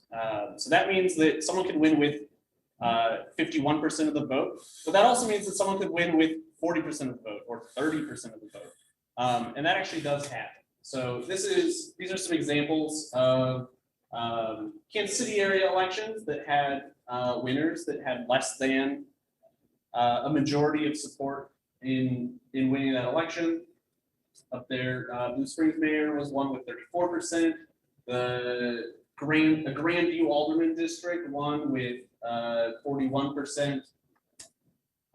This is a Lee Summit School District election. They won with 21%. And you can see that it's because people are voting among a whole bunch of different candidates. This is elections in the St. Louis area. You can see that it's not just an issue with like one party or the other. We've got Republican, we've got Democrat. These are from the primary election of 2020. Even a U.S. House district was affected. So it's not just local, it can affect any size election. So what I'm going to talk about today is some alternative voting systems. I'm going to do a deep dive on what ranked choice voting is, some of the goals and future outlook of ranked choice voting in Missouri, and then some opportunities that we've got, and then we can talk about any questions that anyone has. So alternative voting systems, we're going to start with proportional representation. Proportional representation does exactly what it says. It's trying to represent people proportionally in a legislative body or anywhere where you have multiple seats. So this would not be like a mayoral election where you only have one seat because you can't proportionally allocate a single seat. There are a lot of ways to implement it. You can do a party list, mixed member, and ranked choice voting implementation of that, and I'm going to talk about each of those now. But first, I'm going to talk about some polling surveying that we've done. So this comes from a candidate survey that we did back in September, where we surveyed all the candidates who were running for office in Missouri. And given a single question about multi-member districts, we did not receive great support from candidates.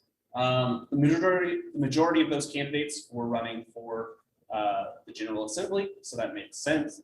However, it doesn't look like we would be able to push something through the state legislature if we wanted to implement something for proportional representation. So proportional representation, these are some of the benefits that it has. It gives voters more choice of parties. It increases voter turnout, wastes far fewer votes. Wasting votes meaning when you cast your vote for someone, whether or not your vote actually matters. So there is a threshold at which a vote can, there's only so much that voting for one person can contribute to someone's success in an election. That makes sense. So I'll talk about that a little bit later. It reduces the creation of manufactured majorities, assures fair representation for third parties, Libertarian Party included racial minorities and women. It increases the representations of parties and legislatures, and it usually results in coalition governments. So the first method of proportional representation is a party list method. This is when voters vote for a party rather than a person, and those parties are then proportionally allocated seats. So this can further be split into two different types, which is open and closed party list voting. In an open party list, the candidate ranking is determined by voters. So you vote for a candidate who is associated with a party. And so that vote goes to the party. And based on where all of the candidates rank in that election, that determines the order that those seats for that party are taken up. Does that make sense? Okay. And then in a closed party list, you explicitly vote for a party, and the party has already determined what order those seats are going to be taken up by their representatives. The benefits of this are that it assures an accurate representation of parties in those representative bodies, and it reduces the opportunity for gerrymandering. So the next proportional representation is mixed member. So in this, you are sort of mixing what we have now with proportional representation. So you have two votes. One of them is a district vote, and one of them is a party vote. So you vote for a party, and you vote for a person who is geographically close to you. And so what this does is it ensures that you have that proportional representation, but you've also ensured some geographic diversity. So you've got someone who's close to you, which is often one of people's concerns when it comes to getting these larger districts, is that you worry that someone's not going to be close to you, so you won't have someone who represents you. And then the final one is ranked choice. So this is proportional representation using ranked choice voting. So we haven't talked about what that is yet, but it's basically ranked choice voting, but instead of using a 50% threshold to win an election, you lower that down to, if you have 3 people to win, each person needs to get 33% of the vote, for example. And so the benefits of this are it allows voters to cross party lines. It is the only form of proportional representation that can be used in nonpartisan elections, and all votes are for individual candidates. And this is a flow chart of how that works. I'm not going to get into it. We've been here a long time. Approval voting. So this is another form of voting. Instead of voting for just one person, you just choose anyone that you are okay with. So you see here, you can check 2 names instead of just 1. This form of voting was implemented actually in St. Louis City this past year by Proposition D. So the way they've implemented that is they have a nonpartisan primary. They use approval voting in the first round, and then they advance whoever the top 2 candidates to the second to a second runoff election. And then in that election, they only get to choose between those 2 candidates. So it forces someone to win with 50%. Excuse me. It does not necessarily guarantee that you're going to get majority support, though. So someone can still win under approval voting with 20% of the vote, which is the original problem that ranked choice voting has. But it can be applicable to any election, so it could be used for a mayoral election or a legislative election. Does anyone have any questions so far? Yes. Yeah. Please, I don't know enough about ranked choice voting to properly frame this question. Sure. So I'm doing my best. How does ranked choice voting, the system that currently exists in California, where it appears as though it has now become a one-party state? So that's a complicated question. So in California, I don't believe they have, are you talking about their statewide elections? Yes. So I think they're like open primaries that they've got. Like the They're top two. top two. So that sounds similar to what's happening in St. Louis City. Is that, I'm not very familiar with California, so. I think that type of ranked choice voting needs to be avoided, where they have a big field of candidates and pick the top two and have them run against each other. That's basically how we wound up getting Ossoff as a senator from Georgia rather than Purdue. If they'd had ranked choice voting like what we support, most of those people who had voted for the Libertarian candidate would have probably chosen Purdue as their second choice, since they certainly would not be progressives. And if we had RCV with instant runoff, Purdue would have been elected instead of Ossoff back in November instead of the January thing. Sure. Yeah, so that sort of partially answers my question, and I don't know enough about the California system myself. But here's a thing that I've seen in the news, which obviously we can't always believe. But the Democratic Party has turned California into basically a one-party state in terms of statewide elections. It looks like the Republicans will no longer have a chance to win the statewide election in California. Yeah, the way that, because there's a lot of different factors. So you've got the method that we vote, which is what I'm talking about today with ranked choice voting. But then you've also got, do you have open and closed primaries? Do you have primaries at all? And so all of those factors play a role. But I'm not an expert on California. I'm not. No, that's fair.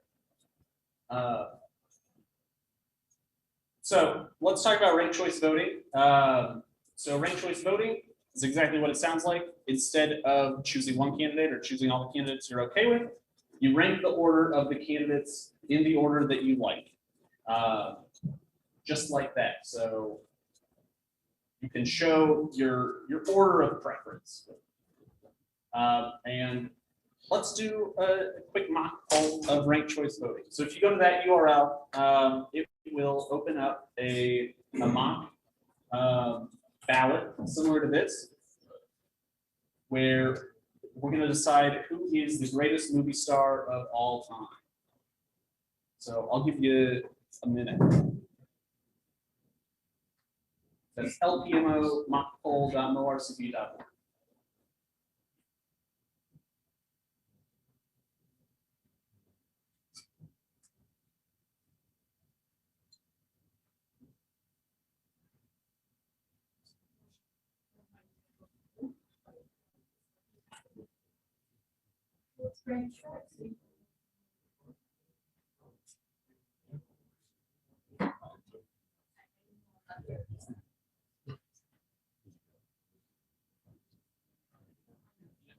So while we're doing that, I'm going to go ahead and go through an example that we've already done.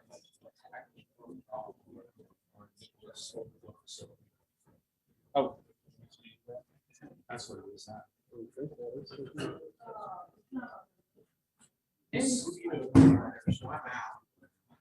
See, that's the thing though. The person who is your favorite, not necessarily always on the ballot. Is there an abstain option on this poll? I can see. You can always No. forego your vote.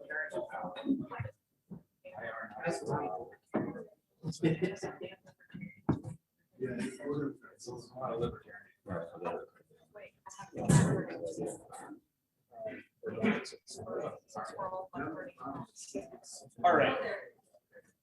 So I'm going to go ahead and go through an example that we've had in the past. So this is, it's not movie stars, but it's days of the week.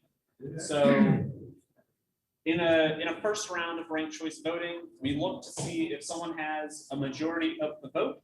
And in this particular case, there was not. So Saturday's in the lead with 43%, but since they don't have a majority, they do not win. So we go into the second round, we eliminate whoever's in last place. In this case, it's either Thursday or Friday. Coin flip says it's Thursday. So Thursday's votes then go to whoever voted for Thursday. It goes to their second choice. So in this case, some people voted second for Saturday, some people voted second for Wednesday, and some people voted second for Friday. And so you can see how those votes are split up. Saturday still does not have a majority. They have 50%, but they don't have over 50%. So we go on to the next round. We eliminate the next lowest candidate, which is Friday. And that puts Saturday over the edge. And Saturday wins. So this is an example of what an actual ranked choice ballot would look like. It's got columns 1, 2, 3, 4, 5, and it's got candidates down the side. You can still have a write-in vote or write-in candidate with ranked choice voting. And this is a simple flow chart that shows how we go through that process of finding a winner. So we first count first choices. Do they have a majority? No. Eliminate last place and redistribute until you find a winner who has that 50%. Does that make sense to everyone? Yeah. Just keep it simple. So this is a lot of new information to me. Sure. I understand ranked choice voting, but one question that I have, especially with your demonstration, or whatever you want to call it, and I think it applies particularly to me. I started getting into politics a little bit more over this past year with a lot of competitors. The biggest thing that I understand is the setup, but the biggest thing, especially with the ranked choice voting and whatever, you just said, hey, who's your favorite actor? And as we all heard, everybody had their own ideas. Mine was Bruce Lee, kick ass day. However, that type of things where getting the information out of who is your favorite movie character and saying like, hey, this is who we have based off of that criteria, essentially putting it the same to voting at your local polls. A lot of new Americans are going up there like, all right, cool, I have to vote, but they're not able to find that information easily or easily accessible for who's on the polls and why they're voting for those things. And by the time it comes out, especially with Americans like myself, it's hard to get that information right before they have to go out and vote. Especially with KC, the whole Andrew Jackson statute that I'm pretty sure was big and a lot of people follow. So I guess my question is, how do you plan on making that information more acceptable, especially with writing votes, when people have their own perceptions or ideas, or making sure that they know what exactly they're getting into with their choice voting, as opposed to this is the slate with that out. Sure. So one of the, we'll talk about it later, but one of the biggest hurdles that we have to overcome for ranked choice voting or any sort of electoral change is educating about what that change is. So starting like last year, one of our biggest priorities is just educate everyone we talk to. What is ranked choice voting? And then if we ever pass it, we're gonna have massive campaigns to like educate voters about this is the change. So I mentioned that approval voting happened in St. Louis City. And so don't quote me on it, but one of the biggest, like, if you look at what happened there, we expected to see more people voting for more people because they were able to, but most people did not do that. And so there was, I believe there was in like one precinct, there was actually like a disinformation campaign that was telling people only vote for one person. So education is just generally going to be one of the big hurdles that we have to overcome. And so the way we do that is make sure we have a lot of people who can help us push that message. So does that answer your question? Is that a little bit? Yeah. A little bit. Just like I said, I tried to find out, especially on those polls with new Americans, like I was saying, plans to get the information out there, especially with ranked choice voting, like, hey, here's your candidates beforehand, way in advance, like you said, education. And was just wondering if there was already planned for it, or you you guys were just trying to set the ranked choice voting at the moment and then cross that. Yeah, so we are trying to do ranked choice vote. I think part of that is on like local election authorities to get the message out themselves. And if they're slacking on that, there's nothing we can do necessarily about that. Yeah. Sure, but, yeah, thank you. Yeah. One more question, please. With ranked choice voting, if it's used for the Missouri legislature, for the House and for the Senate, what happens to the specific geographically defined House districts and Senate? That's a great question. So Missourians for ranked choice voting, we are currently just pushing to get ranked choice voting implemented. We are not pushing to change. We are not pushing to implement proportional representation right now. So we're not going to change like any numbers on the of districts or members or anything like that. We just want to get it implemented so that we can move to the next step. What will the next step be? What will the next step beyond implementing ranked choice voting? In my eyes, that would be implementing proportional representation for those districts. But as an organization, Missourians for ranked choice voting is not going to be doing that. So then theoretically, you could, a person who has a local state representative or state senator now would lose that privilege of having that local state representative or state senator at some point down the road. Potentially, Not with RCB. not with RCB, no. No. But so I showed you 3 different proportional representation models, right? So say, for example, we implemented that mixed member version. Then they would have someone who's local, and they would also have someone else who represents them in a party-wide manner. Does that make sense? Yes. Okay, so it all depends on the implementation details, which I don't have because we're not there yet, right? That's, in a few discussions I've had with people on that particular topic, that's the concern that I hear from us. It's geographic. And I haven't had a way to answer that question, because everybody's concerned that the state legislature, I should say everybody, many people are concerned that the state legislature would end up being populated by people who may not necessarily care what's happening in Wildwood, Missouri, or Liberty, Missouri, or wherever. Absolutely. And that's one of the reasons why we're not taking on that issue right now. We're just focusing on ranked choice voting because we know that ranked choice voting will have a positive impact, and people can get behind the idea without fearing like losing geographic representation, right? So did you have something to say, Greg? It's not a problem if somebody only votes for one person, right? Their votes don't count. If they don't choose to rank all 3 candidates in a 3-candidate race, then you can vote for only one choice, and that's not a problem. You can, and that's not a problem, but your vote will only count for that one person, and so you're not fully utilizing your vote if you don't rank beyond one person. If you'll indulge, I don't know how much you wanted to turn this into conversation. You know what? We're doing it. We're doing it. To follow up on the concern about needing to educate the public about, if something like this were put into place. Under the current system, the public is sorely uneducated. Under the current system, the mainstream media and the Republicans and Democrats have a lock on the information that goes out there. They essentially have a monopoly on the information and go out of their way to make sure you don't know there's a third candidate. So the current system is sorely lacking information and education out there.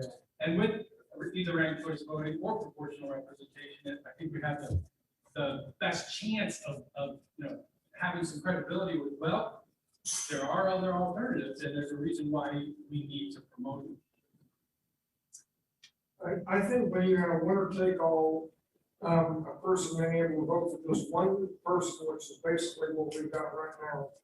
What winds up happening is the electorate in general looks at who the two most likely people are of winning. And they decide which of them they think is the most evil.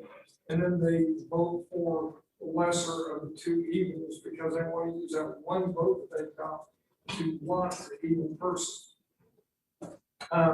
That tends to create a whole rush to the bottom when it comes down to like statewide candidates for governor or whatever. With ranked choice voting, even if people only had 2 votes, people would be more likely to use their first vote for the person who they really like, someone like Joe Jorgensen, and they would use their second vote for the lesser of the 2 evils of the people who are most likely to win. So depending upon your choice, you probably have sent second vote for either Donald Trump or Joe Biden, depending upon your thinking. But anyway, with RCV, I think it would tend to have what I would call an American Idol effect, where with American Idol you have a miscellaneous group of several hundred people who think they can sing and they get together, and then when it's all said and done, they picked out Carrie Underwood, where she was just one of several hundred. But anyway, I think that it tends to, RCV tends to bring excellence out rather than having a rush to the bottom. Absolutely. Let's talk about some of the benefits of rain. Yeah. I just want to ask, if you know,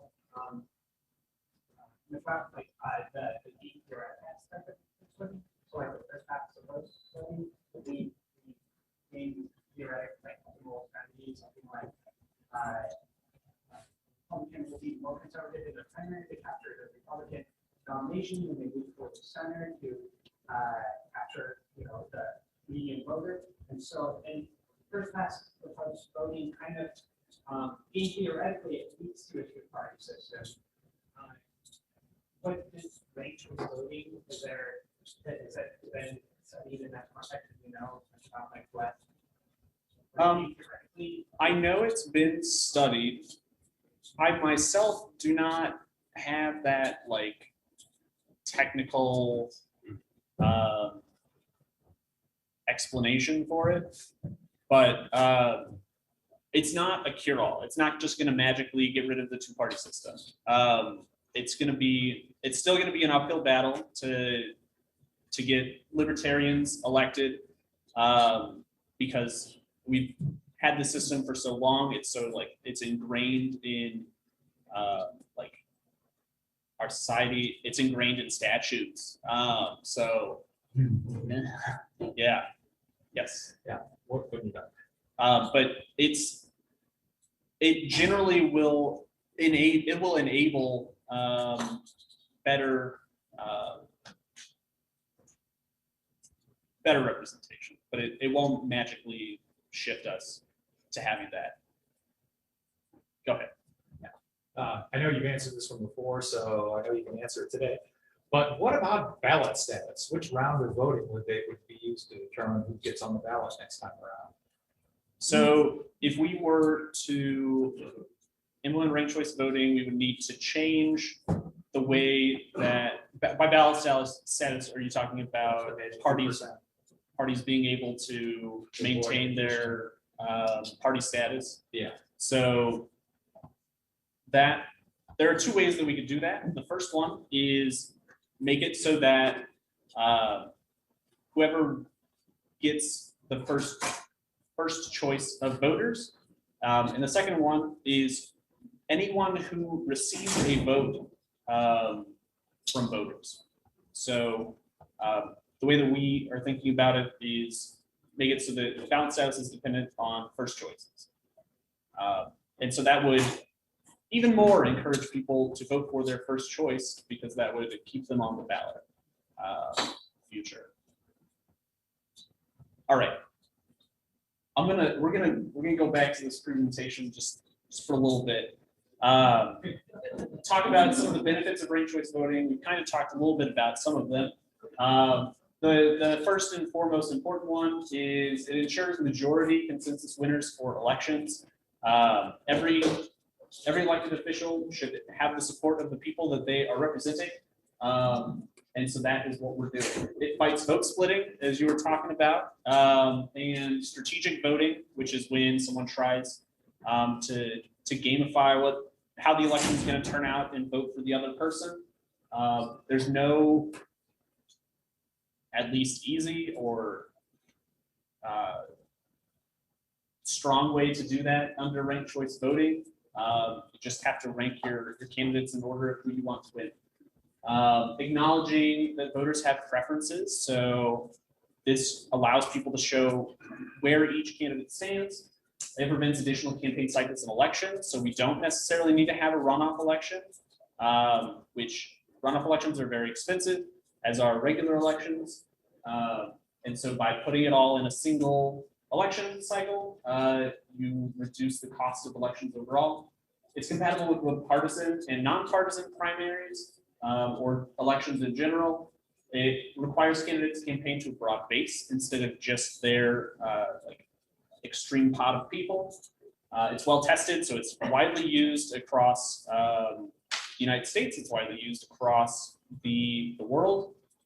There's more incidental benefits to it, which I would get into, but we're going to move on. So talking about the outlook of it. These are places that currently use ranked choice voting. The ones in orange use ranked choice voting for overseas and military voters, but they have runoff elections for people who are back home. So that's one way we could do it, but then we'd be having another runoff election, which is expensive. Alaska and Maine are the only states that have implemented it statewide. But there are a lot of cities across the United States that have put ranked choice voting in place. Most notably, recently is New York City. Yeah. Oh, whoa. Okay. But we're really I'd say like a bubble where ranked choice voting is getting real big, a real hot issue. People are ready for electoral reform, and it's spreading like wildfire. So if there's a time to do it, it's now. Yes. You have 4 candidates, if 4 candidates, 25%. How do you decide who gets elected? How do they decide when it's a tie today? Coin flip. I mean, if you've got 4 candidates and you have 25% of them to everyone in an election for plurality voting, how would you choose a winner as well? I mean, And that's right again, so. You flip a coin. Is it RC? It's statistically impossible. No. It's gonna come down to the individual vote, because I mean, you're gonna get 50% of the difference of, 2 to 3 people, so it's still gonna be 50%. But at the end of the day, there's still a difference of 3 people, so you have to agree with that. It's gonna go down like 0.00, whatever. But There have been instances where an election has been close and the 2 candidates say, well, I don't want to go through this again. And if they both agree to a coin toss, that's how they do it. I don't know if it's allowed for in statute, but if it works in practice. But can a candidate that gets eliminated come back? Because, okay, so here you go. You split the vote down enough, your candidate gets eliminated, and all the second choices are tallied up, right? Well, what if you eliminate enough candidates and you don't have 51% yet, and You have somewhere to, down the so- road, an eliminated candidate? So the way that mathematically you have to, because like I said, if you choose to only rank one person, then after that person's been eliminated, your vote is no longer counted in that proportion of votes. So That's what I want to know. yeah. So once you're eliminated, you're out. you're out, you're out. You're out. Even though later on. Once your ballot's eliminated. Gotcha. Yeah. Gotcha. It's one election. Where's me? Later on. Yeah, I got you. I appreciate it. So we've done surveys at exit surveys for I think 3 or 4 elections now. And total together, these are our results. We've had 57% of people say that they like or really like ranked choice voting. And you can see that the number of people who are neutral brings it up to about 75%. And then people who said that ranked choice voting is easy or very easy is 71%, but that brings it up to about 85 if you include people who are neutral towards it. So these are just voters who have responded at on election day at polling. What does the Missouri Republican Party and the Missouri Democratic Party think about ranked choice voting? Aren't they both strongly opposed to it? So neither party has a stance on it. We'll get there a little bit later. This is candidate survey responses. So this is all candidates, and this is Republicans, since Republicans control our legislature. We had about 75 respond. We only had about 14 Republicans, so take this with a grain of salt. But we have positive results from asking whether people would like to use ranked choice voting in different instances from all candidates. And we got some split results from Republican candidates on the same topics. So the legislature is very malleable right now towards the idea. This is a map of, so obviously ranked choice voting, different voting needs different requirements for your voting systems. So one of the biggest costs for elections is those machines. This is a map. It was taken back in like 2019. So some of the information may have changed for the better, not for the worse. But everything in green is a county that is ranked choice voting ready. Everything in yellow just means they need a software update, and the ones in red need some hardware updates, except that St. Louis County no longer needs software updates, and I believe Boone County also does not, but I'm not 100% on that one. So almost all of Missouri is ready to use ranked choice voting tomorrow with no major like hardware purchases. It would just be software updates. So paths that we can adopt ranked choice voting, we can go through the General Assembly, ballot initiative, and then we also have, we're trying to push locally as well. So statewide in the General Assembly, there is a bill this year sponsored by Representative Dan Stacy. He's a Republican. And it is a bill that would implement ranked choice voting specifically in St. Louis County and all of its subdivisions. The reason that we've done that is because he's introduced bills in the past that are more broad and introduce it in statewide or just for statewide elected office. And the county clerks of Missouri are not very fond of the idea of ranked choice voting. However, we have a sympathetic county clerk in St. Louis County who is amicable to the idea of ranked choice voting. And so we are pushing that. It's sort of like a pilot program for ranked choice voting in St. Louis County. The clerk, Eric Fay. There's a lot of Erics. But if we go through the General Assembly, we have to go with incremental changes because we've tried going big and it's not worked. So we're starting small, making incremental changes. The path that we want to take is through the ballot initiative process. It gives us the most flexibility with what we want to do. It gives us the ability to be the most expansive in implementing it, but it's also the most work. We need to get 300,000 signatures across the state, and that's no small task. Yeah, so how many? So we need 150,000, but since we need 150,000, we need 300,000 because we want to make sure that we don't. Yeah, because there's a geographical distribution requirement. Well, there's a geographical distribution requirement. You need 6 out of 8 congressional districts, but that 150,000, they also do the signature check, so we don't want to like have them check it and say, sorry, none of your signatures are valid. So double the goal there.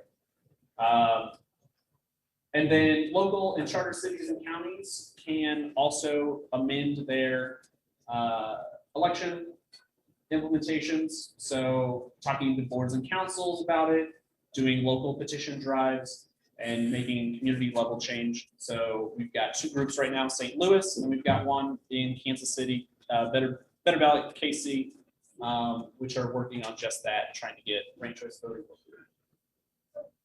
Yeah. What is the status of 157? Does it have a Democrat co-sponsor? On 1137? Yeah. So funny story. Yes, it does.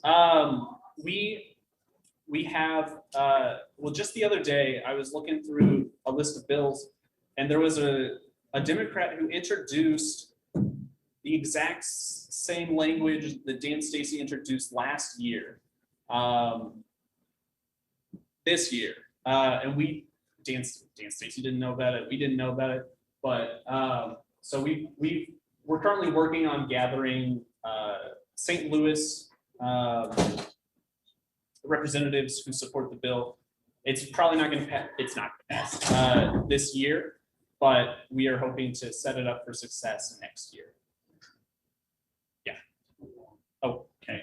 I'm going fast. This is our timeline. We're working on legislative route right now as we build up enough people so that we can do a petition drive. As you can see, education and awareness goes off the grid there. It's going to be happening always. Opportunities. So exit survey, education and awareness. This is the #1 goal that we have. We're running short on time, so I was going to do a little demonstration, but just take my word for it. It's very easy to ask people about ranked choice voting.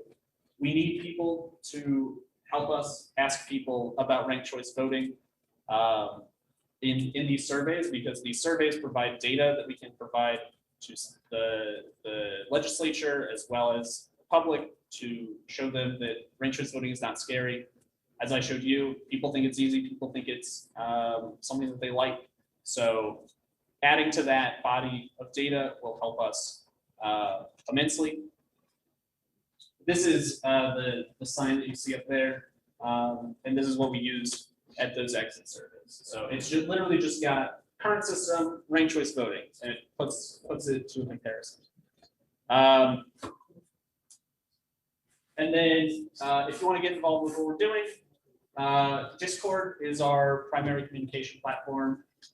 We also have an email list, a volunteer sign up, donations. If you want more information, feel free to email info@orcb.org. I've also got a sign up sheet back there with contact information if you want to take that. I'll put it back up.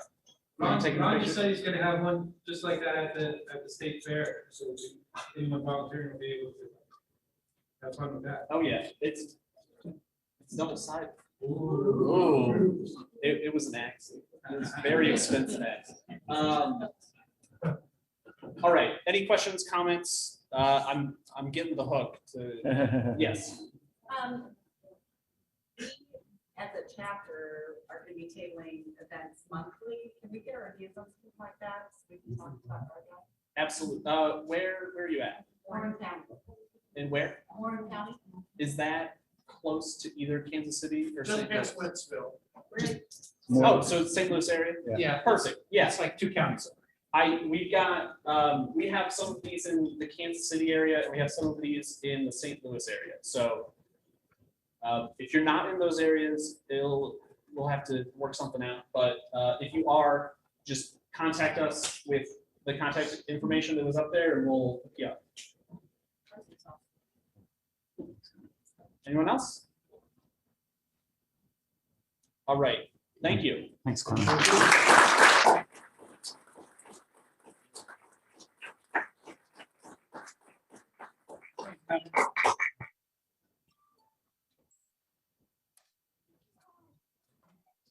Okay, so we have a hard stop at 5 p.m. This convention will be over at 5 p.m. So I would like to move it along as quickly as we can. Thanks, Connor.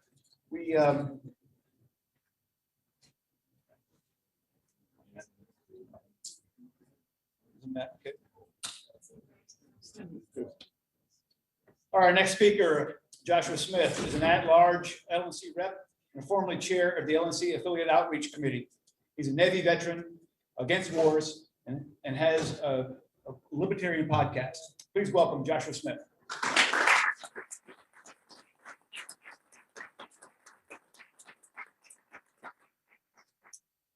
How's it going? Can you guys, this mic is, It's cheap. it's not very loud. I don't know if you guys have heard me before.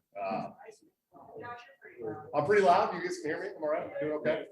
Well, thank you so much for having me, Libertarian Party of Missouri. I really appreciate it. I'm in the Midwest now, so it's a much closer drive for me.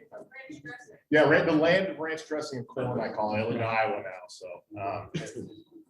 For those of you that don't know me, like I said, I'm an at-large representative on the LNC now, serving my second term there. I was twice candidate for chairman of the LNC, getting absolutely smashed both times. Unfortunately for me, not some of you guys. I'm sure you're happy about that. That's okay. But I know that a lot of the times members of state affiliates feel like the LNC doesn't really do a whole lot for you guys. I know that's something that I hear constantly every time I travel the country. I mean, I've been to 40 state conventions in the last 4 years, two national conventions, obviously. But I wanted to come up here and just kind of be very brief because I know you guys were running behind. And after going to 40 conventions over the last 4 years, I know that you guys want to roll it through. But I wanted to just talk about a couple of things that we do well, and then obviously some things that we don't do very well, unfortunately. The first thing I want to talk about is ballot access. You guys know that it's a constant fight in this country for ballot access, and the National Party is running on a pretty rough budget. I think we've operated, at least my terms on the National Committee, we've operated under $2 million a year, which is nothing when you're thinking about the financial juggernauts that are the Republicans and Democrats in the hundreds of millions of dollars. So it's a constant battle for us, ballot access. We have states like Tennessee where it's almost impossible to get on the ballot. It's a constant fight for us to just get an L next to our candidates' names. And then the Frontier Project. I don't know if you guys have heard of the Frontier Project, but Apollo Pazel is one of our candidate coordinators, and he put together an entire project that has seen us elect a state legislator finally for the first time since the 1970s, I believe, in Wyoming. So the project itself, yeah.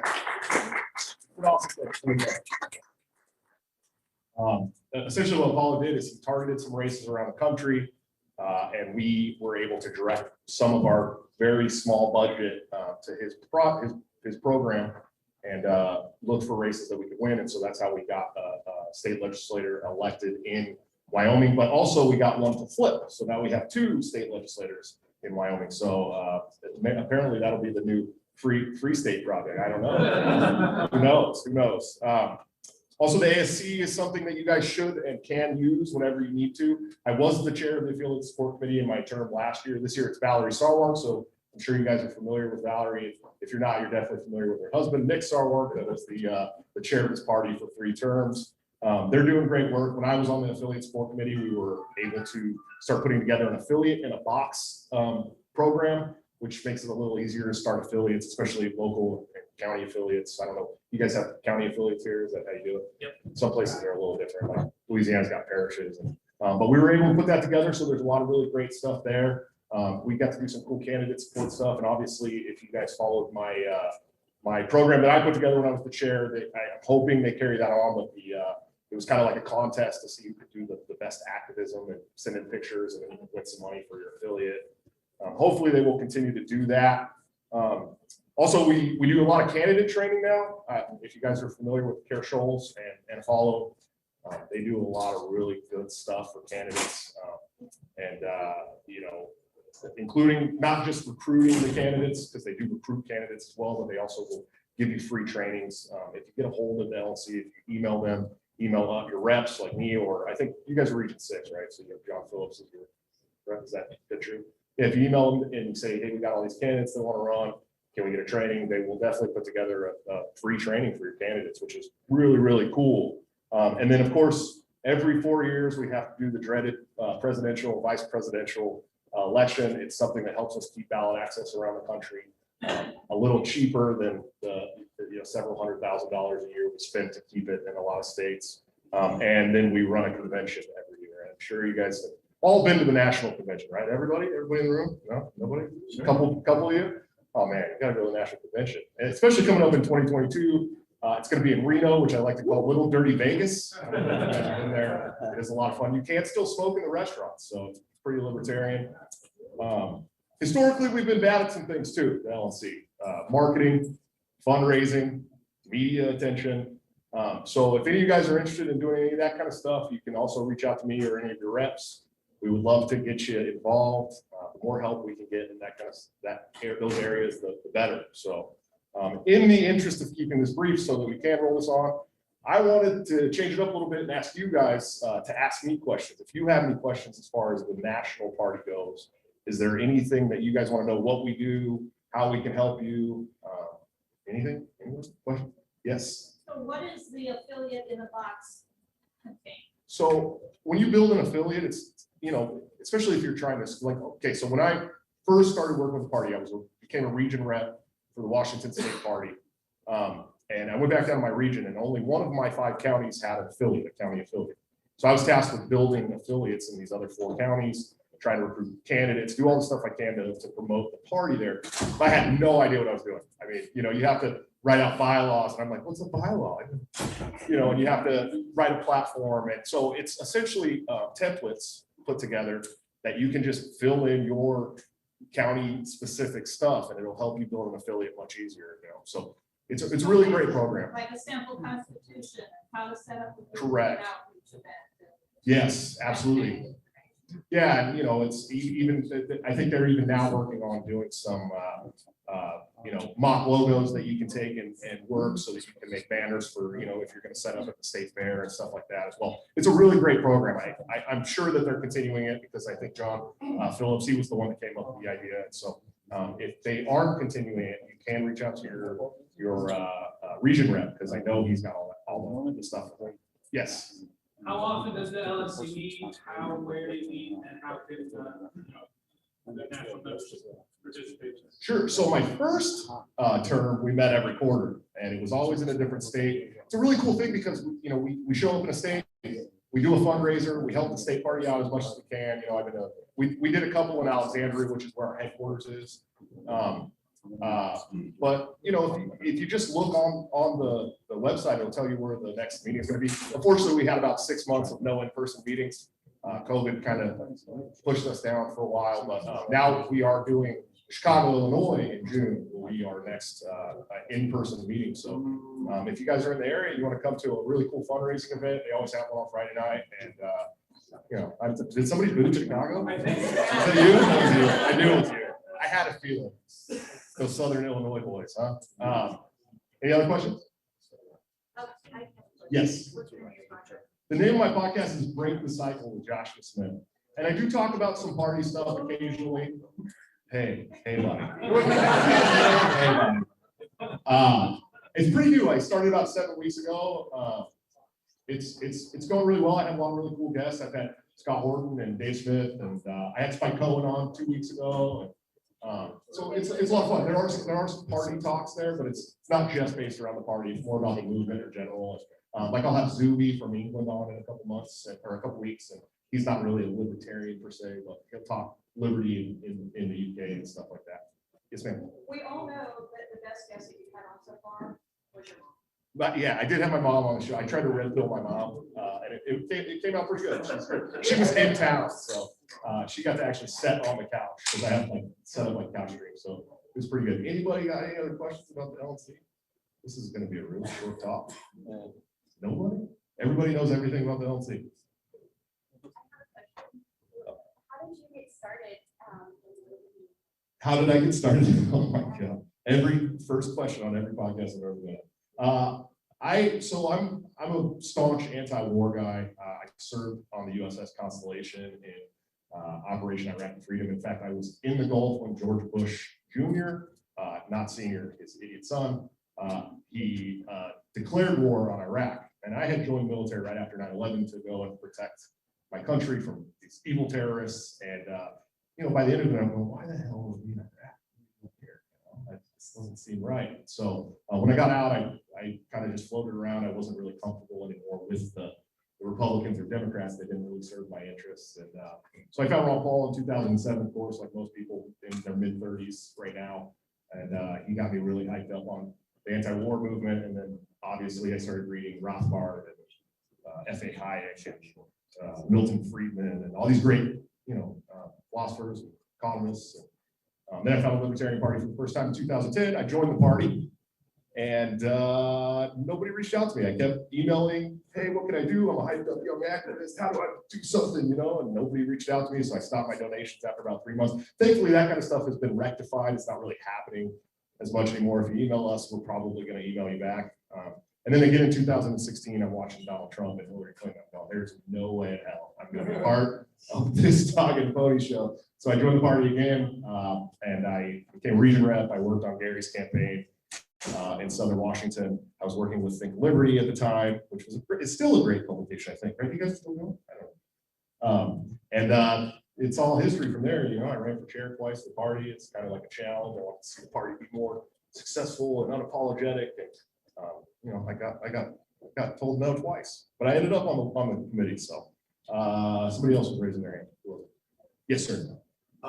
With being anti-war, and I know that LNC is big on the prisons, abolishing those and stuff like that. There's been other thoughts and ideas that have been proposed to me. What's the LNC's idea or thoughts and beliefs on transformative justice? I'd have to honestly read. I've read a little bit about transformative justice. The LNC, the thing with the LNC is we don't really take a stance on the issues as a body. We have the platform, right? And the platform's voted on at the National Convention every 2 years. Trust me, you'll go through an entire day of platform discussion about what should be, what should be in the platform. And so, if there's an issue that you have and you want to write a platform plank and propose it at the National Convention, then the delegates get to vote on it. So, I heard you guys arguing about the wonderful issue that we always argue about earlier, abortion. That's fun. It's always a fun time, right? You guys enjoy that over and over and over and over again. Anybody else got any questions? That's okay. I'm gonna leave you guys with one thing that I hope has an impact on you and has an impact on other people in this movement around the country. Fortunately, I missed the argument this morning about which caucus should be allowed to do what. I just want to make it very clear that the time to be fighting inward didn't just end a year ago when the state decided they could just lock us in our homes or deem who was essential and who wasn't. It didn't end 20 years ago when the state clearly lied us into an unwinnable war in Afghanistan. It didn't even end over 100 years ago when the state decided they deserved your money, or they decided they would print more of it and leave you with an inflated cost and devalued dollar. It started during the American Revolution. That's when people fighting for liberty should have stopped fighting each other. We're up against people that will napalm children for resources. That's our enemy. That's where we need to focus this energy that we have in this room against each other out there. It's not on Tom from the Prague caucus becoming chair of something, or Harry from the Mises caucus becoming something else. Actually, in the words of your own Drew Hancock, if you're not willing to fight the state, then get out of the way for those who will.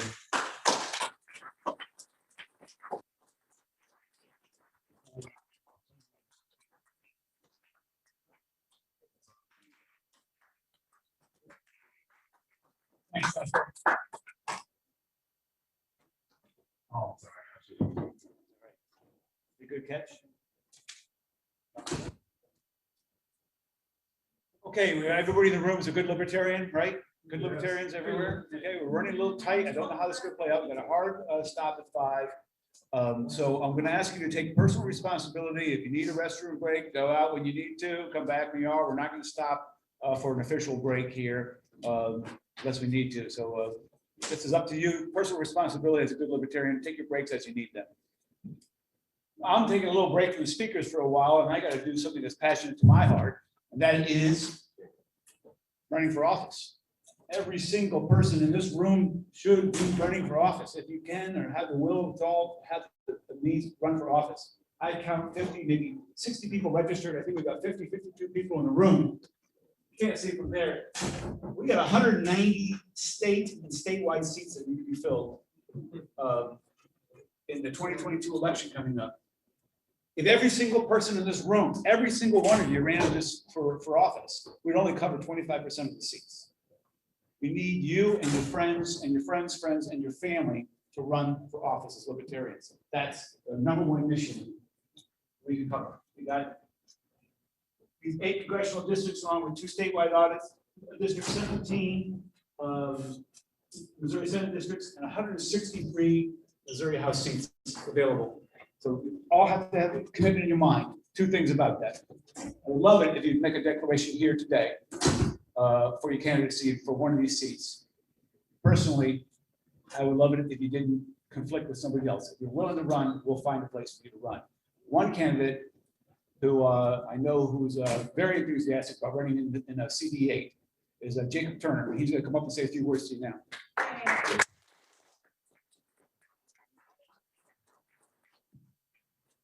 I apologize. I didn't know I was speaking today. Didn't find out until last night. So I jotted some things down that I wanted to say. Normally I would be more professional and have it memorized. I wouldn't look at my phone at all. So I want to apologize ahead of time. My name is Jacob Turner and I'm running for the House of Representatives for 8th District. The area of 8th District is the southeast of Missouri that goes down into the Boot Hill, up to Rolla and out to the Ozarks. It's very big, 30 counties.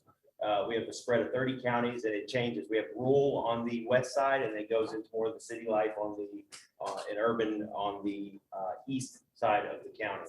So it's a very broad spectrum of people that we're going to be talking with and sharing our message with, and we're very excited about that.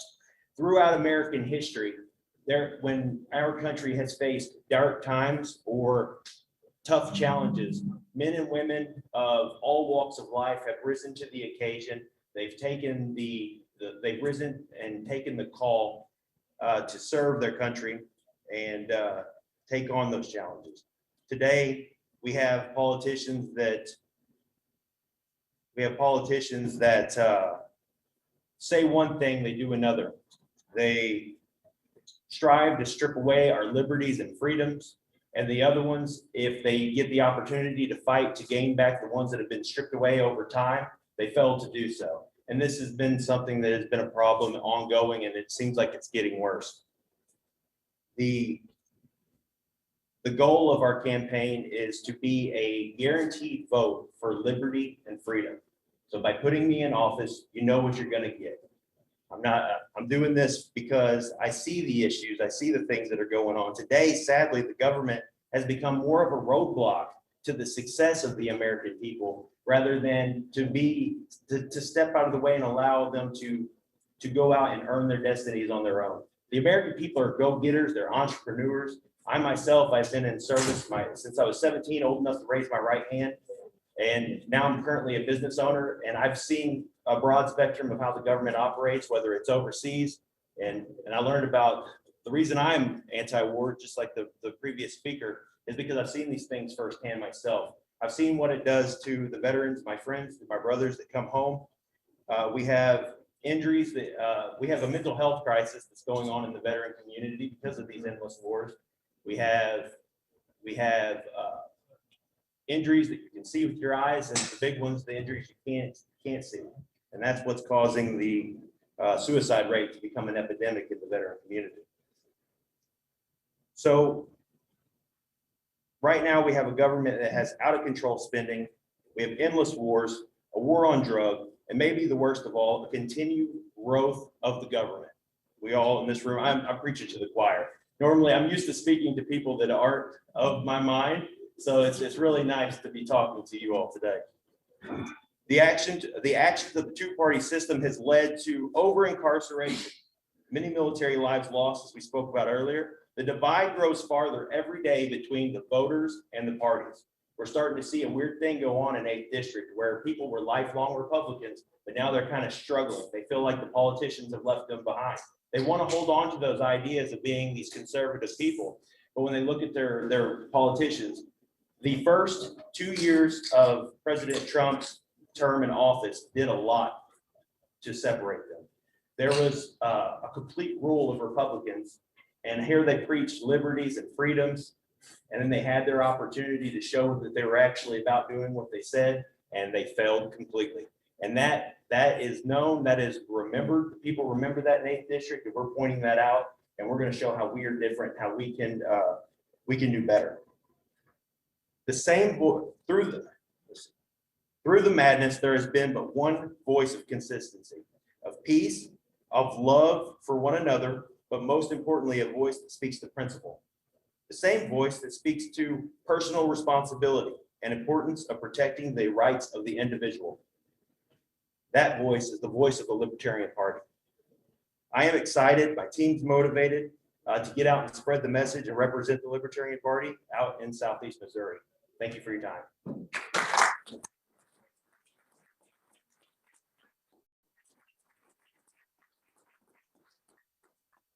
I ran in Missouri 8 special election. I can't remember what year that was, Greg, but gosh, it feels like 2000, it feels like about 20 years ago. And so one thing I learned about Missouri 8 was that it's a 90% conservative and 90% on the social safety net. So they don't really balance out. They're kind of captured either way, if you will. Okay, we got 8. I need 1 through 7. Do I have hands 1 through 7? Candidates, just that you're going to run, just so I have it in my brain how many I got to like beat over the head. 1 through 7. I'm gonna run for state office. Okay. So I'm gonna come up with a huge war chest. Okay.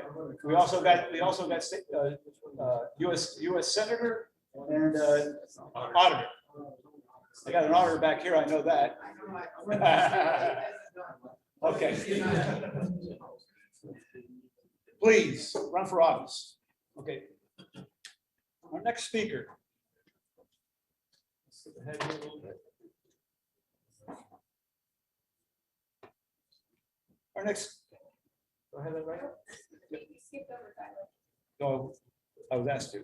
Right, yeah, we're switching back. You switching back? Yeah. You gotta tell me you're switching back when you're switching back. I just found out too. So. All right, here we go. Here, our next speaker is Tyler Smith.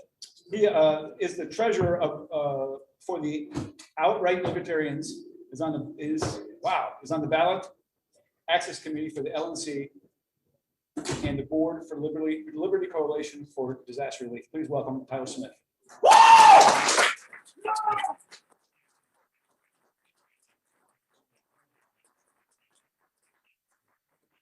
Hi, first I want to say thank you guys for having me.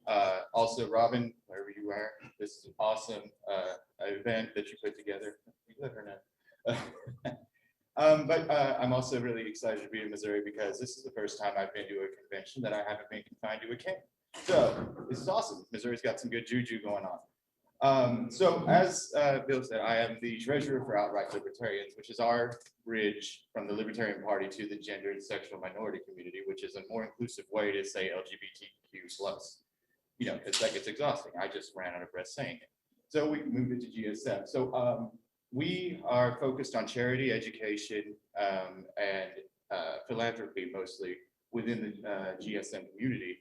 Our goals, we've actually, since the new board has been voted in, we've raised nearly $10,000 that went to various projects, various charity causes. It's helped to get our outright drag bot calendar, which was our version of the dad bot calendar. And if you're interested in one of those, they're $21. I've got them back there. Some of our biggest activists that have come out in support of the GSM community. That said, it is actually starting to become a lot easier to message to libertarian principles to people in this community.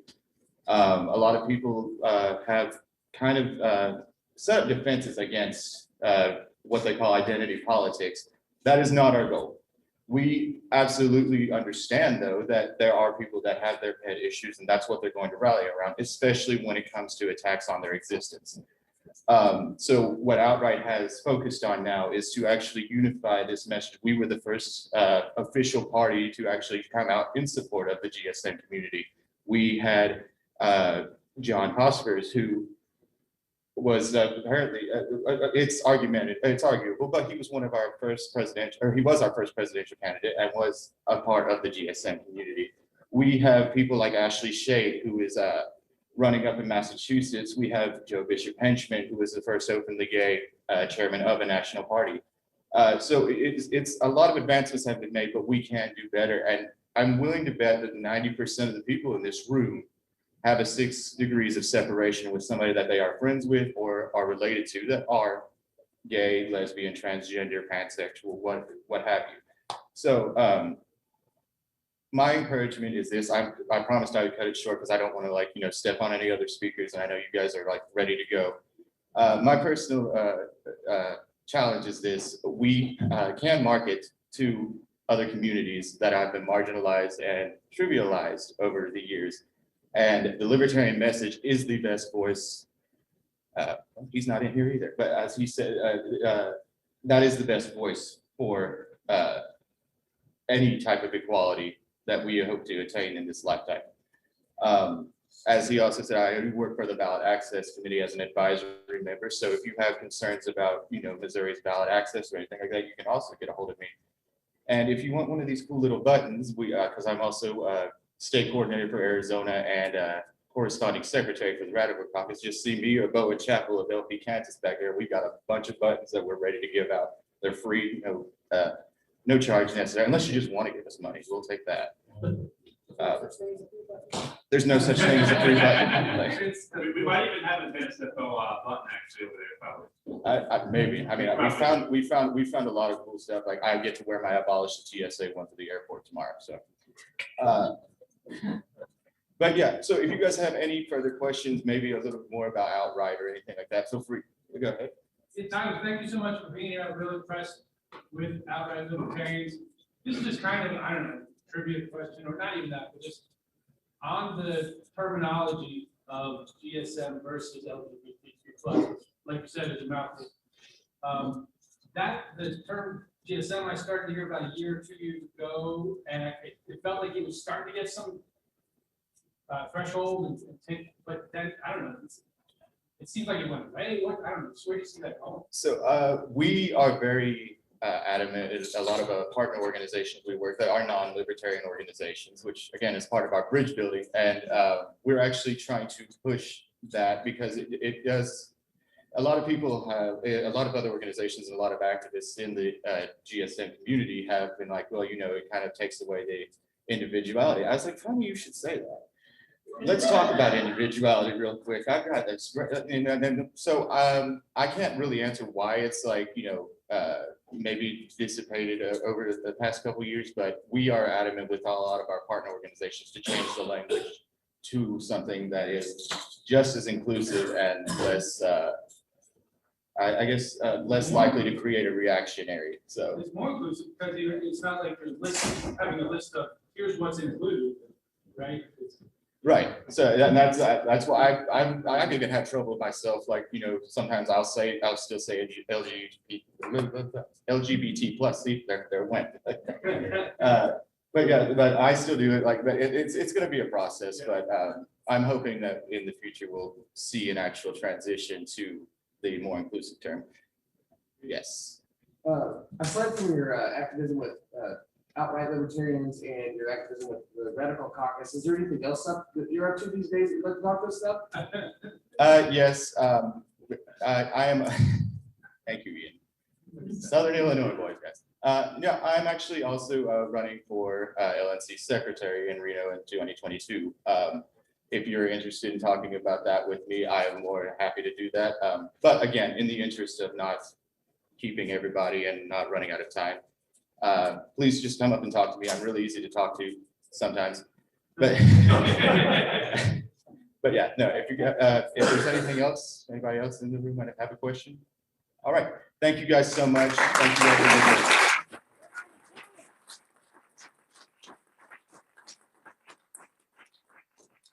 Back on track. Wow, that was pretty good. Thank you, Tyler. Very good. Our next speaker, Caitlin Colvin, is a social media and communications expert with experience with the Jorgensen, Cohen, and Supreme campaigns. Please welcome Caitlin.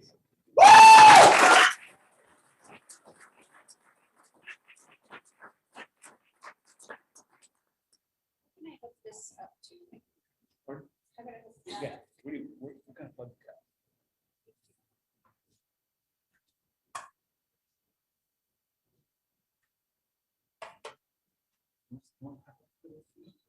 No, it's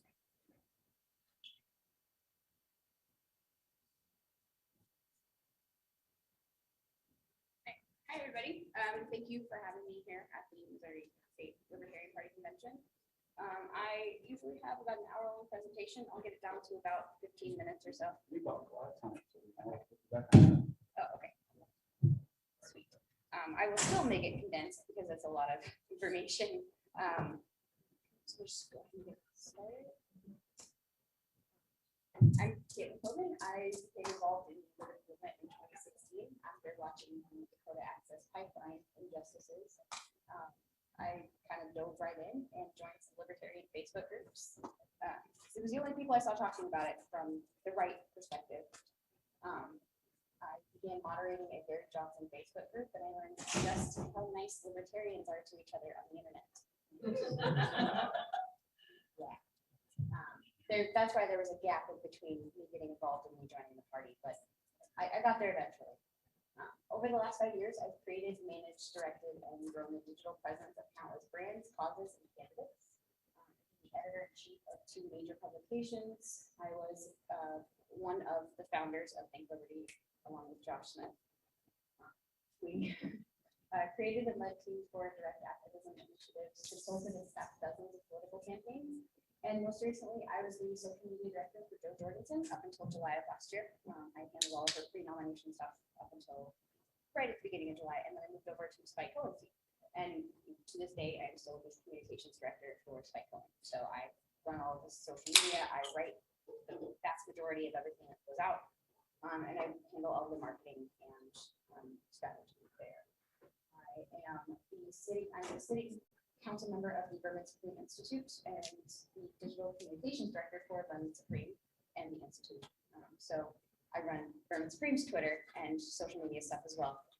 I usually make a joke like, I'm Caitlin Coleman, also known as Spike Cohen and Berman Supreme on the internet. I started a consulting firm for marketing, for politics, strategy, and organization. And I do offer free digital marketing training materials for anyone in the LP. But enough about me.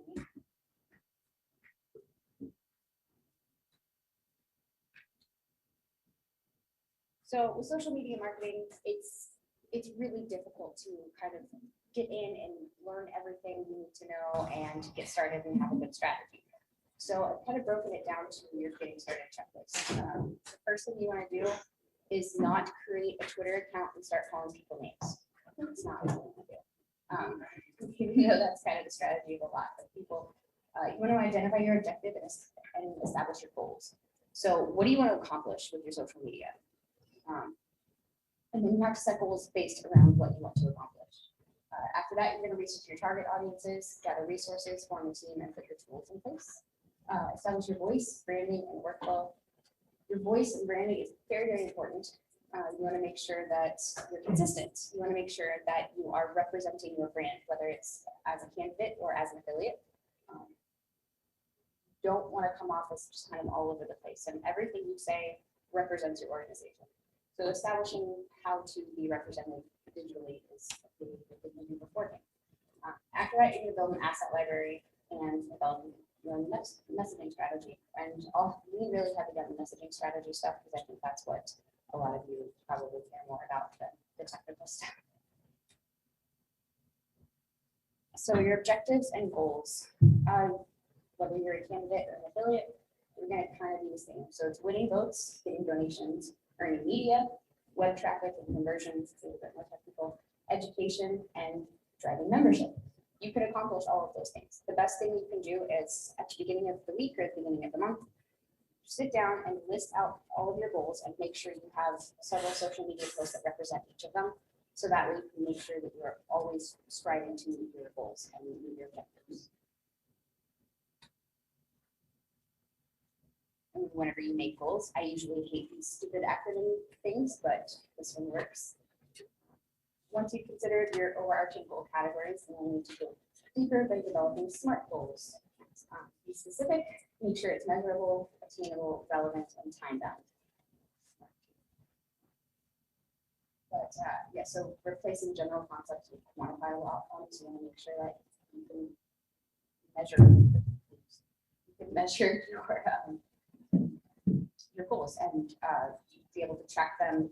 Don't set too ambitious of a goal. Make sure that you can actually achieve it, make it realistic, and keeping it relevant. Make sure that your goal is actually tied to an objective that you have, because a lot of times social media for political people in the Libertarian Party and in the movement, it's kind of all over the place. There's no strategy behind it, and it's kind of content marketing. So you want to have a strategy behind your message, no matter what you're doing. You don't want to post something about anti-war and then the next day post something about immigration and then just all over the place. You need to have a strategy and make sure that you're driving people to view you as a reputable source, and also educating them and being on point, because that's how you stay in the algorithms. That's how you stay relevant.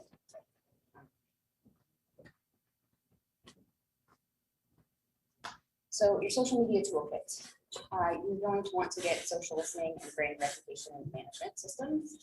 Set up your business managers, a team collaboration platform, workspaces for your team, social media content scheduler and analytics trackers, and then an assets manager like Google Drive, Dropbox, things like this. There's a lot of different tools that you need to get beforehand to make your strategy work. So it doesn't matter how good your content is, it doesn't matter how good you are at speaking to people. If you don't have the tools behind it to make it work, it's going to fall flat. There's so much that goes in the back end of digital communications that without even a few of the pieces, it's not going to get you the success that you need, because we do have the best message. That's why we're all here. If we believe in the Libertarian Party message, we want people to see it. So that's where all of this stuff comes in. It gets you a bigger audience. That's with that.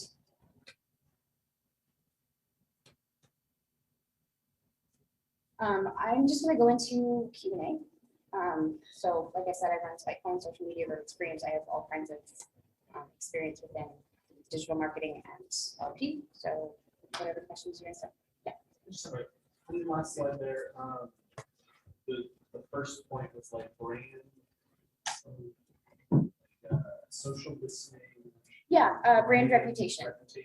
Yeah. So there are programs out there that will basically scour the internet for any mention of you, and it will grade it on whether it's a positive or a negative mention. So it's basically just checking your reputation digitally. And they're usually pretty cheap. I pay about $100 a month for mine. I use Awario.com and Brand24.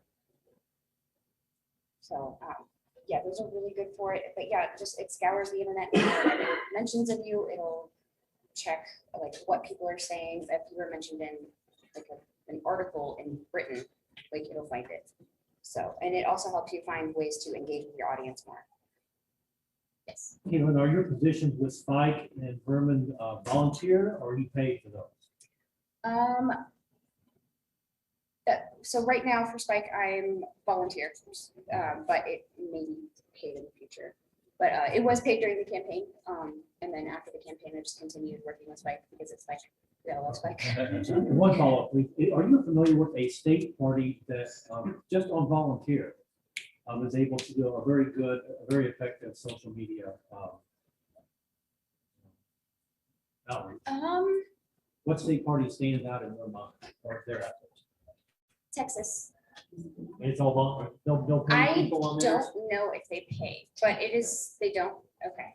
I know their volunteer also works for National Libertarian Party as one of their social media volunteers as well. Their social media is pretty good. It is better to pay people for it though, definitely. Prioritizing paying your marketing people and the people writing your content, it's the best way to keep good people and to incentivize them to do better. Yes. Do you have any sort of, say, resources to like learn more in depth about kind of what your presentations? I know you kind of had to go through this pretty quickly. Yes, actually, you can email me at caitlin@spikephone.com and I can give you like personalized how-to guides, PDFs, all kinds of stuff. I've been building a digital library of marketing materials that are for training. So I can send you whatever you need. Thanks. Do you have any, well, first of all, thank you. I thought you were amazing during the campaign and appreciate what you're doing going forward. Do you have any recommendations to like scale this down, scale it back for folks who are running for a very local office without a big team? And either, paper, what we might call a paper candidacy, where they're just putting their name and the word libertarian on the ballot, or willing to do it just a little bit, because we have a lot of those. Yeah, right. All of this can be scaled.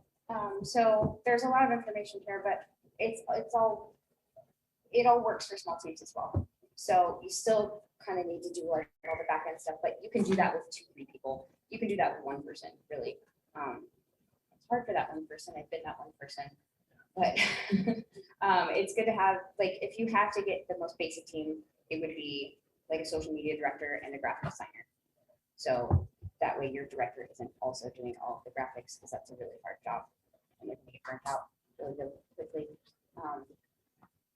But yeah, you can scale all this down. And honestly, like running for local office, your strategy is going to be much different than, let's say, a statewide office. So keeping your social media and your digital presence simple, but still really well defined is the best way to go about that. Posting once a day on your social media or on your Facebook page, at least, is a really good way to like stay in the conversation and stay relevant, but not overwhelm your audience. Twitter, you want to be way more than once a day. I'd say 5 to 7 tweets if you don't have a lot of time. Industry standard is 1 tweet an hour. So, but you can get away with a lot less than that, which I have. So, yes. Now you're getting into like algorithms and everything like that, correct? Now, as far, is there like a database as far as like Spike or any of these major players in the party have for, hey, this is 8th district, 7th district. This is not so much endorsements, but this is helping the party, because there's about anywhere between 40 and 70 people that have come in this room today. Now, if we all went to John Q. Taxpayer, first congressional district candidate, we all like them. Obviously, that's going to get Instagram, Twitter, everyone's going to get, excited about that. Maybe, is that factoring into the algorithm, essentially? Like if 70 people like the first congressional district's page, would that algorithm start taking notice? And then we all liked it type stuff, and then half of us shared it? Like, what is that actually doing stuff? Like, what's going on with that? Well, any type of engagement with your content online, it's definitely feeding into the algorithm. It's going to get shown by more people. There is, anytime somebody I know announces they're running for office, they try and get all their friends to like the page. I tend to stay away from that, because you want to have as much of your online audience to be in your district, because only 10% of the posts are being shown to 10% of the audience. It's very, very small. So if you dilute that with people who are outside of your district, it's only going to be 2% of your district seeing your social media content at any given time. Yes. If you're running into any issues with deplatforming, demonetizing, and corporate tax censorship? Yes, actually. I have my personal Facebook permanently deleted twice, once during the campaign and once afterwards, and all they had to say was oops. So yeah, I've dealt with that. That was fun. I had a 14-year-old Facebook account. Like, I've had it since I was in high school, and it was permanently deleted. They said they actually didn't even give me a reason, and then they came back a few days later and said that it was an accident. No, they're very unhelpful. But there's a couple things you can do to try and stay safe, but it's still going to happen. You can make sure that any facts that you put out are fact checked, and having 2 to 3 sources to verify your facts or to back up any kind of factual information that you put out is a good way to make sure that they're not going to try and fact check you or something. Staying away from COVID-related stuff is a good idea. I wouldn't say staying away from it completely, but don't talk about the virus itself. You can talk about the benefits or the benefits of not lockdowns. Like you can, I said that weird. I don't like lockdowns. But yeah, you can talk about things surrounding COVID, but not talking about the virus itself, because that's almost immediately you're gonna get flagged and it's gonna cut your audience in half. To piggyback on that, how do you feel about Parler, Minds, MeWe, all, you know, and the other platforms? They have their place, but they're never gonna be Facebook or Twitter. And actually the biggest social media platform out there is Reddit, and it often gets overlooked. So spending a lot of time on Reddit will benefit you quite a bit, especially if you're not a candidate and you're just someone who's wanting to spread the message. And if you work for an organization, it's really good to be on Reddit. Don't forget LinkedIn. And LinkedIn, yes, LinkedIn is very good. Yes. But with Minds and MeWe, I mean, I don't really spend much time on them. I have accounts and things like that, but I don't see them really taking off too big. And Parler is an interesting place. I tend to stay away from it. Yeah. Just bouncing off of that. What about TikTok and Instagram? Those are two really big ones, and they're worth being on. So I wouldn't have a TikTok if you're not like into making funny videos or videos of those sort. Like I wouldn't waste time with it, but if that's your thing, absolutely take advantage of TikTok. Instagram is a really big one. It is one of the biggest. It's in the top 5 for the US. Twitter is not in the top 5 for social media platforms in the US. Not even close. It's number 9. How's So that measured by users. Yep. But the people on Twitter, I imagine, are using it a lot. Oh, yes, absolutely. They're dedicated to their Twitter activism. Yeah, like the people on it, they use it quite a bit. I think it was 60% of Twitter users are on there for more than an hour a day. That's pretty large, but the fact that there's not that many users, it's, I think, less than 500,000. Or not less than half a billion. So, but yeah, it's number 9 on the list of social media platforms in the US. But Instagram, Reddit, Facebook. And I don't remember the other 2 off the top of my head, but yep, Reddit is number 1. Yes. What is he up to now? And what are his plans? We're kind of in a weird spot right now, like after the campaign, and I'm kind of taking his role of being a voice for the movement. He's taking that really seriously. He's traveling a lot. He's traveling every single weekend to different state conventions and talking to people about how to message effectively, how to connect with different audiences, how to build alliances and coalitions with people who don't really agree with us on everything. But we can get in there with 1 or 2 issues and make change, because that's what it's about. It's not about, you know, screaming into the void of Facebook. It's about actually affecting change and putting in harm reduction measures that save lives. That's why we're all here, right? Like we want to save people. So the more effective your messaging is and the more effective your activism and your strategy is, the more people you can help right now without having to wait for our candidates to get elected in 8 months or next year. We can start affecting people now. And that's what he's spending a lot of his time doing, is just traveling and teaching people how to be effective in that way. And he's looking into setting up some kind of organization or something to help you with that as well. If I have somebody who's running all the way from city council to state representative, like in that range, how does that kind of person get established on Reddit to the point where like do voters look up candidates on Reddit somehow? Or It'll show up in Google searches. If you get enough attention on Reddit, it'll start showing up in your Google searches. That's why you want to use the person's name as much as possible. You can post AMAs, you can get into your local Facebook groups, you can get on local subreddits, and just be like, hey, I'm so-and-so, I'm running for this office, ask me anything. Posting those once a week, doing a lot of live streaming, doing any kind of way to get out in the digital public eye of your voters. Yeah.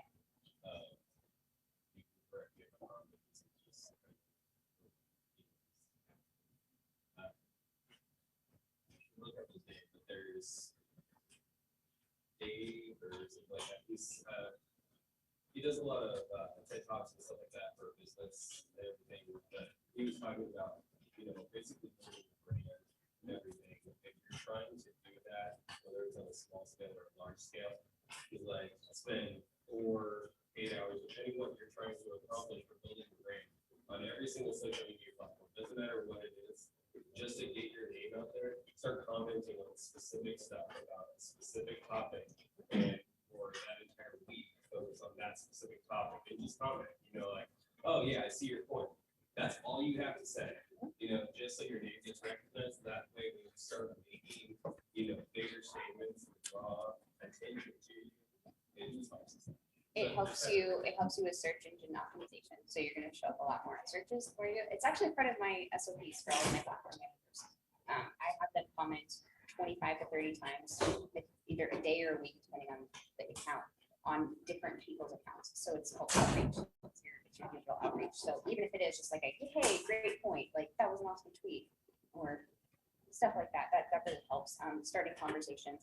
And you made a really good point with the themed content for a week. That's one of my strategies, and we did that with the campaign as well. Each week we have a different topic theme. So we talk about immigration one week, and then the next week it would be criminal justice reform. And we would find stories that were relevant and in the news and talk about those if they pertain to that topic. We would also do really in-depth education threads. So we teach people about hey, here's 15 facts that you didn't know about, immigration or healthcare reform or all these other things. So we really, really focused heavy on that, and it did really well. One of my biggest accomplishments was getting the term victimless crimes trending on Google, #3 overnight with Joe Jorgensen. So that was the first time I had ever seen victimless crimes trend on the internet, because it's not really a term that people use outside of the LP. So it was, that was one of the content things, is you can get these topics out there and get these ideas out there, and people get curious, so they Google it. And when they Google it, they're going to find all of your stuff. You're the one talking about it. So that's how you get followers. It's how you build your brand loyalty. That's how you really expand your base.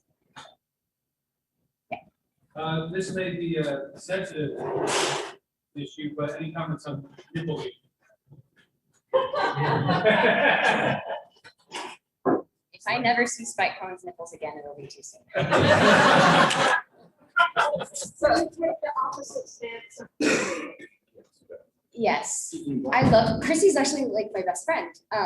And she thinks it's really funny to torture me with that. Cause Spike's my brother, it's weird to me. It's very weird, and she thinks it's hilarious. Spike is also prominently featured in the Harry Chester contest. Yes, he's in a lot of those caucuses. It's fun. And I actually make a lot of Spike memes. They're just Sans nipples. Yes. What advice would you give to a candidate looking to run a Donald Trump style Twitter campaign leading up to their election? I would say no. Don't do it, because Donald Trump's not on Twitter anymore. There's a reason. You can do kind of, I wouldn't say inflammatory, you can make big bold statements, and it does help. There is some kind of point to really, really heavy bold messaging, but you have to make sure it's good bold messaging. Bold is not enough.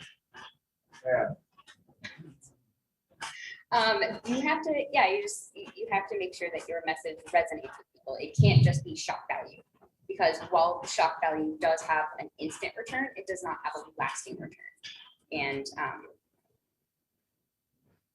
let's say inflammatory statements, sometimes it looks like, oh, look at all these, everybody who saw this post, these numbers are great, but they're really not great, because you don't have good engagement on them. If your brand is known for making really bad statements or really shocking and inflammatory statements, that's going to hurt you in the long run, even if it does get you a few followers in the short run.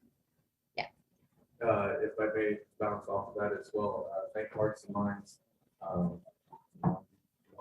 People passions. Of course, you have the strong passions and everything else, and it could be settled over, white discourse and whatever that happens. But Hearts and Minds, right? That's a really, really good point. yes, you wanna win people over. And I know we all say, you know, facts don't care about your feelings, but people think with their feelings, it's a fact. So, we have to take advantage of that. If you want to stay relevant, take advantage of it.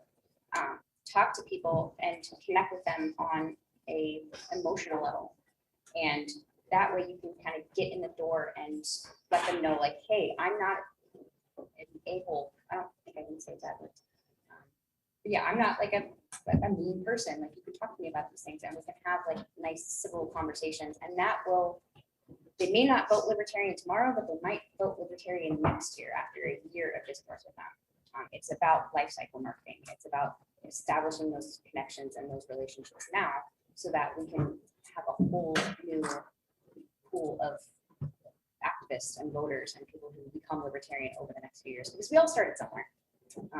And we don't have to turn everyone we know into a libertarian. We just have to get them to maybe see the point on a couple of our issues.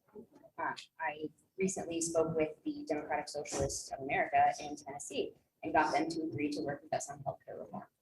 They want Medicare for all. We don't, but they saw our solutions as pulling back state power, because it turns out they don't like the state too much either. Pulling back state power and its harm reduction. So you talk about the effects that policies have on human life, because that's a very emotional topic, and you can break through the barriers and stereotypes of libertarians, and you can get people to work with you on, even if they disagree with you on everything else, you can help make change by messaging to them in a way that doesn't turn them off immediately. Any other questions? Okay. Thank you so much.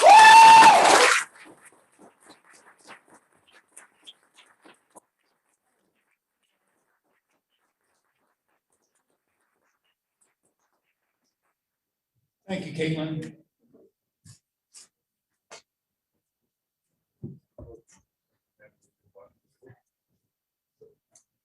Our next speaker, this will be our last speaker for the afternoon. We'll have some closing remarks and adjourn. So we're getting close to the end. We bought a lot of time there. I don't know how we did it, but it looks good. So I'm sorry I kicked some people off. We'll give you more time. But we're good. Okay, our next speaker, Robert Smith. He's a former he ran in the in City District 4, owns a farm that supplies food to Southwest Missouri grocery stores, and is a strong believer in becoming self-sustainable. We know him, we love him. Please welcome back Robert Smith.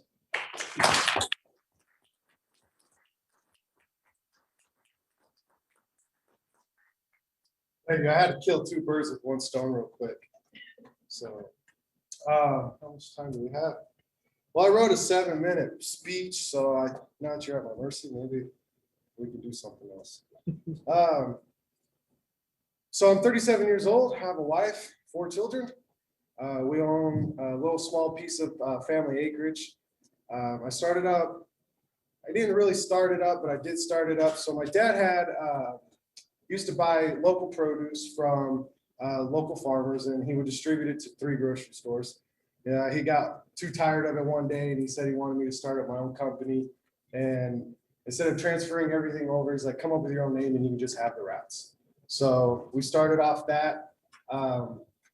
It's a struggle in America to start off and build a company. I have no capital, no resources. Banks don't throw money at me. And I didn't start buying gold at the age of 18 like I should have. So I come across a lot of outside pushback. As soon as I took over the routes, an outside competitor came in, started pushing my shelf space off. And so I'm thinking, oh, wow, this ain't gonna last long. So, but today, through hard work, diligence, the American dream is still alive, although it is very harder to obtain. We will be servicing 18 grocery stores, a huge campus buyer that will be transporting our produce to Oklahoma and various states, and hopefully some Kansas City restaurants this year. I'm a go-getter, I'm a self-motivator.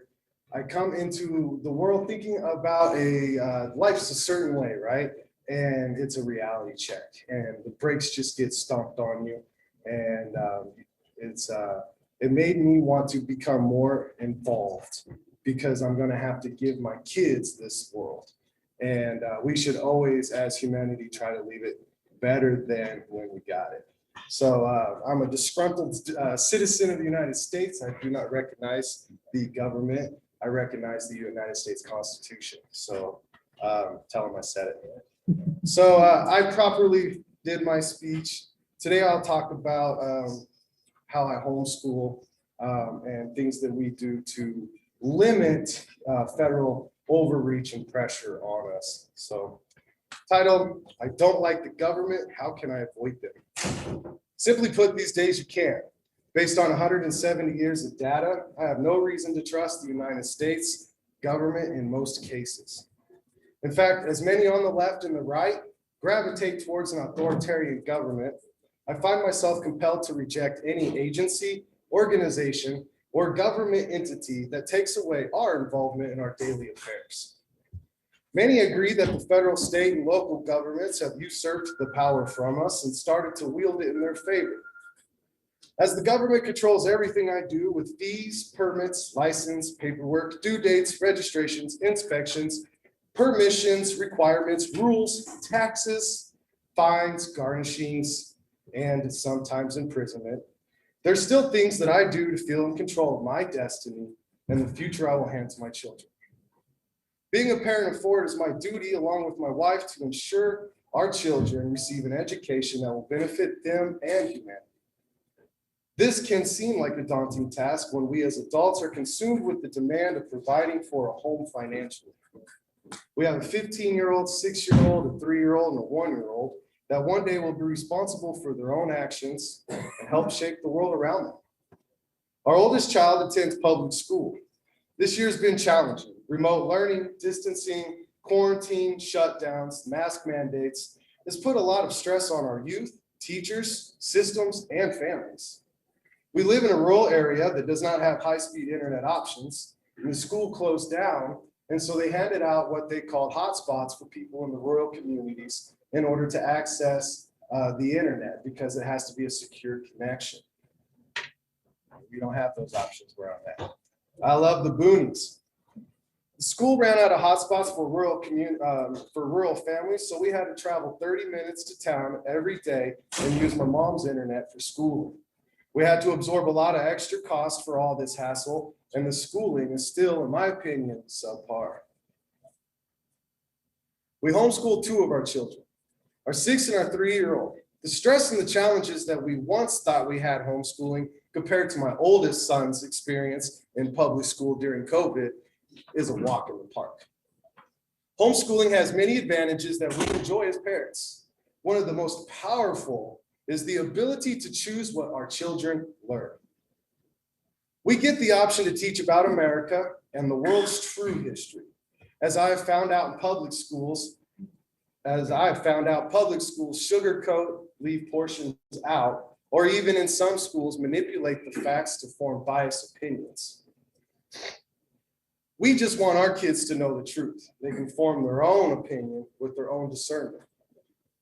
Without the federal oversight, we have room to explore more in depth of our studies. Our classes don't have a timeline, and we enjoy the freedom to pursue as far and as long or as much as we want or need.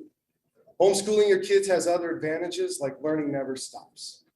We don't have just formal classes. Classes in session with every question. We don't have just, my son, who is 6, loves learning how to read road signs. So for the last 1.5 years, we've been going over road signs and what they mean. He knows his cardinal directions. He knows his local roads. He can navigate where he is at, where he is headed, and recognizes his general local area.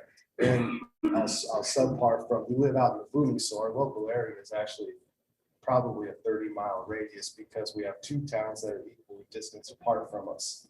I live in Vernon County, but the school district makes him go to Bates County, El Dorado. And so we have business ties in Nevada, Missouri. And so we're kind of like in a V. So my 6-year-old knows his area. If you get lost, he can show you where to go. It's beautiful, actually. So he is building an understanding of our roadways, how they operate, our design. He learned his higher numbers faster than I expected because he wanted to read signs. Kids, when unhindered or slowed down, they can advance at their own pace, comfortableness, and interest. We simply don't get this with one-size-fits-all solutions from the feds. One example of chasing interest, my son was encouraged to read just so he could further enjoy playing his favorite video game. He could not read what the characters were saying. It bummed him out and was hindering his interactive experience. I told him his problem was he could not read. And he could fix that. Within a month, he buckled down and started taking reading more seriously. He can read Sam I Am and his video game. His own ambition and desire propelled him on his own to succeed. I always tell my kids they oversee themselves and are responsible for their future. Blame lies at your own hands, actions and inactions. They make me proud. We cover science. He loves math. Reading has become even more fun for him as he hits milestones, finds pride and confidence in himself. Since we live on a little homestead, we have the pleasures and challenges of owning animals. Our kids have seen animals give birth. They understand biology on basic levels, like where do babies come from? And my 3-year-old daughter can tell you while you blush.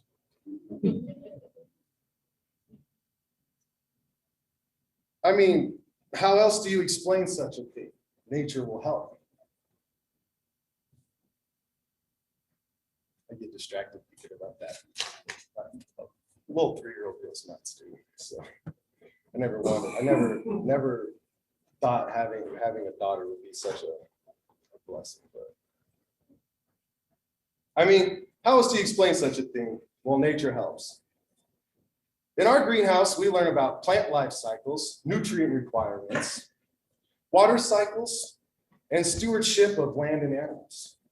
We learn financials and transactions of business because I involve my children and demonstrate to them how to generate money for yourself. When I was a kid and I asked those financial questions, I was told it was none of my business. I gotta be honest, I grew up and I really didn't realize how poor we were. I really didn't realize how my mom was telling me education was important, but I couldn't transfer why it was important because my mom wouldn't talk about financials with us. That was something that older generations really kind of kept tight. So I open my kids up to them. I let them know. I demonstrate everything in my life so that they can see me and learn from me rather than going through and not understanding why. They watch, they ask, and they listen. They even talk about what services they will provide one day to the world as an entrepreneur. When you empower children with the understanding from an early age that not only can they be anything they want to be, but they are responsible for it, it changes their ambition. They will not wait for someone else to do it. They won't even expect someone else to do it. They know what they want and they will do it. I can see my 3-year-old, how she watches and learns from her older brother. She becomes interested and starts her own search for knowledge. All we must do is be ready to feed it. She knows her shapes, colors, numbers up to 20, alphabet, and watches everything Big Brother does. She knew most of this before her 3rd birthday. No one must hover over her to ensure she is learning and being educated.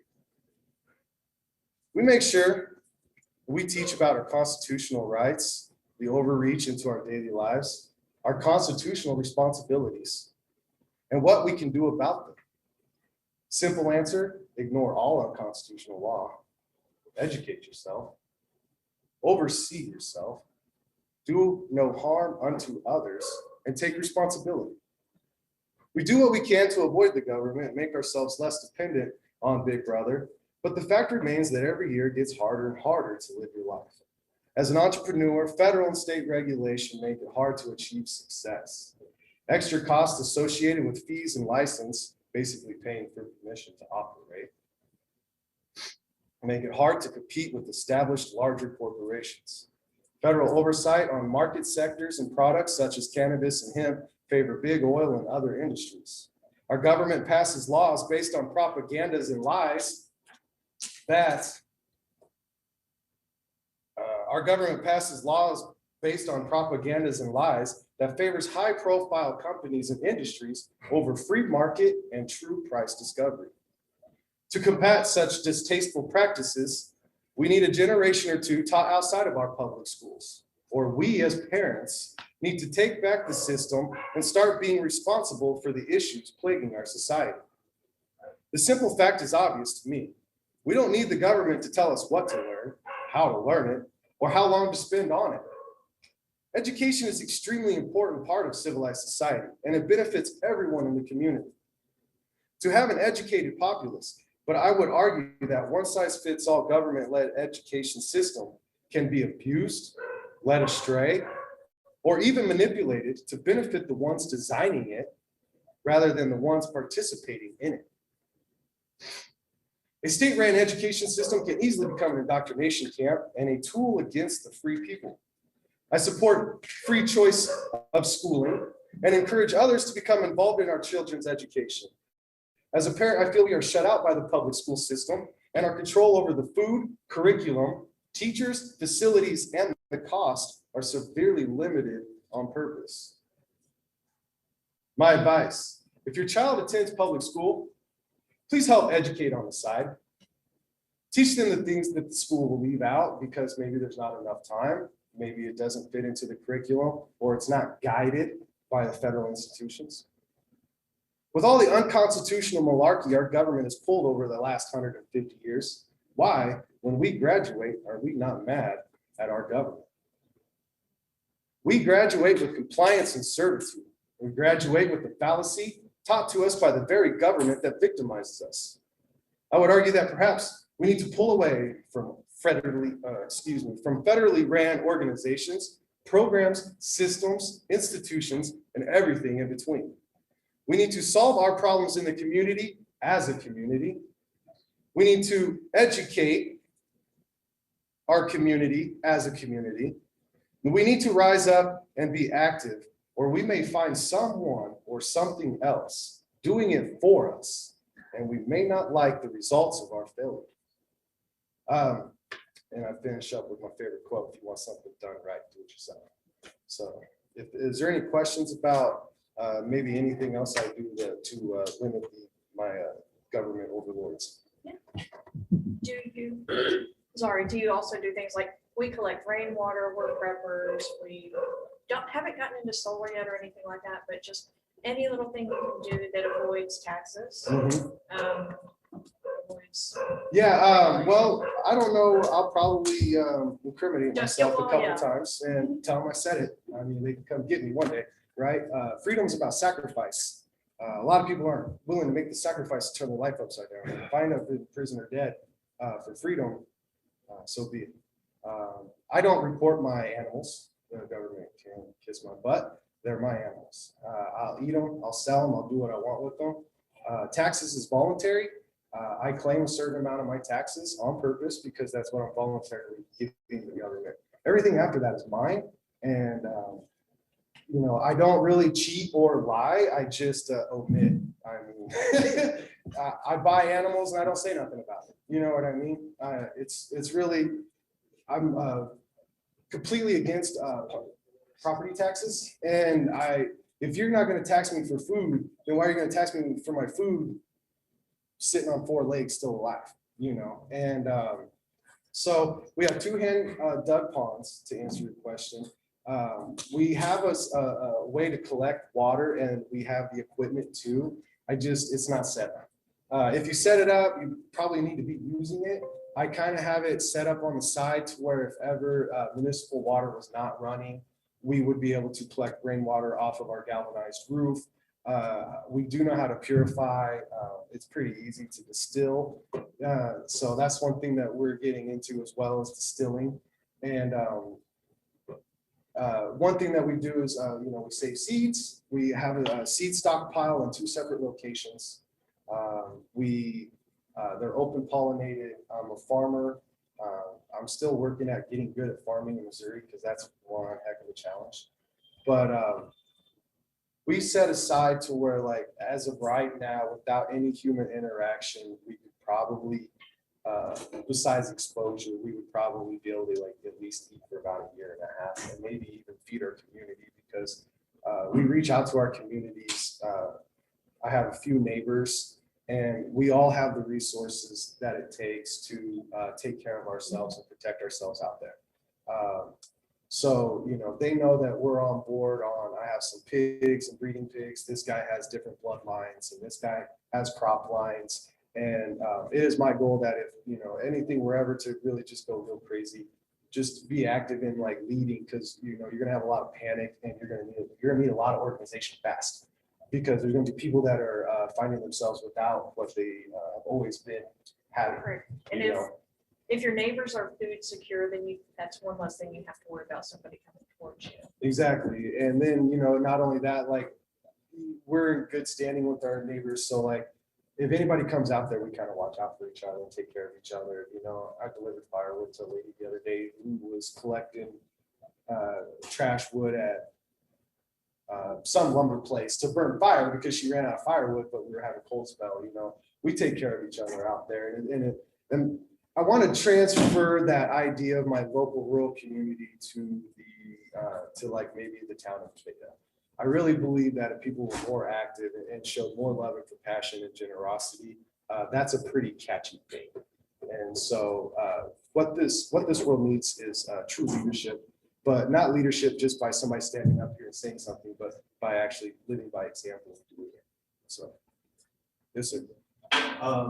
So when you were talking about being out in the Livingston mistakes, I completely get that. And I live in Independence, roughly KC metro area. So for me, I'm kind of on the border. I get that, but I also frequent KC a little bit. And just kind of to piggyback off of you, for those people that are closer to heavily populated areas, I understand there's a people and system that they have to be stuck with.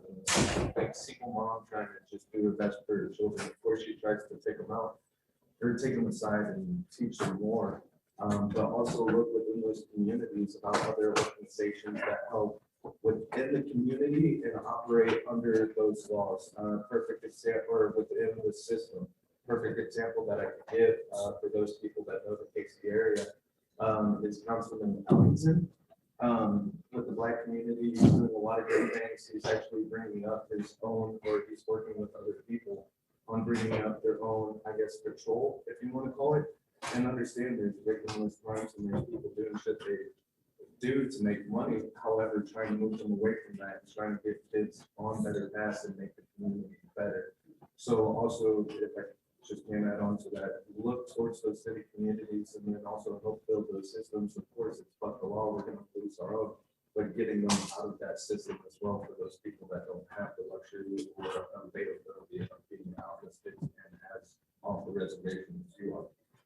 Yeah, we actually, the whole COVID thing started, we had a house in town and the whole COVID situation started. We made it through to the end of last year. And my business swelled so fast that I needed capital. So we talked to my wife and I was like, well, what can we do to avoid all this? And we literally got rid of all of our worldly possessions and went and we're building an area on our place. It takes great sacrifice to get away from the government. But even then, I'm still not far enough away. So you can't. What we need people to get active. You know, I was really glad to see so many people get active. I was here last year, you know, and that's what we need. We need people who are more than just a vote.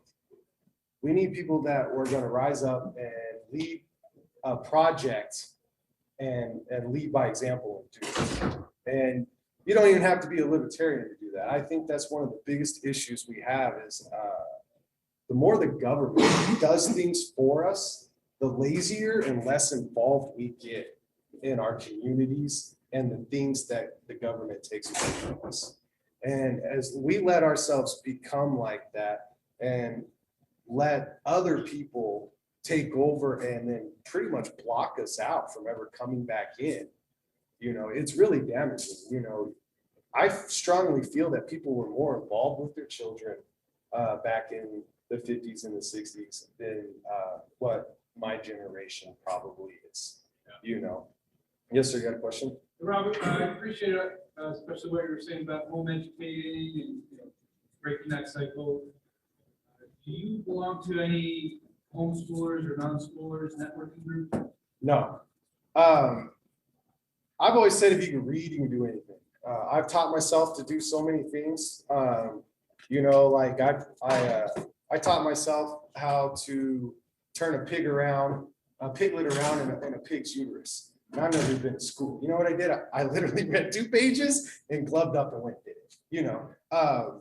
So what we did is my wife went and started researching Missouri law, of course, because although I kick against the law a lot and I really kind of spit in the law's face, some of it we should just follow, you know, and it would help avoid trouble until you're ready for the trouble. So we went and looked up all the Missouri law. Children under 8, you don't have to keep any records. Once you get to 8 years old, you're supposed to keep records and you're supposed to have so many hours of curriculum.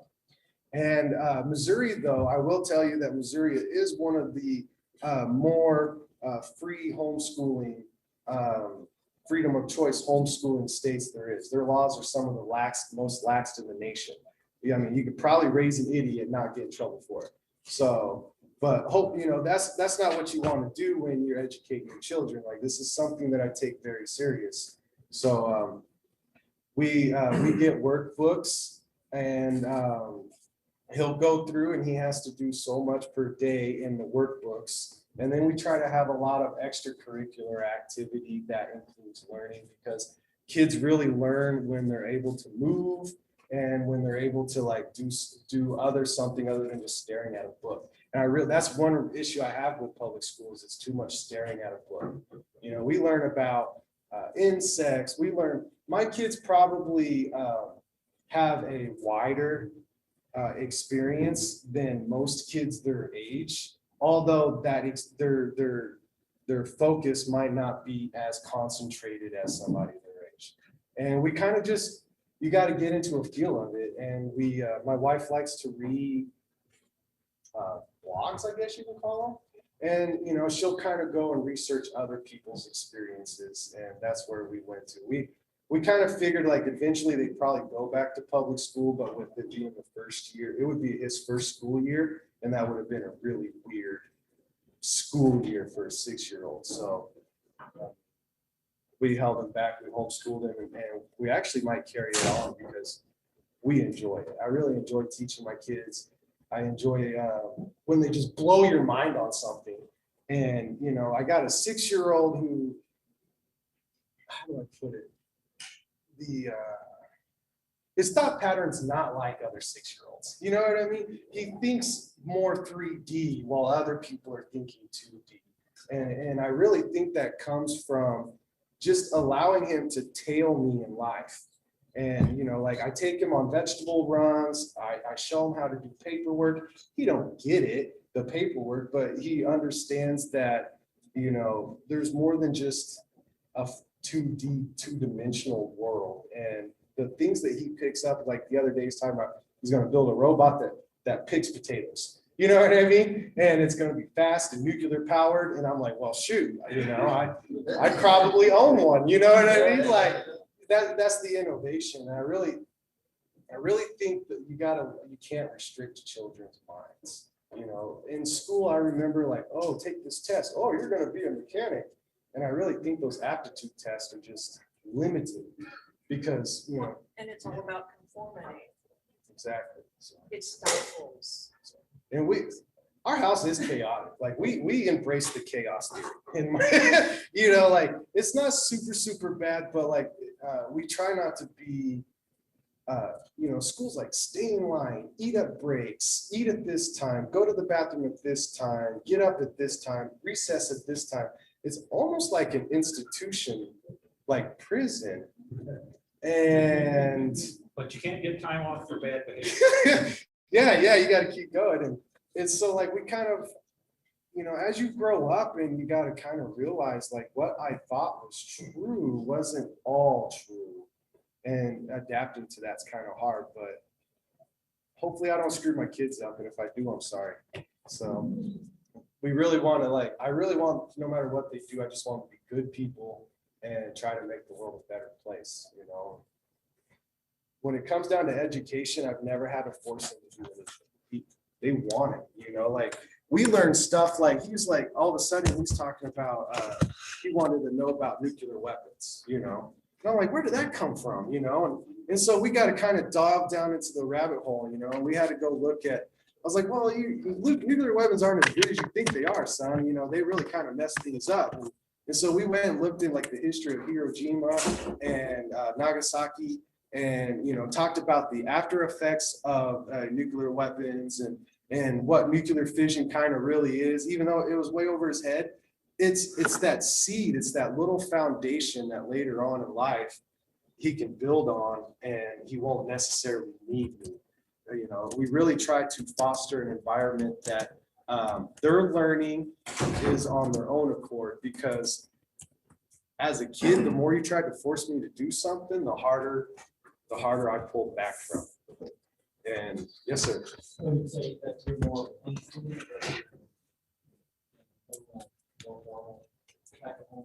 A mix in between, yes, because see, we don't have to have school from 8 a.m. to 3 p.m. You know, it'll be 8 o'clock and we're reading books, you know, we'll be driving down the road, coming home from an event and there'll be a lesson learned. And that's what I really kind of like is formality is great in some instances, but I think too much formality on our youth is damaging. And so instead of being strict time frames, we're allowed to cover the topics we need to cover, but we're allowed to freely flow and move and transition throughout the day that really the kids don't even realize that it's happening. You know, there's a lot of things that I could point out where, you know, my son was really kind of kicking against the reading until he had his video game. His video game experience sucked because he couldn't read. And I was like, well, that's your fault. You know, I tried to teach you and I'm trying to teach you this stuff, but you're not wanting to pay attention. And his own ambition and his own desires and wants compelled him to go learn that. And you really, you know, when it comes to kids, like reverse psychology works a lot better than trying to force them.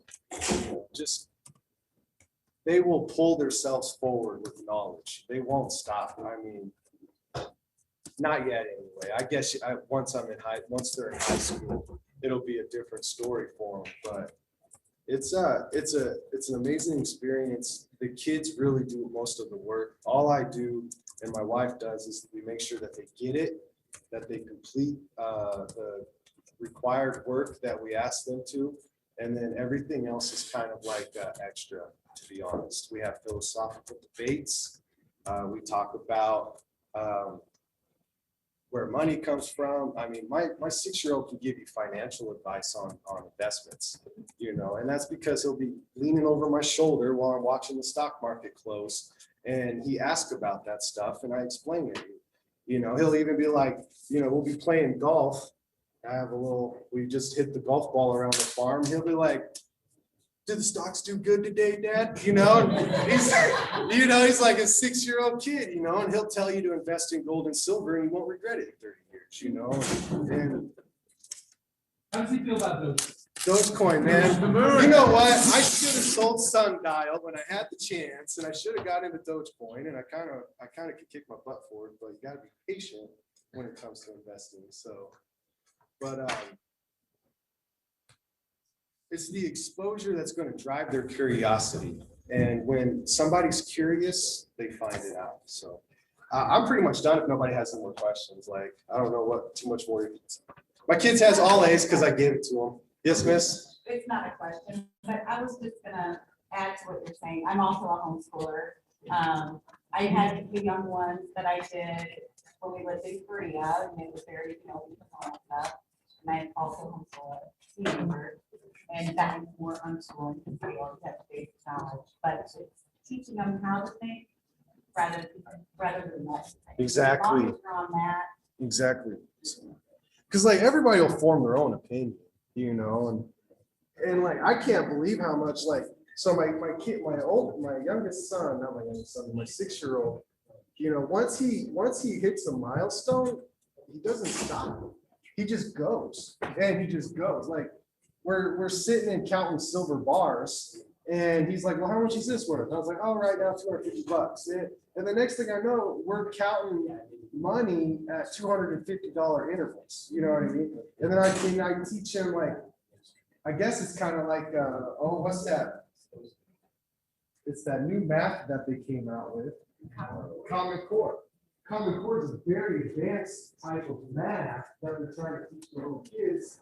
But here I am sitting on the bed with silver bars practicing Common Core, and it's kind of, it's a great story. I mean, honestly,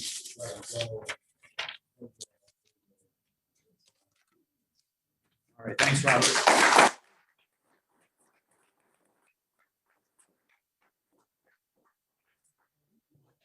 Okay, we're coming to the end of it.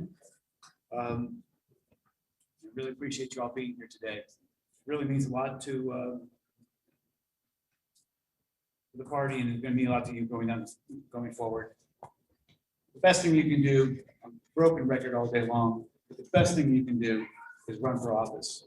Run for dog catcher as far as I'm concerned, but really get involved in some of these state campaigns. Missouri Rep is an easy campaign to run. If you run as a paper candidate, it helps a lot. But if all you do is attend a couple of the town halls and meet with the firefighters once or twice and teachers union, you'll learn a lot. You'll get kicked out of a couple of them, but you'll be okay. Please run for office. Immediately in 2021, you can get down there to Sedalia and spend 10 days at the state fair, eat some corn dogs, and watch the little scooters go by as people go down the boulevard.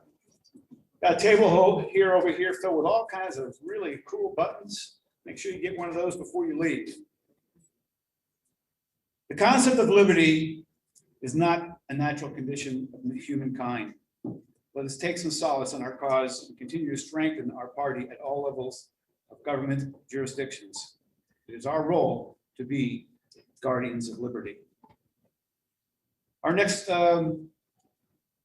state convention will be on February 19th, 2022.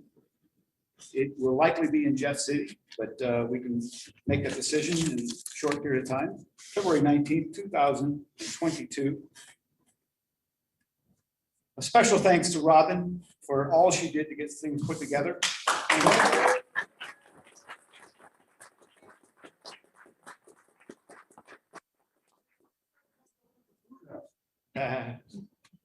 Do I have a motion to adjourn? Motion to adjourn, Eric. Second. Seconded by Robert. Any nays? Nay. Not enough. One thing I'd like to say is, like, we welcomed a lot of new people that haven't really been involved yet. And I really look forward to seeing new people actually get involved. So we should be able to fill that list up. We should be able to get the people that we need to accomplish our goals with all these new people. So I really look forward to seeing you guys jump in and what they can offer and what they're willing to do. With that, the 2021 Missouri Libertarian Party State Convention is adjourned.